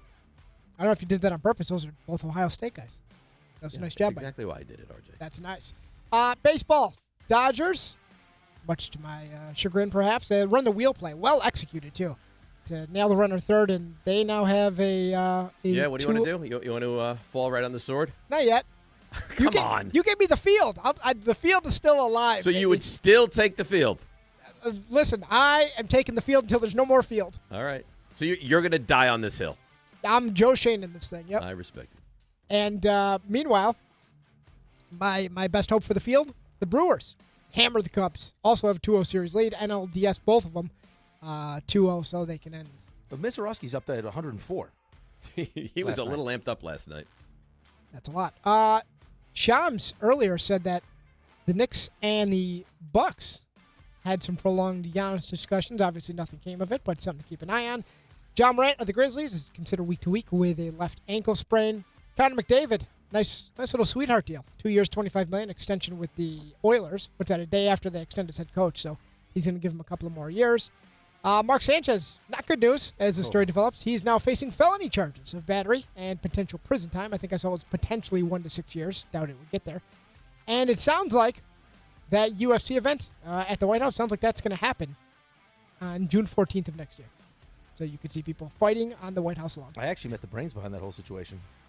Are you gonna participate in the UFC?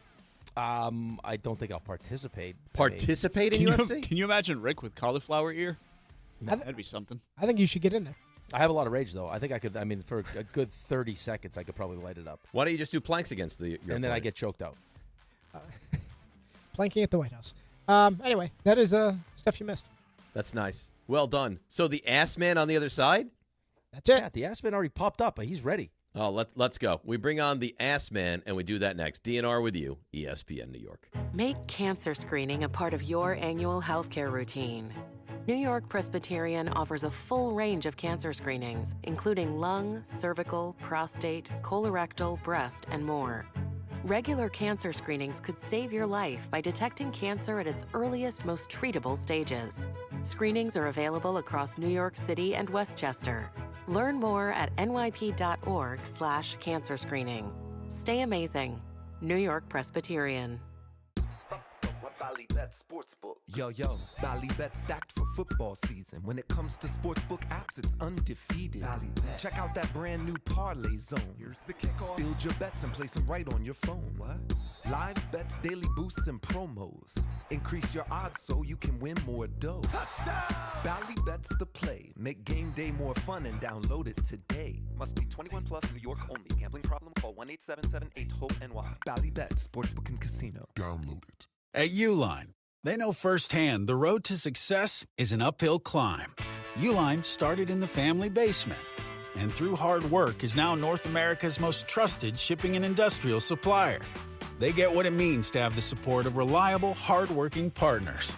So they keep 41,000 items ready to ship. Whether your company is still in a basement office or expanding cross-country, Uline will be there on your road to success. Visit uline.com. At City Harvest, we believe no New Yorker has to go hungry. With your help, we're on the road 365 days a year, rescuing over 77 million pounds of nutritious food and delivering it free to millions of New Yorkers, transforming surplus food into sustenance, sustainability, and smiles, rallying thousands of New Yorkers to power a network of nourishment across our city. One day, one meal, and one New Yorker at a time. That's how we feed good. Donate at cityharvest.org. All right, let's see what's happening on the roads on this Tuesday. And here is our dear friend, the great Debbie Duhame.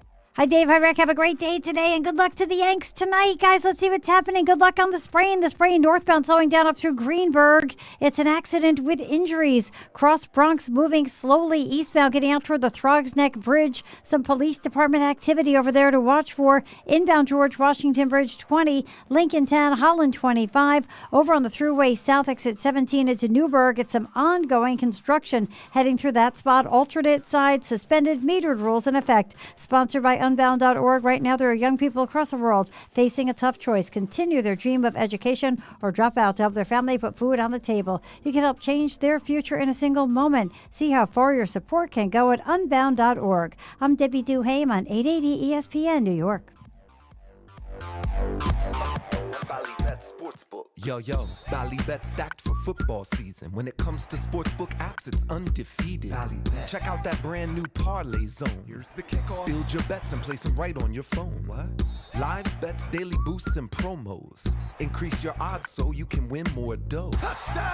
Ballybet's the play. Make game day more fun and download it today. Must be 21 plus, New York only. Gambling problem? Call 1-877-8-HOPE-NY. Ballybet, Sportsbook and Casino. Download it. Just printed from the Erie Canal Press, the most coveted ticket, New York Lottery's $1 million raffle, hath arrived. 15 fortunate souls shall come into the fortune of a millionaire. Translation, the $1 million raffle is here, and 15 winners are going to become millionaires. The New York Lottery commemorates 200 years of the Erie Canal with your best odds of winning $1 million. Limited tickets available. Ask your local retailer today. Please play responsibly. Must be 18 plus. Gambling problem? Call 1-877-8-HOPE-NY or text HOPE-NY. Your fantasy roster is set. The smack talk is heating up, and this season, ESPN Bet is giving you more ways to ride with your squad. Introducing the ESPN Bet Fan Center, where you can instantly link and bet on your fantasy teams right in the ESPN Bet app. An enhanced sports betting experience only from ESPN Bet, the sports book for sports fans. Make the connection today with ESPN Bet Fan Center and the ESPN Fantasy app. ESPN Bet Sportsbook. Download the app today. Must be 21 plus. Gambling problem? Call 1-800-GAMBLER. Terms and conditions apply. See app for details. Whoa, it's you, the Capital One Bank guy. That's what they call me. Mind if I get a selfie? Yeah, sure thing. Say no fees or minimums on your Capital One checking account. Wow, that's a keeper. So, where are you heading? I'm off to spread the good news that Capital One helps people keep more money in their wallet with no overdraft fees. Oh, you're the best Capital One Bank guy. Hey, mind if I get a selfie? Sure. Say, Capital One, what's in your wallet? Terms apply. See CapitalOne.com/bank for details. Capital One N.A. member FDIC.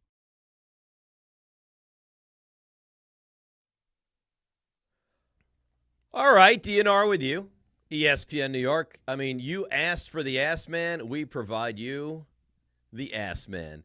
You know, Rick, what Jake, the ass man, reminds me of? Yeah, no. Bath fitter. Oh, really? Why? Yeah. Does he like? He looks like someone that loves a bath. I think he loves a bath, and he reminds me of bath fitter, and thus I will let you know before we bring Jake on, I want to tell you about my friends at Bath Fitter. What they've done is they converted my kid's bathtub to a shower.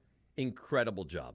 All right? Offer all types of custom renovations, including their unique PermaFit, which would be great for Jake, solution for a watertight fit. Oh. Done in only one day, durable, very easy to clean, no demo, no mess, lower cost than a standard replacement, full lifetime guarantee. If it's not moving now, it's never going to. So right now, no money down, no payments, no interest until 2027, where new head coaches could be abound here in New York football. So start designing your bath today, like we did, at bathfitter.com, because there's only one Bath Fitter. Good morning, Jake. How are you? Hello, David. Hello, Rick. Appreciate you guys having me. You're already defeated, aren't you? Oh, I've been defeated. I mean, the second game of the year when they no-show after this team celebrated a moral victory because they were competitive against Pittsburgh in Week 1. That was the first, oh, my God, do we have a real problem? And then since then, it has only gotten worse. Their best performance was the first game of the year, and the last two games in particular against either mediocre or bad football teams, however you want to define what the Cowboys are and the Dolphins who stink, it's been a joke. It's been unacceptable. They have not scored a touchdown in the first half of a game since Week 1. They have 23 penalties the last couple games. They couldn't tackle. They missed 13 missed tackles in this game in the first half on Sunday. So, yeah, I mean, it's a disgrace. They're 0-5. They're the only team in the league without a win. Their defense, which still has talent on it, has 8 of its 11 starters back year over year, has went from overrated a year ago to downright historically inept. So, yeah, I am absolutely disgusted. It didn't make it matters any better that after the Jets get their asses kicked by Dallas on Sunday, then I got to sit there and watch the Yankees and Max Fried get shellacked immediately after. So, I've been disgusted for a while now. But, yeah, I'm 100% down in the dumps about the Jets for sure. How could you not be? Well, I mean, you have to be. Let me ask you this, though. So David mentioned earlier in the show that you have some real concerns about Aaron Glenn. Now, is it to the point where you really think there's a chance that if this continues to look as bad as it looks, that we're talking about making a coaching change after year one? What would prevent the Jets from looking at this team if they win, Rick, let's say 3 games or less, from feeling like they need to Gerard Mayo Aaron Glenn? I'm not rooting for that. I want Aaron Glenn to be the guy. It's a great story. He's a former Jet. He wants this job. I understand all that. But everything that he has said that he was going to change, and that bravado and that cockiness that he showed in the offseason, we're going to win now and going forward, when asked about if this is a rebuild, and then completely walking it back yesterday when Samini gave him a softball opportunity to basically, follow up on those comments and change the whole narrative there, and he chose not to. He basically was like, oh, what coach says they don't want to win? Between that, cleaning up the penalties, saying they were not going to be undisciplined, claiming the whole player is accountable, yet Michael Clemens is still out there, yet you have Isaiah Williams, their kick returner on Monday night. After he muffs the kickoff, he then is out there on punt return and fair catching at the 2-yard line. There's so many things that he has said that don't jive with so many things he has said that has not jived with what we've actually have seen on the field, Rick. So I don't want it to go that bad, obviously, but this team is picking near the top of the draft. How could you have any faith in this regime making the pick at a quarterback position? So I think it's at least on the table, and it's sad because that's how bad they have played, which even warrants this conversation on October 7th in the first place. So what needs to happen for you to change your view the rest of the season? Win games. Win games. So it's wins, or is it how it looks? Well, I think it's both, Dave, but I mean, this team needs to win football games. I mean, how early can you remember the Jets being in a spot where they're all alone at the top of the draft this early in the season? Usually it takes weeks before you could really separate yourself from the other bad teams in the league. They're the only team in the league without a win. To me, that's what it comes down to. The expectations were low this year, and I think why Jet fans are so disgusted is you can't even hit the lowest of expectations. You can't even clear that bar. So yeah, I'd like to see some wins. I don't know how else to describe it. The moral victory stuff is not going to get it done. I don't care if you had a fake comeback against Tampa, or you technically only lost by a score against Miami. If you're watching these games, you're seeing that the New York Jets are averaging less than 7 points per game in the first 3 quarters, and then Justin Fields turns into Patrick Mahomes in garbage time to make these final scores look a lot closer than they actually are. I want to see progress. I want to see a team that doesn't beat themselves, a team that is not seemingly getting out-coached schematically every week. I mean, this is as bad of a Jet season as we have seen since the Gase year. And Adam Gase didn't have any talent, but at least his first year after starting 0-4 and 1-7, he went 6-2 the rest of the way, and they actually won 7 games. This team's not sniffing 7 wins the way they have played so far. Right, but I guess my question to you is, because I don't think that, it's tough for me to make the comparison with New England and what happened with Gerard Mayo, because it felt like the entire time Mike Vrabel was going to be Mike Vrabel wanted to be the Patriots coach, and they wanted Mike Vrabel to be the Patriots coach. We don't have anyone which is waiting in the wings that we could move off Aaron Glenn. This was supposed to be the guy, the culture changer. Now I'm going to ask you the question. I know what my answer is. Did we overrate the talent? Is that part of the problem, that we overrated that we had this talent that should translate to more wins in the field, or he took over a team that's just not that good?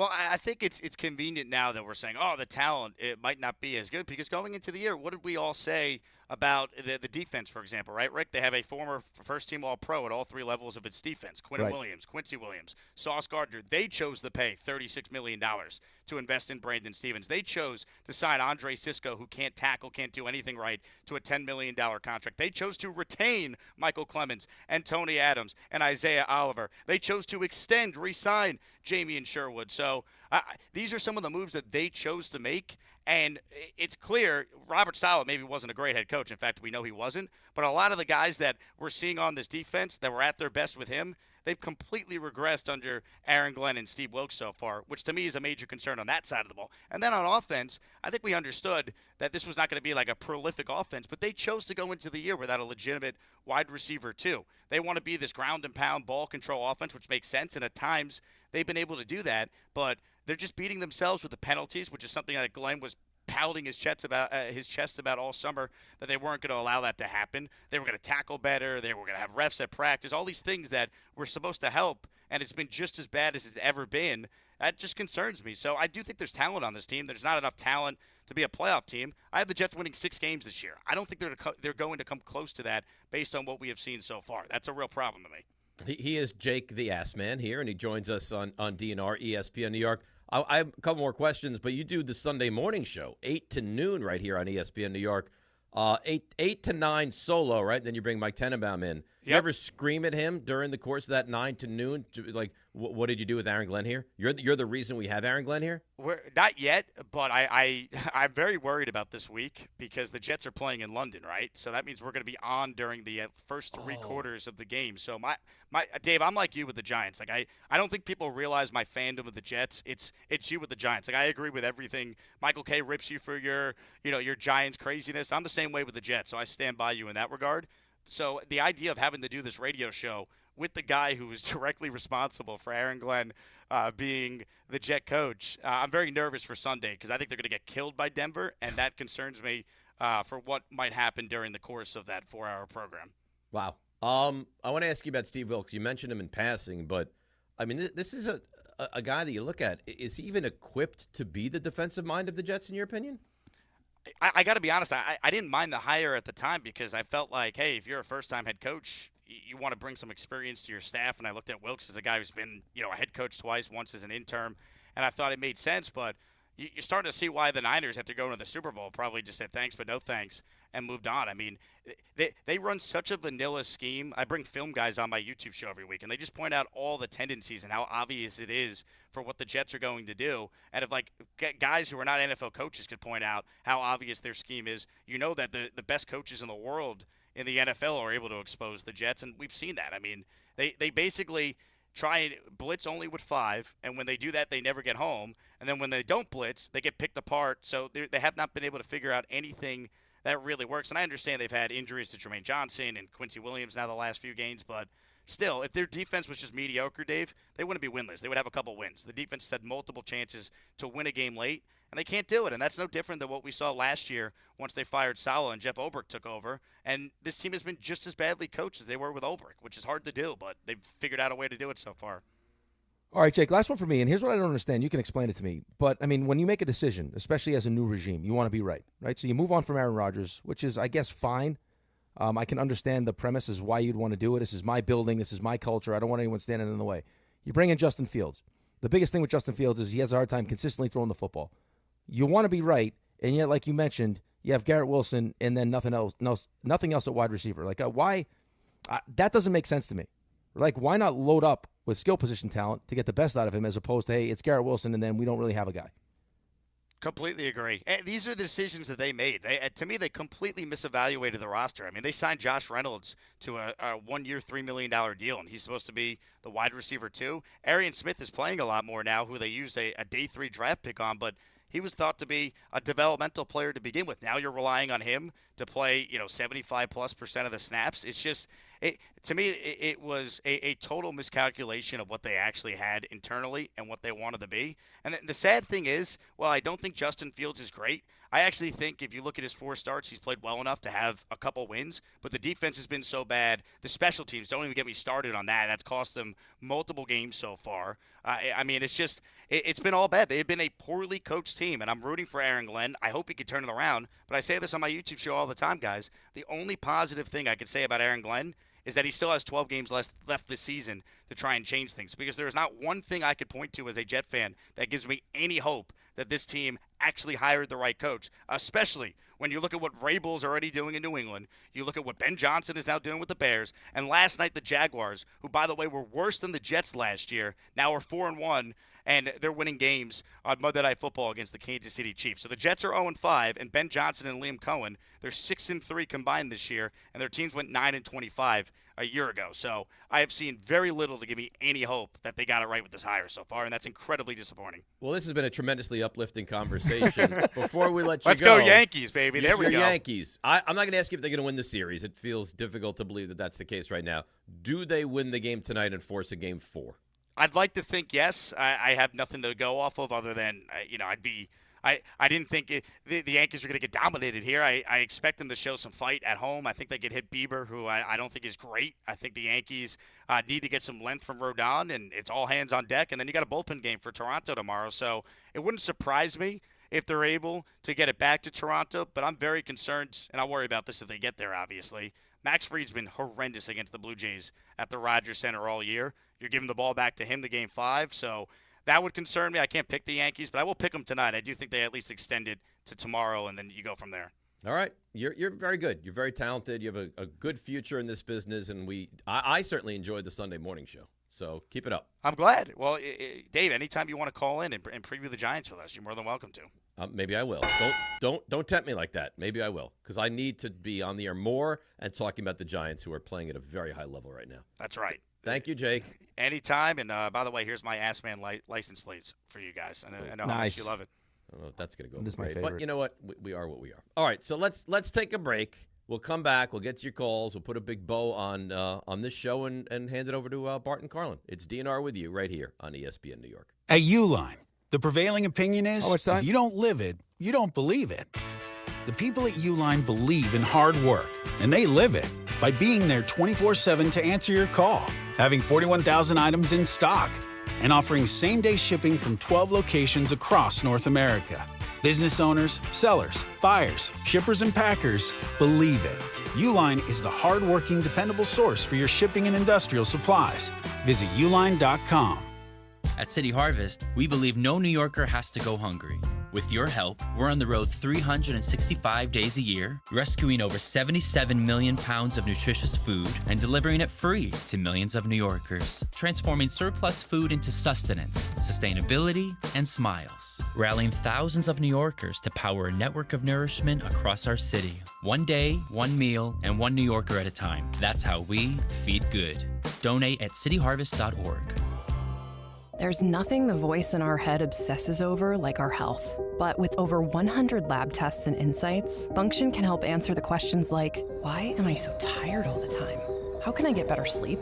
My friend was telling me about magnesium gummies she takes. Know if my heart is work stress affected? It's time to up my cardio. If my mom has something, how will I find out? It's time to get some blood work done. A Function membership gives you a comprehensive health check with results tracked over time. Find out what you're made of at functionhealth.com. My dad is bringing home the best birthday cake ever! It was my 5th birthday, and my dad was bringing home the cake. Should have been here a half hour ago. The cake never made it, and neither did my dad. 911, what's your emergency? That was the day a drunk driver killed my dad. Daddy? Impaired drivers take lives. Think. Sponsored by the New York State Governor's Traffic Safety Committee. Aired in cooperation with the New York State Broadcasters Association. Just printed from the Erie Canal Press, the most coveted ticket, New York Lottery's $1 million raffle, hath arrived. 15 fortunate souls shall come into the fortune of a millionaire. Translation, the $1 Million Raffle is here, and 15 winners are going to become millionaires. The New York Lottery commemorates 200 years of the Erie Canal with your best odds of winning $1 million. Limited tickets available. Ask your local retailer today. Please play responsibly. Must be 18 plus. Gambling problem? Call 1-877-8-HOPE-NY or text HOPE-NY. Whoa, it's you, the Capital One Bank guy. That's what they call me. Mind if I get a selfie? Yeah, sure thing. Say no fees or minimums on your Capital One checking account. Wow, that's a keeper. So, where are you heading? I'm off to spread the good news that Capital One helps people keep more money in their wallet with no overdraft fees. Oh, you're the best Capital One Bank guy. Hey, mind if I get a selfie? Sure. Say, Capital One, what's in your wallet? Terms apply. See CapitalOne.com/bank for details. Capital One NA, member FDIC. Feeling stuck on your own 10-yard line in the career game? Maybe it's time to just go for IT. My Computer Career has the game plan to score a rewarding new IT career in months. Whether you're a rookie, a breakout career changer, or a military veteran ready to serve. Why spend years chasing a college degree when you can fast-track your future in IT starting now? Take your mark, get set, go for IT. Take the free career evaluation at mycomputercareer.edu today. Financial aid is available to those who qualify, including VA benefits. In the city that never sleeps and never stops talking sports, ESPN New York is always on. Now you can live and breathe everything New York sports wherever you are. On your radio dial, on the ESPN New York app, and streaming live on YouTube. However you watch or listen, ESPN New York is always on for you. Hear us, stream us, watch us. This is ESPN New York.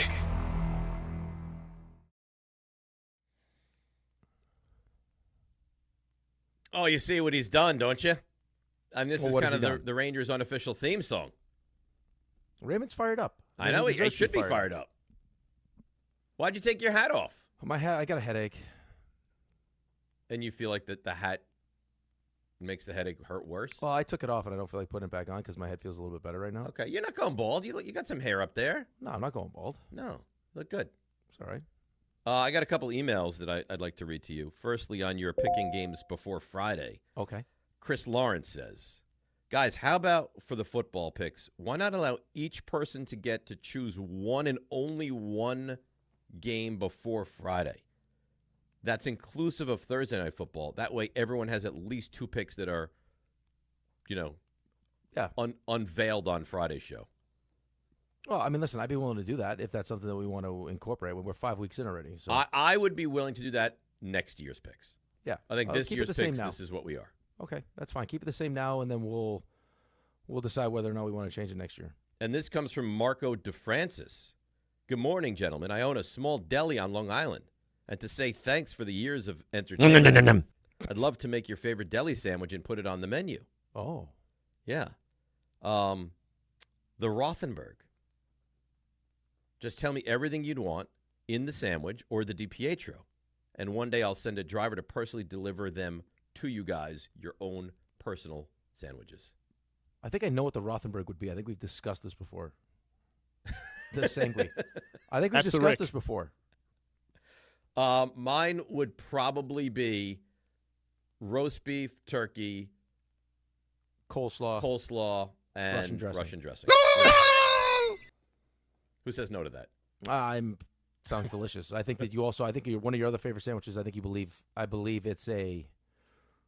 Correct me if I'm wrong. I think it's a tuna salad sandwich with tomato on it. Yeah, but I don't think that would be. Wouldn't want my name to be associated with that on a deli wall. Why? A tuna sandwich is delicious. Yeah, it's fine, but it's generic. And what happens if they don't make great tuna? That's the problem. Now you're at the mercy of the tuna. Right? I'm at the mercy of the tuna. I'm assuming that they're going to get good deli meats. So I'm going to. You got to have a better name than just the Rothenberg. What is it going to be? The Rothenberg? Well, I don't know. What do you want it to be called? I don't know. Okay, let's come up with a fun name for it. All right. Well, we'll think about it. All right. I like the idea. Now I got to figure out what kind of sandwich I want. He's got his master's prediction. Rick is. Why? Why? That didn't even make sense there. Mm-hmm. I didn't play Delicious. Delicious. I didn't play that. These guys they're terrible. All right. When we talk Yankees tomorrow morning, are we talking about post-mortem or are they still alive? I think they're still alive. I agree. Yeah, I think they're still alive. Game 4, we'll have a Game 4 tomorrow. Yeah. If they lose tonight, Yankee fans have nervous breakdowns on the show tomorrow, and it's miserable radio. Yes. Tomorrow is Boone stinks. Let's fire him. Boone stinks. Cashman's a loser. They're never going to win again. George wouldn't accept this, and Judge can't get it done in the big spot. That's right. what tomorrow's show will be. Yeah, we don't want that. No. I mean, we had 10 minutes of ass man negativity. I mean, he's like, is not painting a great picture for the Jets. No. He makes good points. Oh, he's got great points. I mean, this is what he does. I mean, his podcast is Jet-centric. They're not good, man. I mean, they're not. That's why when you start reading off the schedule, it's like you got Miami and you got Carolina. Oh, all right, you already lost to Miami. I mean, what about what you've seen from the Jets makes you believe that they have a chance to beat these teams, even bad teams? Nothing of what I've seen from the Jets. I just know that the teams that they're going to be playing are also terrible. Right, but you're a bad team that also plays bad football. I mean, you cost yourself games, and you don't create takeaways. You're right. You turn the ball over. You take too many penalties. Right? I mean, this defense, the scheme that you're trying to play clearly doesn't fit the personnel that you have. If you go like 1-16, with that schedule, which has not been the most, awful schedule in the world, I don't know how you bring them back. Well, with the quarterback that you chose, too. Right. And this is the setup that you wanted, right? The defense does have some talent. The offense, you decided to not add receivers, but hopefully they win some games and it gets better and we don't have to have this conversation. Yeah, but unless you're of the opinion that you don't think Aaron Glenn's the guy anyway. So if that's the opinion, how many games do you want them to win? I don't even know. I give up. Because they're going to take a quarterback, right? We got 12 games left, buddy. 12 games. That's something the Giants have there by in week 14. Make that make sense. I called you, RJ. I had to call Dave yesterday because I called you right back. No, you're great. I was listening to Mad Dog, and he has someone on, and I swear to God, it was verbatim the conversation that Dave and I were in for like 5 minutes about Dave complaining about the start times of the games, and the guy that he's interviewing going, I don't know why they start them like this. And Mad Dog kept peppering him. He's like, but I don't like it. The guy's like, yeah, I don't like it either, but I can't tell you why. You need answers. Because it doesn't make sense. Game Time brought to you by Tullamore Dew Irish Whiskey. When it's game time, it's Tully time. Rangers drop the puck on their season tonight at the Garden, 8 o'clock. Game you can hear right here on ESPN New York.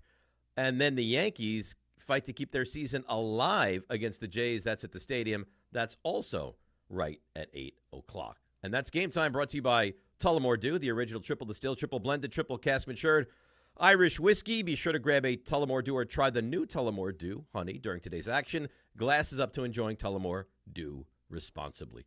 Raymond. Hi, Ray. Hi. How you doing? How's it going? Great. How are you? Big Rangers game tonight. Big Rangers game tonight. You ready for the 3 stars right now? I am. Let's go.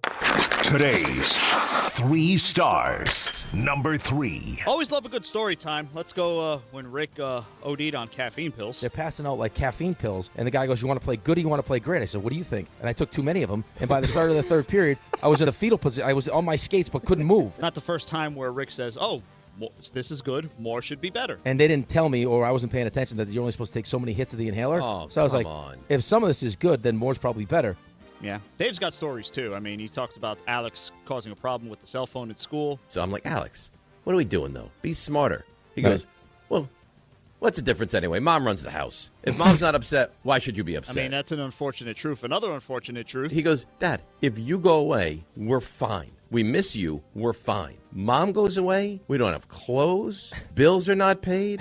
We don't know what we're doing for food. It all falls apart. Yeah, again, unfortunate truths. Number 2. There's truths and there's opinions. Great job during CMT. I'm going to trash the Vikings. I think that's a bad trash. Okay. You're welcome to do yours in a moment. You can see where Alex gets that from. I need to fly. Where do you want to fly? I need to move, okay? You do need to move. Number 1. And we'll just keep this one short and sweet. You were just talking about the picks right now. And you explain to me the reason that we make the picks. To embarrass each other? That's really the reason that we're on the show to begin with. Let's call it what it is.